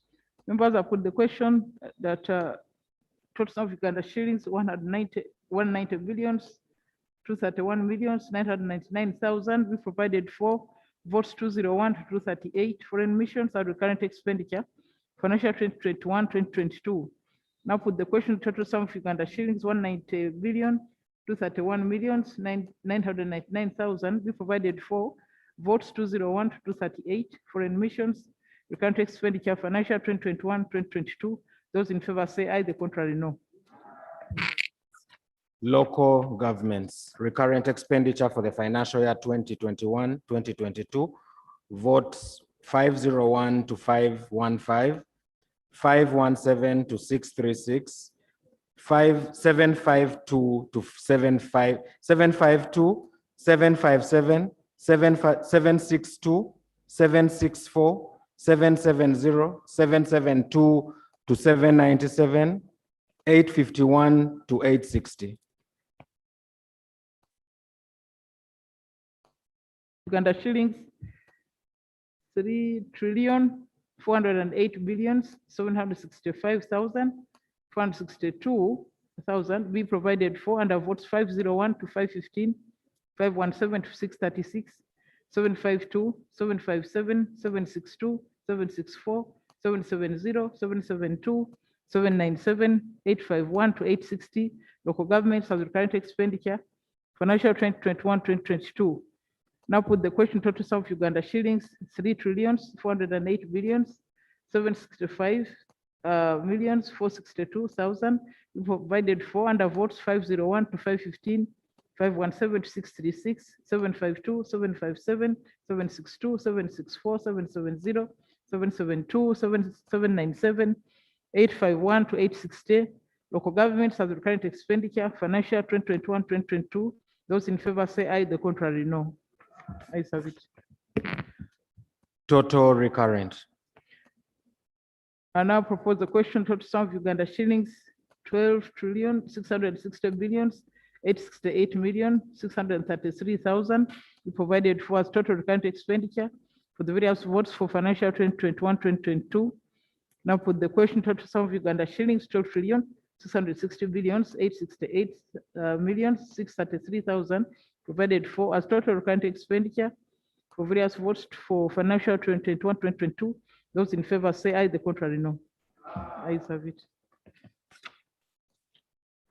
Development expenditure for the financial year 2021-2022, referral hospitals, votes 163 to 180.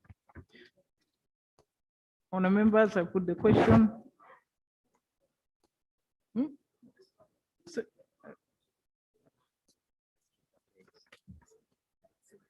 Okay. Sorry about that, I skipped a page. Development expenditure, central government. Development expenditure for the financial year 2021-2022, votes 001 to 024, 101 to 129, 131 to 134, 136 to 162, 301 to 310, 312 to 321. Honour members, I propose the question, total South Uganda shillings, 13,823,217,958,000. We provided for under votes 001 to 024, 101 to 129, 131 to 134, 136 to 162, 301 to 310, 312 to 321, central government as development expenditure, financial 2021-2022. Now put the question, total South Uganda shillings, 13,823,217,958,000. We provided for under votes 001 to 024, 101 to 129, 131 to 134, 136 to 162, 301 to 310, 312 to 321, central government, development expenditure, financial 2021-2022. Those in favor say aye, the contrary no. Ayes have it. Development expenditure for referral hospitals for the financial year 2021-2022, votes 163 to 180. Members, I propose the question to South Uganda shillings, 30,953,723,000. We provided for under votes 163 to 180, referral hospitals, development expenditure, financial 2021-2022. And now put the question, total South Uganda shillings, 30,953,723,000, provided for under votes 163 to 180, referral hospitals as development expenditure, financial 2021-2022. Those in favor say aye, the contrary no. Ayes have it. Development expenditure for foreign missions for the financial year 2021-2022, votes 201 to 221 and 223 to 238. Members, I propose the question that the sum of Uganda shillings, 32,923,850,000 be provided for under votes 201 to 221, 223 to 238, foreign missions, development expenditure, financial 2021-2022. And now put the question, total sum of Uganda shillings, 32,923,850,000 be provided for under votes 201 to 221, 223 to 238, foreign missions, development expenditure, financial 2021-2022. Those in favor say aye, the contrary no. Ayes have it. Development expenditure for local governments for the financial year 2021-2022, votes 501 to 515, 517 to 636, 752, 757, 762, 764, 770, 772 to 797, 851 to 860. Members, I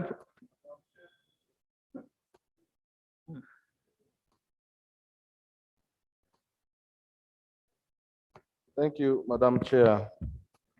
This was the point where I'd requested that we would have to rationalize the figures for the cities. Madam Chair, I remember very well, all these cities started together, and this is the first time they're getting a budget line. And therefore, it's my prayer that with colleagues, we rationalize these figures first, because there was no clear formula that was used to give Mbarara 31 billion for development, Arua 12 billion for development, and therefore it will be really in order to be treated equally at the beginning of this Development Initiative. So can we have these figures rationalized before we pass this motion? Thank you. Honorable Chair, Finance.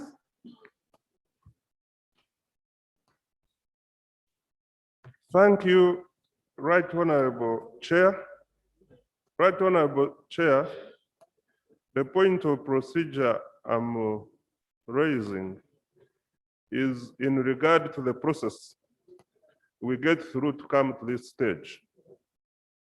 The policy statements were laid to this House and referred to the relevant sectoral committees.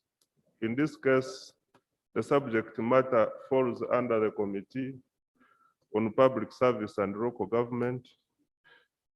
The committee reported back, laid the report to the House, and the report was referred to the Committee on Budget for further harmonization and scrutiny.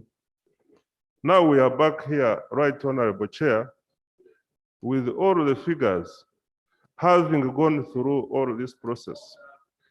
I have a feeling that the point the honorable colleague is going to raise is likely to destabilize all the figures we have come up with in the schedule. Is it procedural right? Point of order. Right, Honorable Chair, for Point the of order. member to come Order. to this stage instead of Order. he had an opportunity to come to the Point committee, of order. but he opted to come to the Point House. of order. Is he procedurally correct? Order. Thank you, Right Honorable Chair.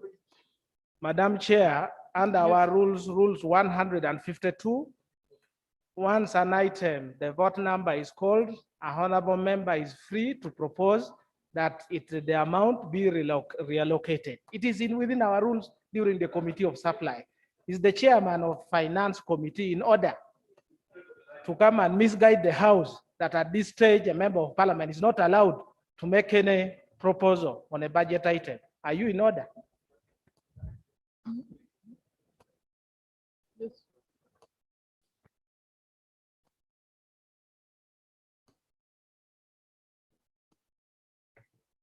Madam Chair, I wanted to supply this information to the Honorable Atiku that and members that as we allocate these resources, there are some factors that we consider.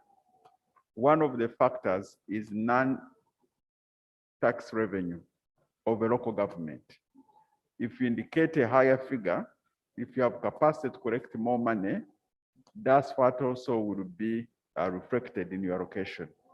The second one is this program of the World Bank, where we are doing infrastructure, the roads in the different cities and towns and municipalities. So it also depends on the performance of the certain municipality. If you performed well, the resources would also be recorded accordingly. In other words, you find that Mbarara is going to receive more money for USMID because of the approved program for USMID than Arua, and that gives this a difference. Mbarara is getting more money than Arua because it has indicated that it has capacity to collect more. And these figures of non-tax revenue come from the, but I'm supplying you actual information. This is really not Honour members, I think we need time to understand and appreciate the reasons for each of these, which I suggest that we handle in the new budget cycle, which is going to start in October. I put the question that the sum of Uganda shillings 1,072,832,199,000 be provided for, and the votes 501, 515, 517, 636, 752, 757, 762, 764, 770, 772, 797, 851 to 860 local governments, development expenditure, financial 2021-2022. Those in favor say aye, the contrary no. I have it. Total development expenditure for the financial year 2021-2022. Members, I now propose the question that the total sum of Uganda shillings 14,959,927,730,000 be provided for as total development expenditure for the various vote financial 2021-2022. Now put the question, total sum of Uganda shillings 14,959,927,730,000 927,730,000 provided for as total development expenditure. Various votes for financial 2021-2022. Those in favor say aye, the contrary no. Ayes have it. Statutory expenditure for the financial year 2021-2022. I now propose the question: total South Uganda shillings 17,157,992,033,25,000 provided for as statutory expenditure financial 2021-2022. I now put the question: total South Uganda shillings 17,157,992,000 be provided for as statutory expenditure financial 2021-2022. Those in favor say aye, the contrary no. Ayes have it.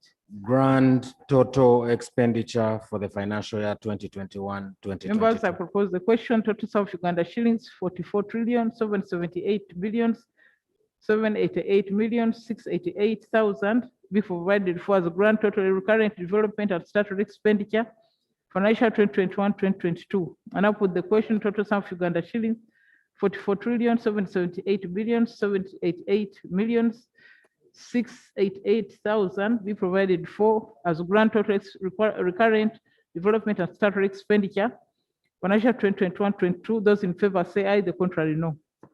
Ayes have it. Motion for the House to resume.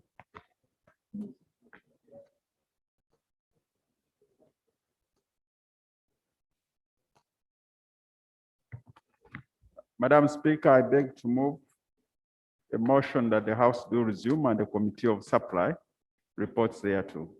Now, members, the question that the House do resume and the Committee of Supply do report thereto. Those in favor say aye, the contrary no.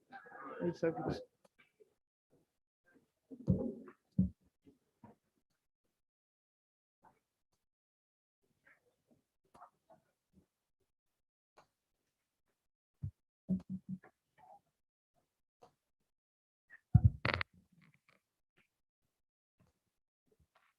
Report from the Committee of Supply. Honourable Minister.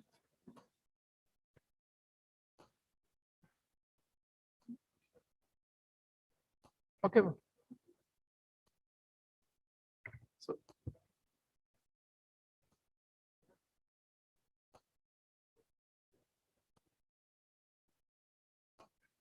Madam Speaker, I beg to report that the Committee of Supply has considered the budgetary proposals for the estimates of revenue and expenditure for the fiscal year 2021-22 and passed them with amendments. Motion for adoption of the report of the Committee of Supply. Madam Speaker, I beg to move that a report from the Committee of Supply be adopted. Now, members, I put the question that the report from the Committee of Supply be adopted. Those in favor say aye, the contrary no. Ayes have it. Now, members, we shall suspend the House for 1 hour and come back for appropriation.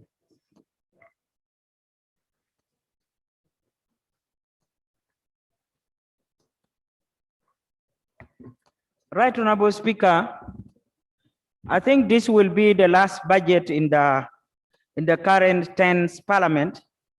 And I want to take this opportunity, Right, Honorable Speaker, to applaud our chairman, Honorable Amos Lugulobi, for having steered the committee very, very well. And I think I think it needs to have a spirit of reconciliation and to work in harmony, because at the beginning he thought we were coming up with the opposition minority report. He was thinking that we were being hostile, but increasingly he started learning that actually our being firm and determined to change the process of budgeting has actually made this budget committee a very important committee in our parliament, Right, Honorable Speaker. So I really want to thank him. And I personally attended Thanksgiving when he came out of hospital, Right, Honorable Speaker. We are all very happy that the Lord gave him back to us. And I believe that if he's back in Parliament. I know he's likely to be made Minister of Finance, but we'll definitely miss him. We'll definitely miss him in the Budget Committee. So, Right Honorable Speaker, that's all I wanted to say to appreciate our committee. And Right Honorable Speaker, we have got a very sharp guy here, Honorable Mwanga Kivumbi, who has been also very consistent. And I'm praying that he will be the next leader of the opposition. And if he does, then I will have to find somebody else to give me escort in the process. So I want to thank you very much, Right Honorable Speaker, for this budget. Thank you.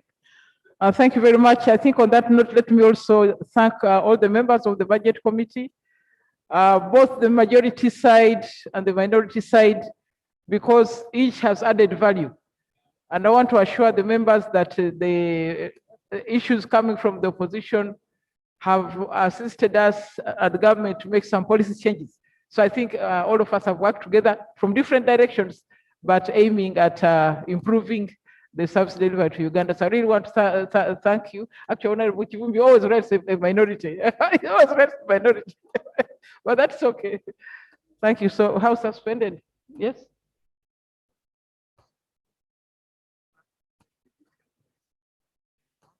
Okay. Now, can the clerk reflect the entire details of the supply on the Hansard for our records? So House adjourned to 5 p.m. Suspended for up to 5.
Check.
Communication from the chair. Honourable members, I welcome you to back to the afternoon sitting so that we can complete our business for today. Thank you. Item 6, Bill second reading, the Appropriation Bill 2021. Honourable Minister.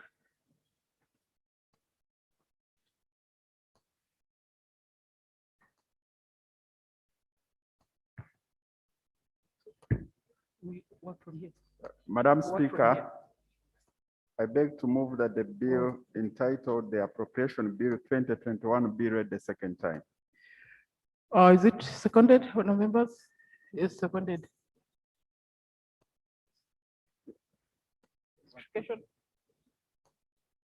Madam Speaker,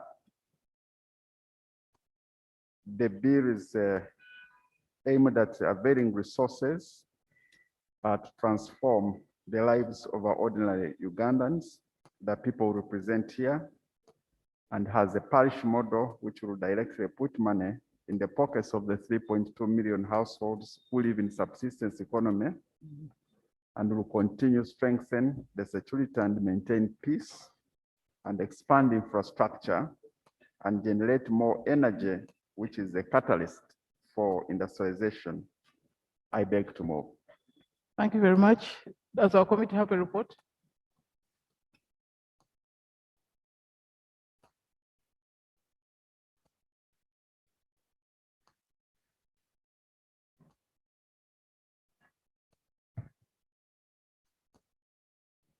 Madam Speaker, I beg to present the report of the Committee on Budget on the Appropriation Bill 2021.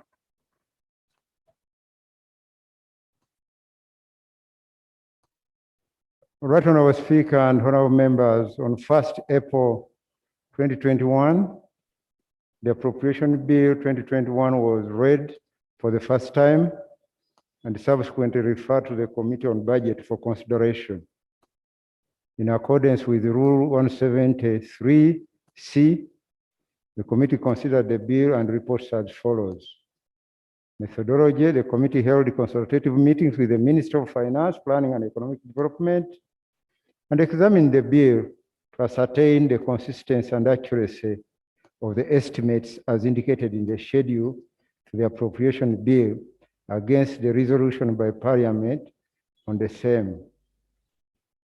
The object of the bill is to provide for the authorization of public expenditure out of the consolidated fund of a sum of 27,620,796,363,000 shillings only, and withdrawal of funds from the petroleum fund into the consolidated fund, a sum of 200 billion shillings only, to meet expenditure for the financial year 2021-2022, and to appropriate the supplies granted. and we are moving under the following legal framework.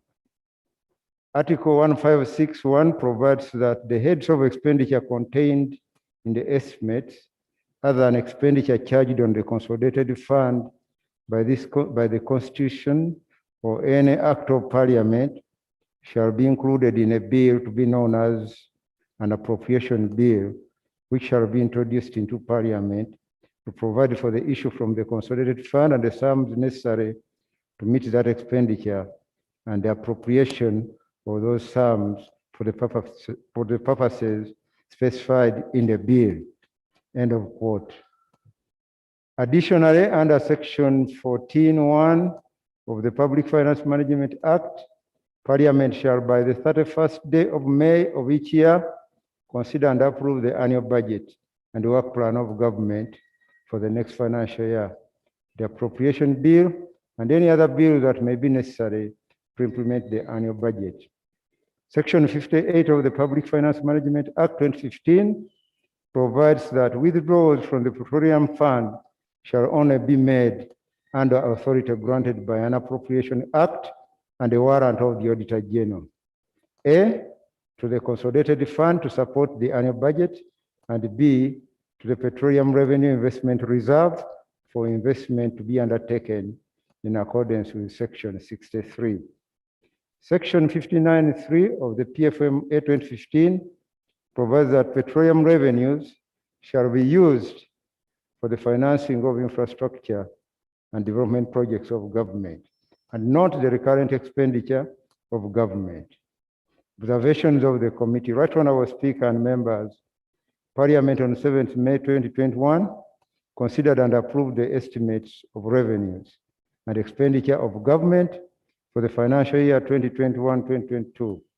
Subsequently, in accordance with Rule 173 of the Rules of Procedure, the committee has examined each vote together with its corresponding figures indicated in the schedule to the bill and finds that there are several inconsistencies with the approved estimates.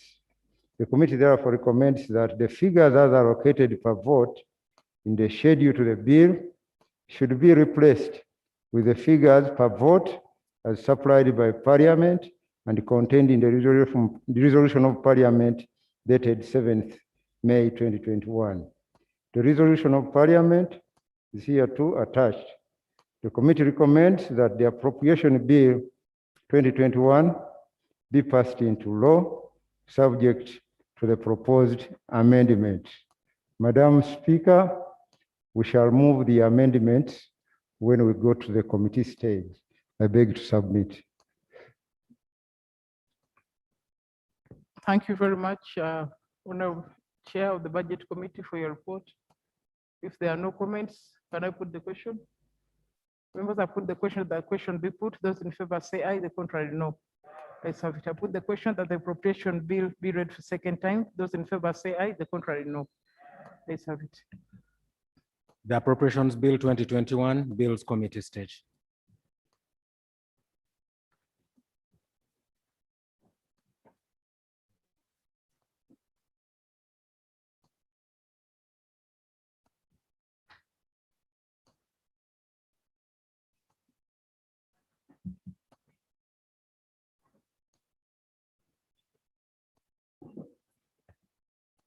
Clause 1.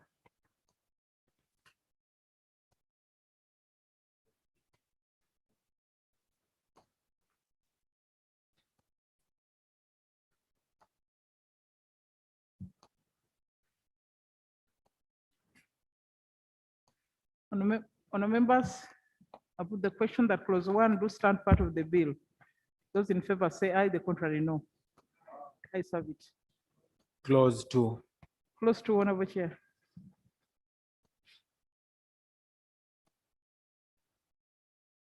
Yes, Honourable Chair. You have an amendment.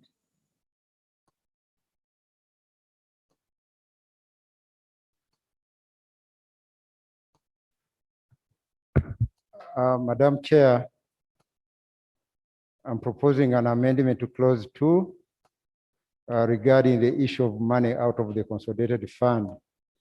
And I propose to substitute for the entire clause the following. 2, issue of money out of the consolidated fund. The Treasury may issue out of the consolidated fund and apply toward the supply granted to the government for the service of the year ending on 30th June 2022, the sum of 27,620,796,363,000 shillings only. I beg to move.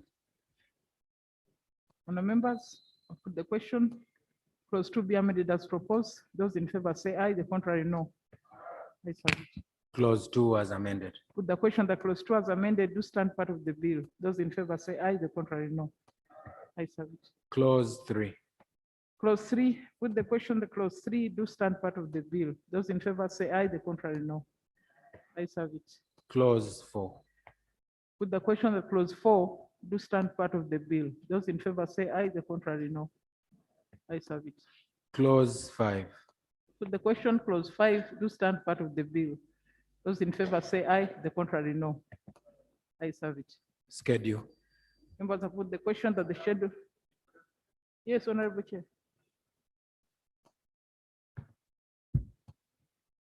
Madam Chair,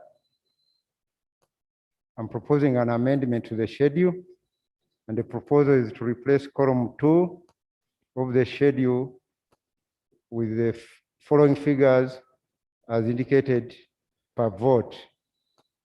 Madam Speaker, I believe that this schedule is available to all the members, but it is all contained in the report of the committee.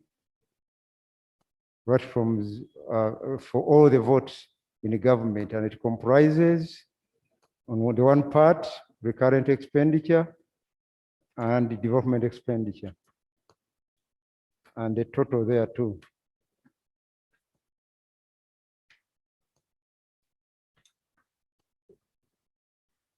I beg to move.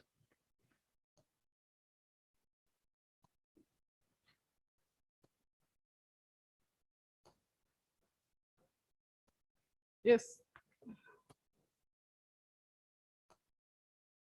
Madam Chair, I'm at a loss. The schedule we're talking about is schedule what? And what totals are you trying to refer to? The total of the entire budget, vis-a-vis the current and development, or what? So, Mr. Chairman, I need to be helped to understand before I can move. Madam Chair, the figures we have presented are the figures as supplied for appropriation, excluding statutory expenditure. We have not altered any figure. It is as supplied for both recurrent and development expenditure for those non-statutory agencies. Honourable members, the question is that the figure supplied for recurrent and development expenditure do stand part of this bill. Those in favor say aye, the contrary no. Ayes have it. The schedule as amended. Put the question that schedule as amended do stand part of the bill. Those in favor say aye, the contrary no. Ayes have it. Title. Put the question the title do stand part of the bill. Those in favor say aye, the contrary no. Ayes have it. Motion for the House to resume. Minister.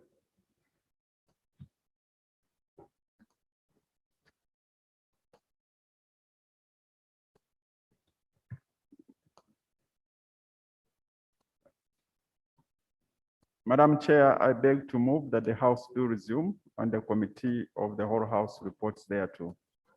Members, I put the question that the House do resume and the committee of the whole House report thereto. Those in favor say aye, the contrary no.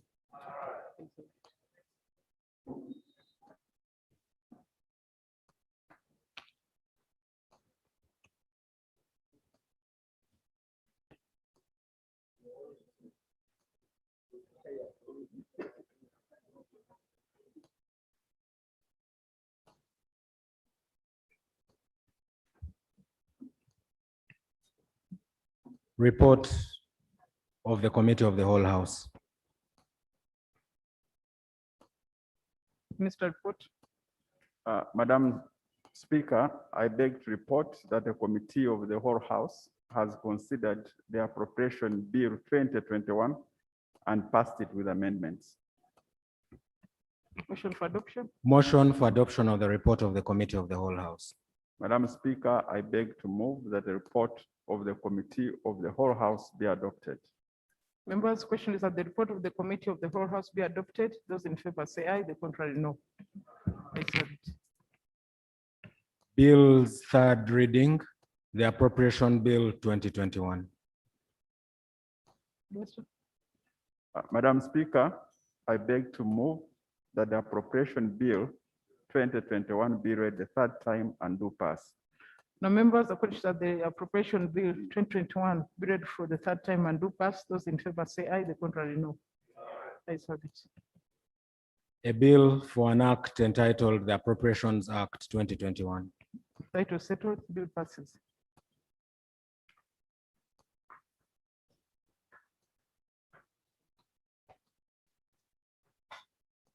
Madam Speaker, I wanted to use this opportunity to thank you for the endurance and the spirit that we have put in this process to make sure that we pass the budget on time.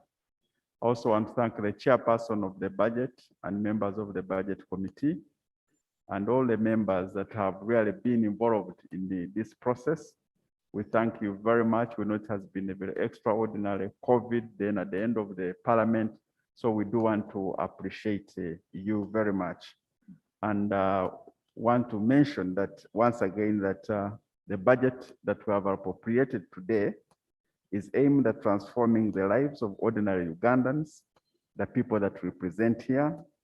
And one of the key things that we have put in this budget is the parish model. If we implemented in a phased manner, we would directly put money in the 3.2 million households who live in subsistence economy and will strengthen our security and maintain peace and expand infrastructure and generate more energy, electricity, which is a catalyst for industrialization that we need to create jobs and wealth.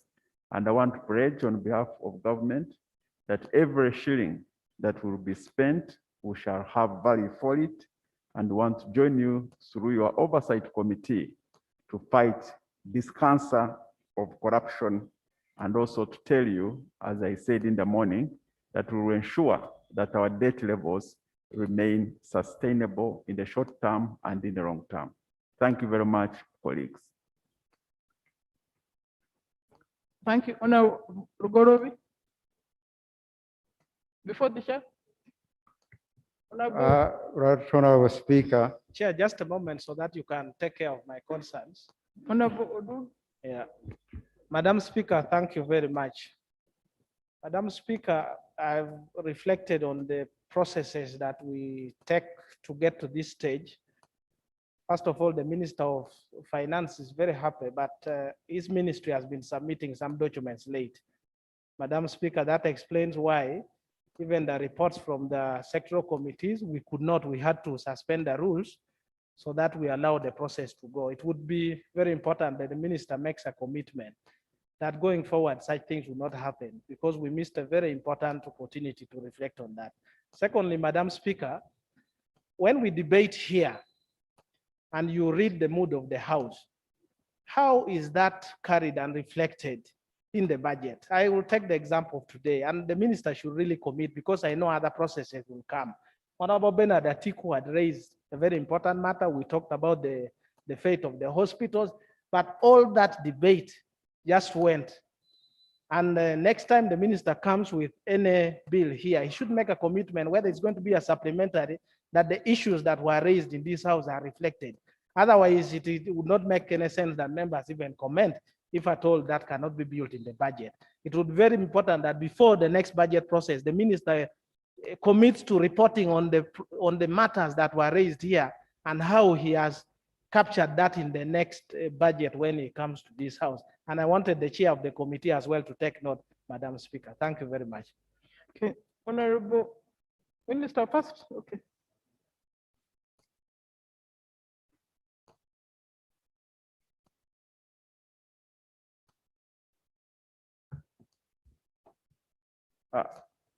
Madam Speaker, it is indeed proper that my colleague raises that issue. So what will happen that after this appropriation has been passed, we are going to look into the issues that have been put in the report of the budget committee, but also in the answer, the issues that were raised during the budget report, and they will form part and parcel of the planning processes for the budget of the coming financial year. But honorable colleague, just to also remind you that one of the British people, Shakespeare, once said that all is well that ends well. Madam Speaker, this process, whatever has happened in the process, all is well now that it has ended well. So we should end at a very good note. Thank you. Madam Speaker, the minister is saying all has ended well. That's fine for him. And Madam Speaker, what Honorable Jonathan Odua has raised is very important. You see, one, the committees have reports. I would have been very happy that those reports of the committee were brought here and we asked them to be part and parcel of our answer.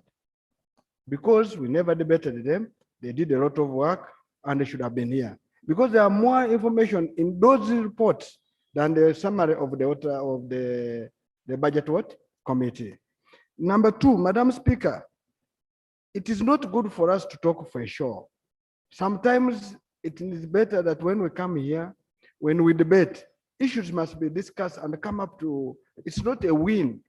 There must always be a win-win situation, not one must win and another and lose. Issues we have raised, they are very serious. And if they are not analyzed very well, they are going to make this same budget not perform. Because the same, if you're putting money in the same pit, it will die from the same pit. If we don't put systems in place, if we don't agree to say, and by the way, Honorable Bart, the Minister of Finance, you have the liberty. Now we have given you the total sum, which you are going to get one warrant. But you have the liberty to manage it in such a way that it performs. You can say, no, here's your, well, along the way, this is your money, but we're not going to release it according to this. We must have this certified first before we deal with this. You still have the liberty because you're the one in charge of the treasury. I hope you will come back. If you don't come, the one who will come and pick this answer and use it. Maybe he's listening already because many of you are walking around positioning yourself to become the next Minister of Finance. But this, Madam Speaker, what I want to say, Parliament should be taken seriously because I came here thinking we're going to go vote by what? Vote. Then I saw the chairman coming up of the committee and I saw things ending. I said, oh, then I wish I'd gone home to sleep. So, Madam Speaker, Now, honour members, about the inability to discuss the committee reports, really, the Public Finance Management Act required us to reach this process by the 31st of May. But we cannot reach the 31st of May because the tenure of this House ends next week. So that is why we shortened the time. There was no time to, I am one of those who really like to listen to members, as you have seen. I want to listen to all the reports, pick up ideas from the members. So that's the reason why we could not have the, so this is, it happened because of the final final session of the 10th Parliament. But having said that, Honorable Minister, there were some major issues and I'm glad the Minister of Health is here. For instance, the issue of when will the old referral hospitals, when you come to, when the Minister of Finance comes next year, they must be able to tell us, answer that. I think she'd also answer the question of funding, which article raised, a number of other issues, so that the country knows that yes, you raise these issues, the government has picked them up and will be able to address them. Okay, thank you very much. Yes, yes, Honorable Gordon. I have two issues, Madam Speaker. The first one is to add on what you just said and what Honorable Bahati said, that this budget process has two stages within Parliament. The first stage is when we get the budget framework paper. And the reason behind the budget framework paper is to ensure that if Parliament has any views Those views would be captured at that stage, then presented to government. And when they bring the estimates, we expect that government, to the extent possible, would have incorporated those proposals. So I think, in my opinion, a problem comes when a member begins to assume that he will make an amendment at the tail end of the process. When the process had started well back in January, at the submission of the budget framework paper to Parliament. That's when Honorable Atiku should have actually made that proposal. And the proposal would then have been processed through the system to provide for resources needed by those various cities. That's the stage when we expect, that's actually the essence of the budget framework paper coming to Parliament, to get the opportunity to make our proposals and amendments to the budget. Now, we need to seize that opportunity. But members sometimes forget, and I don't know whether they go at that particular time, but they are not available to articulate those issues. And they wait at the stage of appropriation when it is very difficult to change. That is the procedure. And I need you to appreciate that.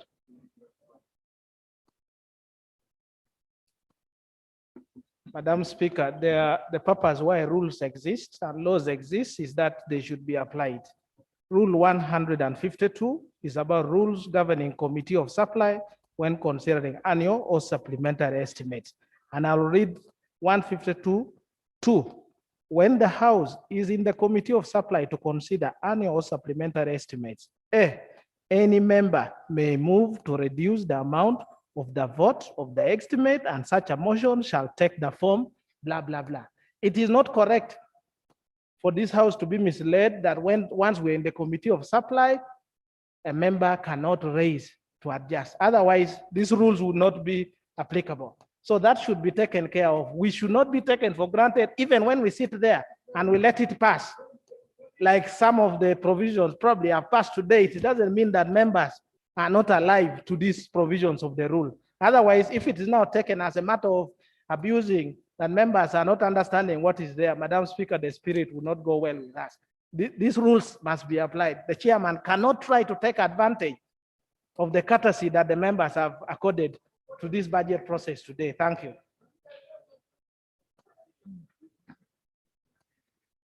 Yeah, thank you so much for that information.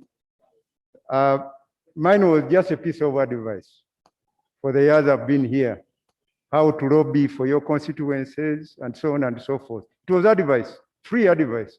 You can take it or leave it. I was simply telling you that coming to amend the bills at this stage, at the tail end of the process, would be very complicated. I know the rules provide for it, but it's very complicated. It was just a piece of advice. You can take it or leave it. Mr. Chairman, the budget process ends when appropriation is being done.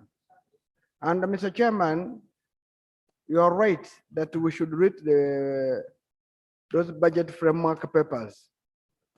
They will say that means of local government have indicative amount of this, but they will not come up clearly and say we have allocated Sironko district, Kapchora district, this amount of money. No, it's just indicative of the entire block. Two, it talks about the previous performances. And so you as the planners of this country who are now in power, you don't need to have to wait a member of parliament, then he comes to raise it. If you're planning, you come up with a very good distributional mechanism. Arua this city, why are we giving you this? There's a mechanism applying, which somebody just plugs in and knows that he's entitled to this amount of money. But if we do numbers which are not backed up to the working papers, Mr. Chairman, you make things to assume it is those who are nearer who can get. That's why you are seeing members are raising in Mbarara. They are raising in Mbarara because they are assuming Mbarara is well favored because it is where the president comes from, is where Bahati comes from, is where. So these are the things. So these are things we want to say. No, I'm just helping you. I'm helping you. Not. It's because that's why the members are raising. Oh, okay. That's the road which Bahati takes when he's going to Kabale. Madam Speaker is the former Secretary General of FDC in order to really disturb the peace of the House when we have reached the end and we have debated very well. This process has been long to continue raising issues and mixing places when he was a man who believed in one Uganda and one people. But Madam Speaker, I know today is very going to be difficult for your ruling. But if it's meaning the former General Secretary General, I'm still the current. That order is for another one, not mine. So, Madam Speaker. Madam Speaker, I rose actually to express my appreciation to you in particular, and to the members of the Budget Committee, and to the entire House for the way you've been handling the reports of the committee originating from the Budget Committee. We really want to appreciate you very much and the House.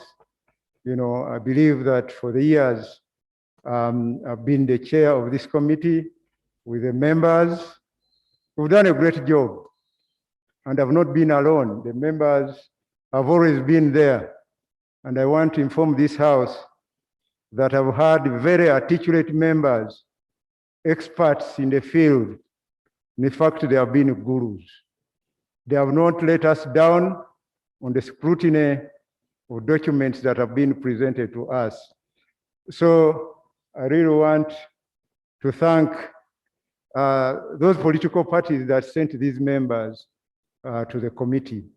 You know, they have been very good members. We did not have a shortage of experts on the committee. We had all the experts that are needed to process the kind of documents we are required to deliver to this House.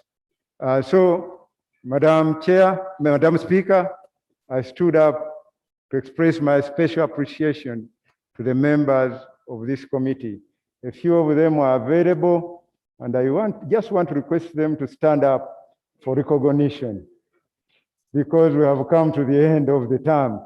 The Vice Chair could step in very easily without any problem whenever I was not around, and business could go on normally. So they have been a very elegant team, a very articulate team, and I really want to appreciate them. On the side of the opposition too, when I also see Buharo, Mwanga Kivumbi, and others, you know, they have been very, very useful. As a team, we believe that we have worked so well for our country. Thank you so much for passing the bill, the appropriation bill 2021, and thank you so much all for your support. Much, Honorable Chair and members of the Budget Committee, and also the members of the House who have stood by the institution to ensure that our work is done. Thank you so much. Let's go to item 7. Item 7, Bill's second reading, the Inland Water Transport Bill 2020. Minister of Works.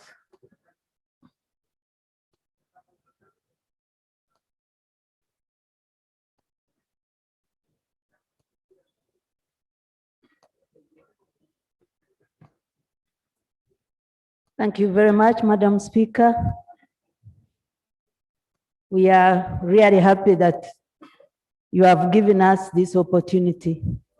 I beg to move that the bill entitled the Inland Water Transport Bill 2020 be read for the second time. Honourable members, is it seconded? Is the bill seconded? Seconded. Justification? Madam Speaker, this bill is to provide regulation of inland water transport by providing for registration and licensing of vessels, provide for the safety of life and navigation on inland waters, provide for the prevention of pollution and protection of marine environment and marine security, provide for regulation of ports, and to repeal old laws like the Vessel Registration Act Cap 362, the Ferries Act Cap 355, the Inland Water Transport Control Act Cap 356, and Part 12 of the Uganda Railways Corporation Act Cap 331. Madam Speaker, the inland water transport sector is characterized by old laws and standards which require immediate review and harmonization. In addition, Madam Speaker, there are a number of things that have emerged since colonial times: the standard of operating procedures, the types of vessels, the new trends and dynamics in the water maritime transport management, the increased number of users, the increased accidents, and conduct of investigations. There is also the need to conform to regional and international conventions that Uganda is party to. Uganda acceded to the International Marine Organization conventions, which compels state parties to comply with international standards for safety of lives, vessels, and environment. The bill seeks to domesticate these conventions through incorporation of these conventions. In the same vein, certain provisions of the Lake Victoria Transport Act 207 that were not yet operationalized have been operationalized in this bill. Madam Speaker, it is also important to note that there has been no established institution with clear functions to regulate and enforce safety measures on water transport in Uganda. The current laws have weak sanctions and penalties for offenders of the laws in maritime transport. Honorable Speaker and honorable members, this bill seeks to improve and harmonize the legislations in this subsector, taking into account the emerging trends and ensure that the law is sufficiently relevant to Uganda's development plans. Madam Speaker, I beg to move. Thank you very much, Honourable Minister. I believe our committee had the opportunity to study the bill. Can we receive their report?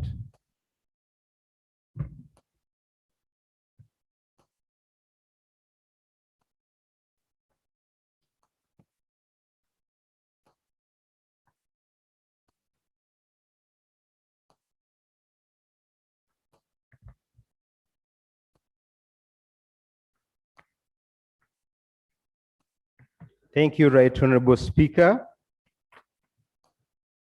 Honorable members, this is a report of the Committee on Physical Infrastructure on the Inland Water Transport Bill 2020.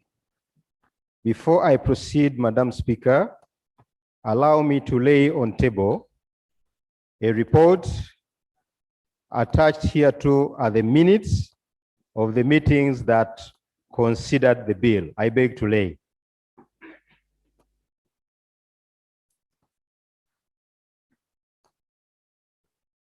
Right Honorable Speaker, the Inland Water Transport Bill 2020 was read for the first time on the 25th of August 2020 and referred to the Committee on Physical Infrastructure and report back to the House in accordance to Rule 128 of our Rules of Procedure of Parliament of Uganda.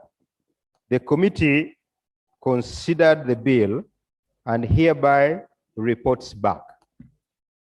Madam Speaker, the Minister, having given the background of the bill, I'll move straight to page 7 to briefly mention the object of the bill. The object of the bill is to provide regulation of inland water transport by providing registration and licensing of vessels, safety of life and navigation on inland waterways, the prevention of pollution and protection of the marine environment and marine security, regulation of ports, and Madam Speaker, repealing of Vessel Registration Act, Cap 356, the Ferries Act, Cap 355, the Inland Water Transport Control Act, Cap 356, Part 12 of the Uganda Railways Corporation Act, Cap 331, and to consolidate the law relating to shipping in Uganda and any other matters related to water transport. Madam Speaker, Part 4 of our report looks at the defects of the existing laws, and on the next page, page 8, how the bill addresses the defects in that very law. Madam Speaker, on page 9, we show the methodology and indeed the compliance of the bill with the human rights. Madam Speaker, honorable members, on page 10, we talk about the compliance with sustainable development goals. And on page 11, that's where we have the observations and recommendations. Madam Speaker, having talked about the short title, when you proceed to page 12, clause 4, 1B provides that this act applies to any vessel while in a port or place within the waters under the jurisdiction of Uganda, which implies that the bill applies to all waterways in Uganda. Madam Speaker, therefore the committee has no objection to the short title of the bill. In paragraph 9.2, we have definitions of terms used in the bill, and the committee recommends that clause 5 of the bill be amended to ensure clarity of the definitions and to define the key terms adopted in the bill that are not defined. 9.3 talks about streamlining maritime transport administration. The administration of water in Uganda is fragmented, with various agencies managing the subsector, namely the Department of Maritime Administration, established in 2016 under the Ministry of Works and Transport, which is responsible for regulation of water transport subsector, the Uganda Railways Corporation, which handles matters related to ports, and the Uganda National Roads Authority, which is responsible for the management of public ferries as an extension of the national road network. Madam Speaker, clause 6 and 7 of the bill therefore seek to consolidate all matters relating to maritime transport administration under the Department of Maritime Administration in the Ministry of Works and Transport, so as to strengthen water transport regulation, but also ease implementation and conform to the regional and international standards. On page 13, Madam Speaker, the committee observes that the water transport is the only subsector under the works and transport sector which is not regulated by an autonomous body established by an act of parliament, and this has greatly contributed to its underdevelopment. The ideal, therefore, would have been to establish an autonomous body whose sole responsibility is to deal with maritime-related matters, as in the case with the air, water, and rail transport subsectors, to promote efficiency and accountability in service delivery. However, Madam Speaker, the committee was informed that the establishment of an autonomous body is not feasible in view of the government policy against creation of new agencies and merger of existing ones to rationalize the use of public resources. Madam Speaker, that is why, as we seek to align with the Lake Victoria Act, the committee therefore agrees with clause 6, subclause 3 of the bill, since it just seeks to comply with the Uganda's obligations under the Lake Victoria Transport Act of 2007. 9.2, registration of vessels. Clause 9 of the bill provides that a person who intends to employ a vessel in the navigation of waters, on Uganda's waters, or fly Uganda's flag, shall, unless exempted by the minister, register the vessel with the Maritime Administration. The committee generally concurs with clause 9 of the bill. However, we are not comfortable with the words unless exempted by the minister appearing in that clause. Madam Speaker, the committee therefore recommends that the words unless exempted by the minister should be deleted. Clause 10 of the bill provides for the format of an application for registration and information that should accompany the application. Madam Speaker, the committee agrees, but it also notes that the requirement for life-saving appliances has not been included as a condition precedent for registration of the vessels, and yet several maritime deaths in Uganda have been attributed to the absence of life-saving jackets on vessels.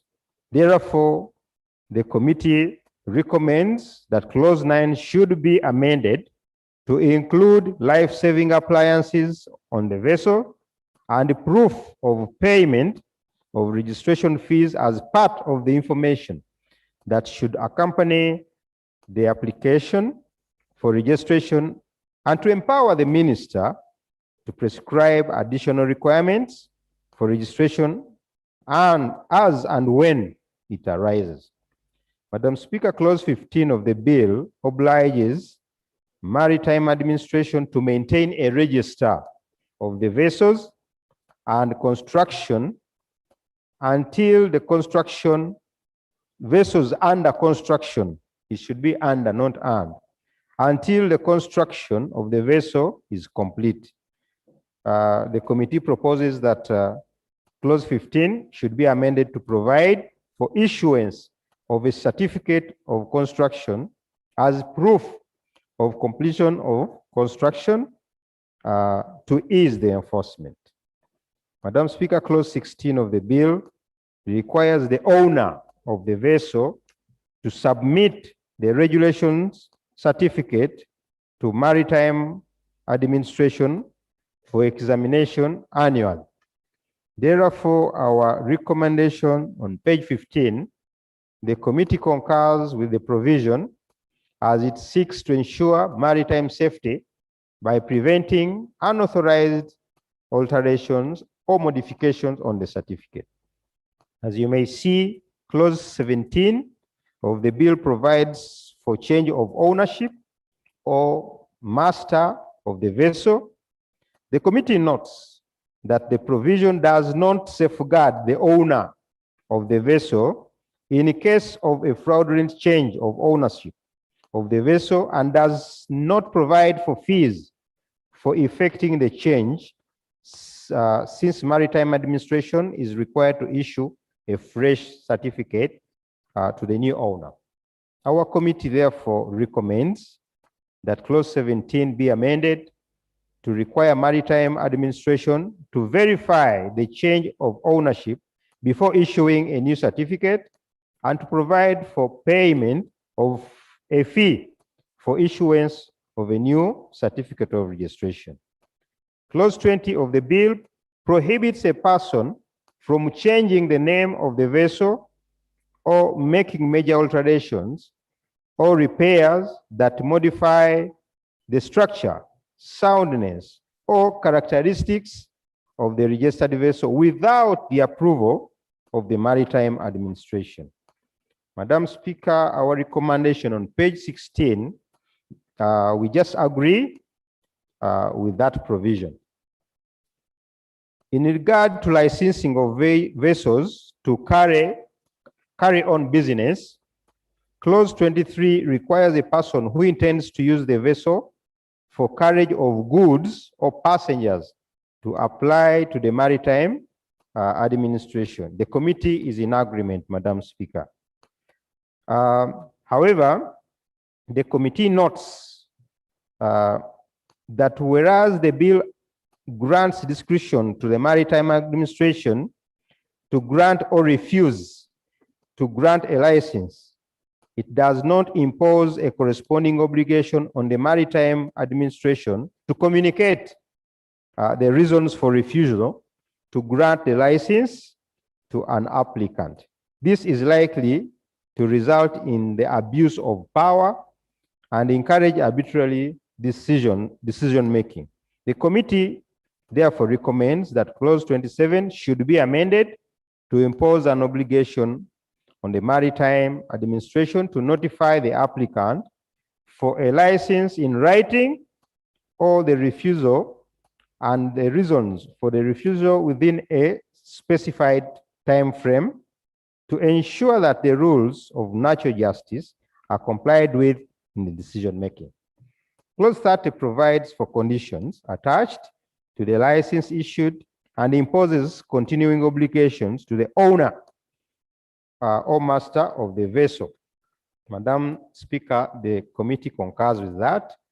Clause 34 provides for appeals to the minister against the decision of the Maritime Administration relating to the application, revocation, suspension, or variation of any of the conditions of the license. Madam Speaker, the committee recommends that clause 34 should be amended to stipulate the time frame for consideration. Madam Speaker, on regulation of small vehicles, not vehicles, small vessels and vessels of traditional make, Madam Speaker, special attention should be accorded to the regulation of small vessels and vessels of traditional build to mitigate the occurrence of maritime accidents in Uganda on our navigable waters. So accordingly, clause 35 of the bill empowers the minister to make such regulations, Madam Speaker. Whereas the committee agrees with that clause, it proposes that the regulations made by the minister should provide for the scope of operation and marking of the vessels to ensure comprehensive regulation of small vessels and vessels of traditional build.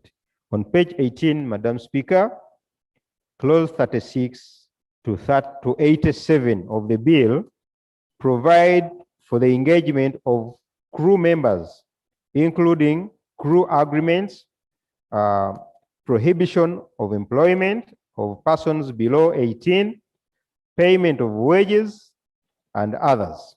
The committee concurs because this will attract qualified and competent persons to serve on Ugandan vessels, thereby enhancing maritime safety and security. Madam Speaker, 9.13 talks about certificate of competence for members of the crew. 9.13 introduces logbooks, which are to be kept on all vessels. In clause 71 of the bill, requires a registered and licensed vessel of 10 or more meters in length to have a logbook for navigation and the engine room. Madam Speaker, the logbook is for entry of events occurring on the vessel. The committee has no problem with that, for as long as there are some modifications made as per our recommendation on page 19. On page 20, Madam Speaker, 9.14 talks about manning of the vessel by competent officers. But we also note that clause 90 of the bill empowers maritime administration to suspend or cancel a certificate of registration of the vessel or detain the vessel that sails without being manned by sufficient and competent crew as prescribed. It also introduces penalties for that. And when you continue to 9.16 on page 22, Madam Speaker, it talks about safety of navigation and prevention of collision. We also have provisions relating to load lines. That is our item 9.17. Item 9.18 talks about carriage of bulk cargo and dangerous goods, Madam Speaker. On page 24, 9.19, it introduces seaworthiness of vessels. The committee recommends that the power to detain a vessel should lie with the minister on recommendation by the surveyor to guard against abuse of power, since the surveyor would be the compliant and the judge in the same cause. Madam Speaker, 9.2 talks about establishment, regulation, and the management of inland ports. Madam Speaker, the committee recommends that the functions of the Port Authority under this bill should be exercised by a port administrator appointed by the minister for the inland ports owned by government, since Uganda does not have a port authority. And also B, the entire part 11 of the bill should be amended to ensure comprehensive provision for the management and administration of inland ports owned by government and by private persons. Madam Speaker, on page 25, 9.21 provides for wreck and salvage in case of an accident of a vessel. Also, page 26, we have provisions for prevention of pollution from vessels and also investigation into the maritime casualties. Page 27, Madam Speaker, 9.24 talks about offenses in the bill, and our recommendation as a committee is that the penalties should be increased to deter potential offenders from committing the crimes and to prevent recidivism. Madam Speaker, our general recommendation is that the Inland Water Transport Bill 2020 be passed into law subject to the following proposed amendment. The proposed amendments are attached to the report. Madam Speaker, I beg to move. Thank you very much. the chair of the Committee of Physical Infrastructure and the members of the committee for this great job. Honourable members, you have received the report. Are there any comments? Honourable Ogon, Honourable Abala.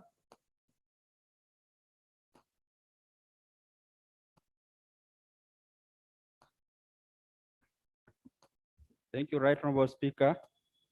Will allow me first to thank the committee and also the chair. But particularly, let me come back and appreciate you, Madam Speaker, for the amount of work that you have put in making sure that we pass several bills. Everybody out there has felt it. I can tell you, even on the streets, people have said, yes, Parliament has worked. I sat around Sheraton and somebody came to me, the work rate in Parliament is so huge. Madam Speaker, we appreciate you. We don't take that for granted. Madam Speaker, the Committee on Agri has been handling the bill for fisheries, the fish bill. And I saw that there's a lot of relationship between this bill and the other one. The fact being that most times when people are dealing with the fisheries, they're also handling matters of transport. More so when we're talking about the smaller boats. And I saw a lot of similarities. I'm really sorry that I have not carried a copy of that report. I don't have my iPad. I've not been able to track the methodology to see whether the Ministry of Agriculture, Animal Industry and Fisheries was involved in this consultation, because I believe they're a major stakeholder. There are so many things. If you look at the use of BMUs, what they call the beach management units, for instance, Madam Speaker, in this bill, I heard the chair saying the minister will be appointing port administrators. But in the other fisheries bill, we are talking of beach management units or something of the sort. So there's likely going to be confusion because there are beaches, there are ports, the fisheries will meet with those who are under transportation, and I don't know what we are going to do. I thought since we are consolidating these bills, these laws, we need to be exhaustive in making sure that all those stakeholders who are major should be brought on board so that we don't make mistakes.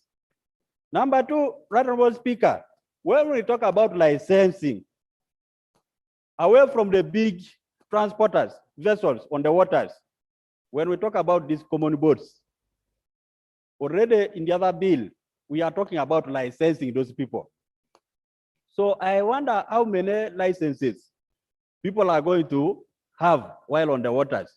Because for the smaller ones, for instance, yes, we are going to produce regulations. If we are going to license them also, they are required in the other law to also have licenses. And one was asking, you are saying that we should be carrying these licenses on the board. What about when it rains? Will you allow them to carry duplicates? So there are many questions. Madam Speaker, the issue of, since we're talking about safety on the waters, I have not heard in the bill any provision that is talking about having lifesavers, leave alone the, I don't know how to call it, the safety gear, but lifesavers, those who are trained in that work of saving people in the waters. Because I would be happy to hear that we have such provisions so that in a case where the situation is not okay, at least there should be people who are able to dive in the waters and save some souls. I say so, Madam Speaker, because one time I tried also to get in a boat. I moved with some people, and then somebody took us up to where they told us that is the source of the Nile. For me, I can swim, I can enter there and come out alive. I said, what is this? So we need such people if we are really to be serious about comprehensive safety on the waters. I also want to thank Madam Speaker that we need to have some kind of a quick response preparedness. In terms of quick boats, which are on standby, so that whenever there's anything wrong, they should be able to rush the scene as fast as possible and rescue the situation. Under the fisheries bill, which is coming, I do not want to speculate, but they are trying to provide for training of those who are going to take care of the safety of the fishermen on the waters. And this training is going to be done by UPDF. That was the proposal. And I don't know how many of these we are going to have, because I felt that there are so many things that we yet need to harmonize. There's a difference, but I think there are some similarities somewhere. So, Madam Speaker, this bill is very necessary because I think it was in 2019 or 2018, you heard about the balancing of the boat issue. When a certain team left for, I think, a tour, and then the boat, I don't know what happened. That one reminds me about the issue of consulting the tourism sector. I don't know whether in this consultation chair and the team, you took trouble to consult with those in the tourism sector. Because it's not just about transport. People also go to the waters for tourism purposes. So I don't know whether you also took time to bring them on board, so that if we are talking about safety on the waters, it should be really comprehensively handled. Right, Honorable Speaker, the aspect of insurance. I don't know whether this bill has thoroughly handled it, but I felt that for anybody who is also on board, vehicles have third-party insurance. What happens with the boats? What happens with these vessels, the big ones? Those people who are in ferries, I am not yet sure whether they have what? Third-party insurance, so that in the event of anything, compensations are done. And I thought, Madam Speaker, that will be very, very important. Madam Speaker, the issue of inspection of the vessels, I felt is very, very important. Water transport, in my opinion, is one of those safe transport means, just like air. But once you have a problem, for you to survive is very, very, very difficult. And because of that, there must be a very tight mechanism of making sure that the facilities on the waters are worthy being on the waters. So what are we going to prescribe in this law to make sure that there's a periodical sort of inspection, roadworthiness, I mean waterworthiness of the vessels? So, Madam Speaker, I think the bill is timely, but my thinking was that we needed more consultation on this bill if we are to make it really comprehensive and thorough. That is my view. Otherwise, the bill has my blessing. But before I sit down, Right Honorable Speaker, we are in a community. The EAC is sharing the waters of Lake Victoria, for instance. And you will realize that there's a challenge with the foreign vessels. Leave alone the transport, the big transport vessels. Now, when we talk about the normal boats, for instance, there are those that come from across. What are we going to do with those? Are we going to register them under Uganda? How are we going to manage? And then can we be able to draw the boundaries on the waters? How do we dissect and be able to tell that this is where Uganda ends, and then Kenya at the other side, or Tanzania at the other side? Most of the insecurity on the waters seems to be coming from outside our borders. So this bill should be able to handle that. And when you are handling this, maybe the ministers of East African community, those ministries should be involved in your consultation. I think it's very important. And then foreign affairs ministry, because now we are dealing with the community. We are not just Uganda alone. We're in East Africa. I thank you, Right Honorable Speaker. Thank you very much, Honorable Gon, Honorable Bala. Honorable Anyero.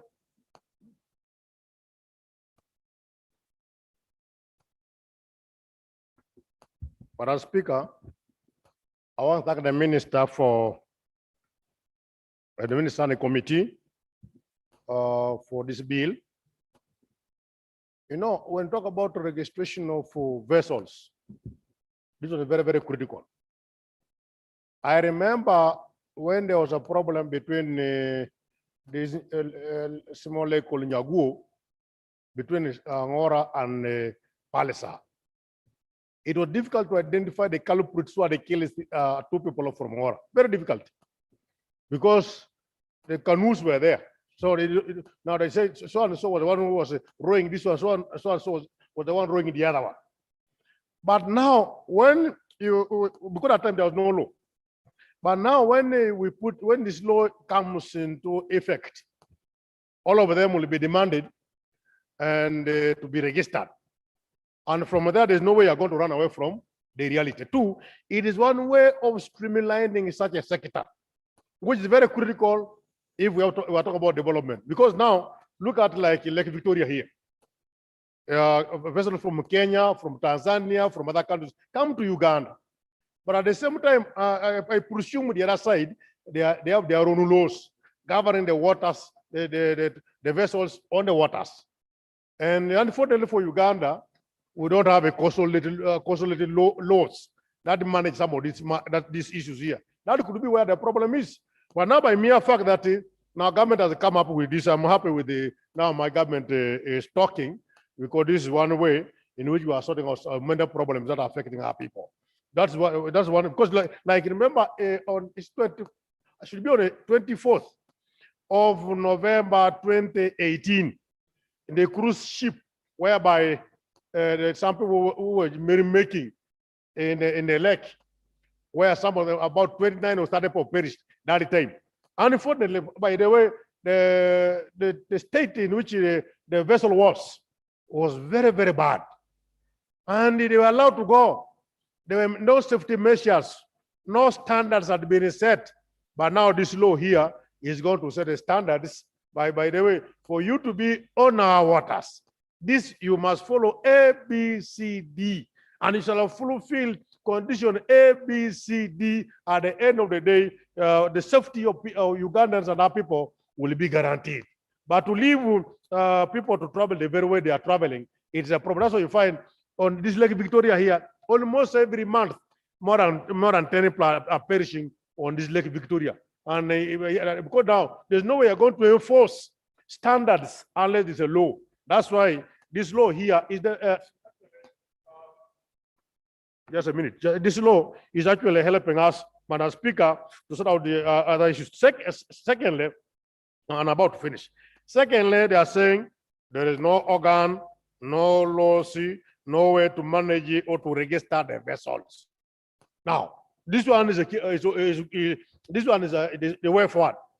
They must be registered.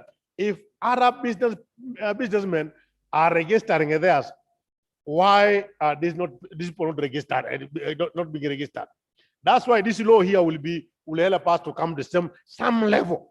Because, like, for example, like my good minister, that's Honorable Bahati there, he's all the time talking about let's raise money as a way to develop Uganda. And he's not wrong, because now there are standards that is following. But the Ministry of Works has nothing to follow. One way of sorting this matter out is through this bill here. Madam Speaker, I am happy that the minister will talk about consolidating the laws. Let's consolidate them. And in my opinion, Madam Speaker, now that this law is good, so like my brother here was saying, that we need to consult. We don't need to waste time now. We're under COVID. Number two, I'm sure the committee has done a wonderful job. Let us approve this law, and this will be one of the gifts that we shall be giving to our people who are using the waters in this country. Thank you so much. Thank you, Honorable Daniel.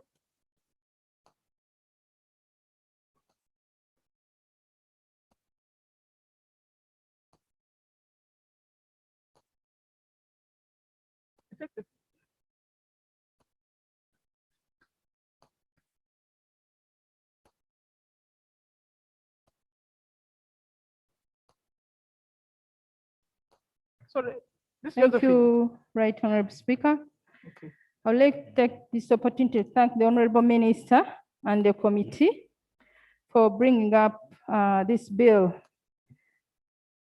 the Inland Water Transport Bill it was really necessary and timely. First of all, about the safety of our lives. It is true, most of the times they are moving without the life jackets. But in Uganda, I realize that sometimes we make the laws and we don't implement them. For example, you find the border riders,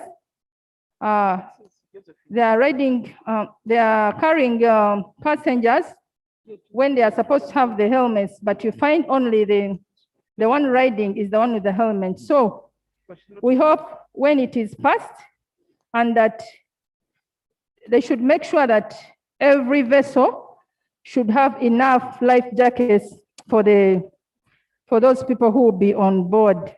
And then about the types of the vessels, Right Honorable Speaker, we have our local vessels which are not up to standard.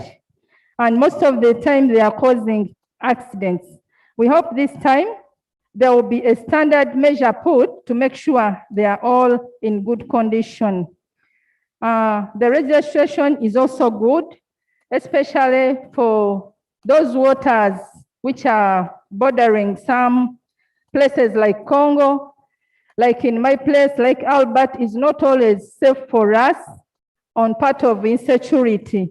So when the vessels are registered and these other local ones, it will help us as a country to know which bad people are coming into our country or which are the good ones. About the clause 4.1b, it has talked about all waterways in Uganda, and I'm happy about that. That is where I've brought in Lake Albert. So I know it is really going to be a good thing. However, Right Honorable Speaker, I have not heard about the traditional or those special vessels or in form of water ambulances, which are supposed to ferry our patients who are referred, especially those people who stay across and who live around the islands. I thought it is also part of, it also concerns Ministry of Works and Transport. I agree with Honorable Cyrus about the rescuers. Most of the time it is UPDF which has come in to rescue our people when they get these accidents. So I recommend also that there should be special people who will be rescuing people when they're in danger all the time. I thank you so much, Right Honorable Speaker. Thank you. Honorable members, we need to correct the record. That's Honorable Babungi, Josephine. That's Honorable Seku. Is that Seku? Okay.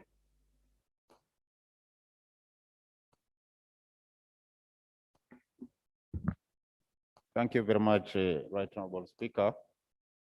I'd like to thank the committee for the work they have done to scrutinize this bill. And on my part, I want to say, Madam Speaker, that we really need this law in place. It has been common knowledge that apart from the provisions of water transport by the National Roads Authority, this sector has been neglected so much. It has been to whom may concern. We have been having rudimentary, transport systems on the lakes. And this is the reason that we have suffered with a lot of losses, especially on the lives of the people.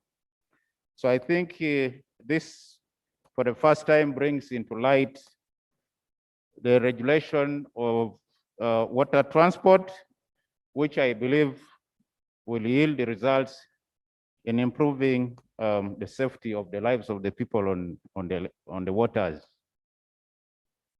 When we were at school, we used to know that water transport is one of the cheapest means of transport. And as a country, we are really blessed with the sizable, water bodies, and this connects all around our people. So with the regulation that will be able to attract people to use the waters, it means that transport costs are likely to be lowered. But also, Madam Speaker, as we pass this law, we really want to emphasize that safety is prioritized. like I was saying, people have been using all sorts of methods to transport on the lakes. At one time, there was a lot of theft of motorcycles. And later on, when we went to discover it was reported that people were stealing motorcycles and removing the engines to go and run boats as motor engines on the lakes. So it's very important that this law caters for the safety, especially giving specifications on the types of engines that are compatible on the waters. And for that matter, enforcement must be very strict. This report provides for the safety, but that enforcement department, in my view, is important. It's necessary. It's not just enough to provide for, they called it an administrator. But Madam Speaker, that we put there an enforcement department to ensure that what has been provided on the law is followed. Lastly, Madam Speaker, I want to say that it is a bit expensive to invest in water transport, because the lifetime for example, an engine or a ferry on the lake is said to be lasting between 15 and 20 years. And after that, you cannot operate it anymore. So there will be need for the government, especially the Ministry of Transport, Works and Transport, to at least ensure that they amortize those people who invest in the water transport. Because at the end of the day, we don't want the lakes, I mean the water bodies, to have substandard type of transport facilities that are going to continue risking the lives of Ugandans. Otherwise, with those observations, Madam Speaker, I think this bill comes at the right time and in the right direction, and it will be a very welcome one, especially in as far as it is going to help to regulate water transport. And perhaps before I forget, there is also a need for mapping for the routes, mapping the routes that the transporter should use in the water bodies, because there are hidden risks within the lakes, like rocks, where sometimes the water transport facilities may crash. So this study must be done, and then the routes are mapped, and this should be within the capability of the ministry to do, so as to ensure that there is total safety on the lakes. I thank you, Madam Speaker. Oh, Minister of Finance.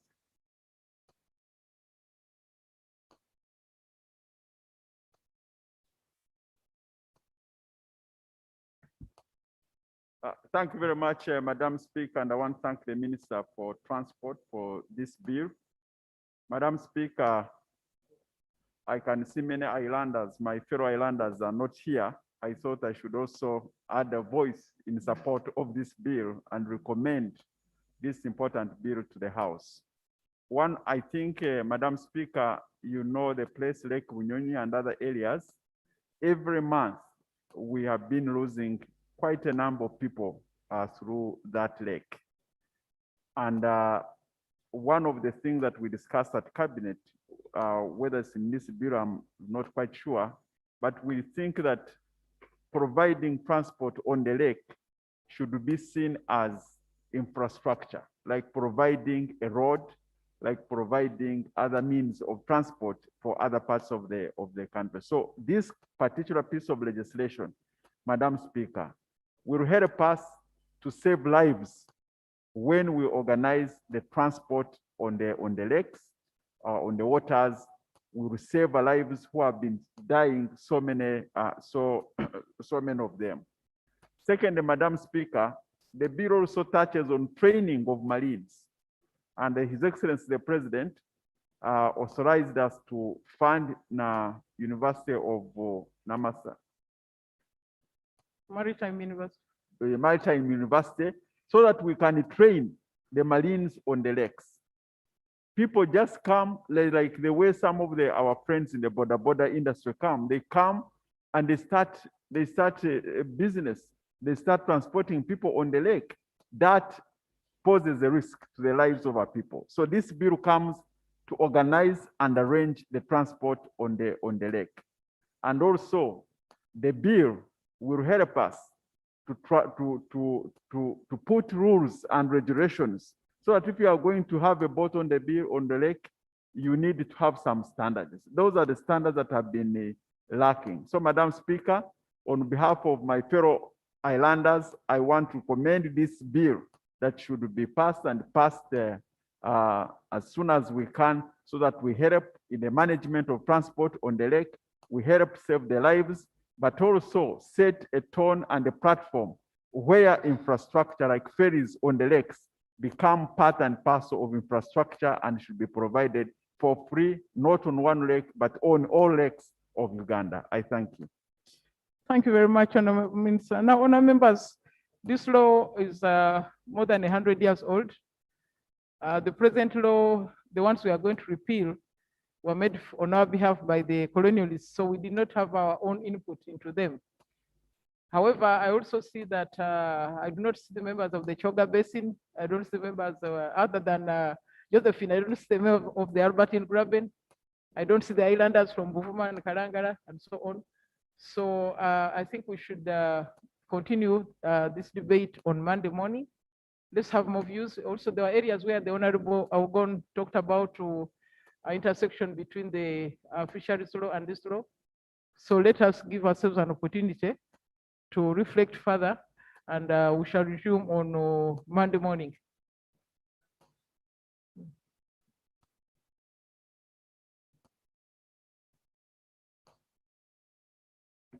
Madam Speaker, about the issue of housing of this bill, I think I didn't pick the report well. I needed the chairperson to clarify on that housing of the bill. Is it going to be autonomous? Are we going to, or we should have put this under the Ministry of Works, looking at our current policy trend where we are moving towards a merging what agencies? I needed to understand that one, which line we are towing. But that one we are now doing in anticipation. Let us do the bill as it is. There's a minister who has brought this bill. We shall pass it to under that minister. If they are going to merge, whatever they're going to merge, that will be in the future. So, members, thank you so much. House adjourned to Monday at 10 o'clock.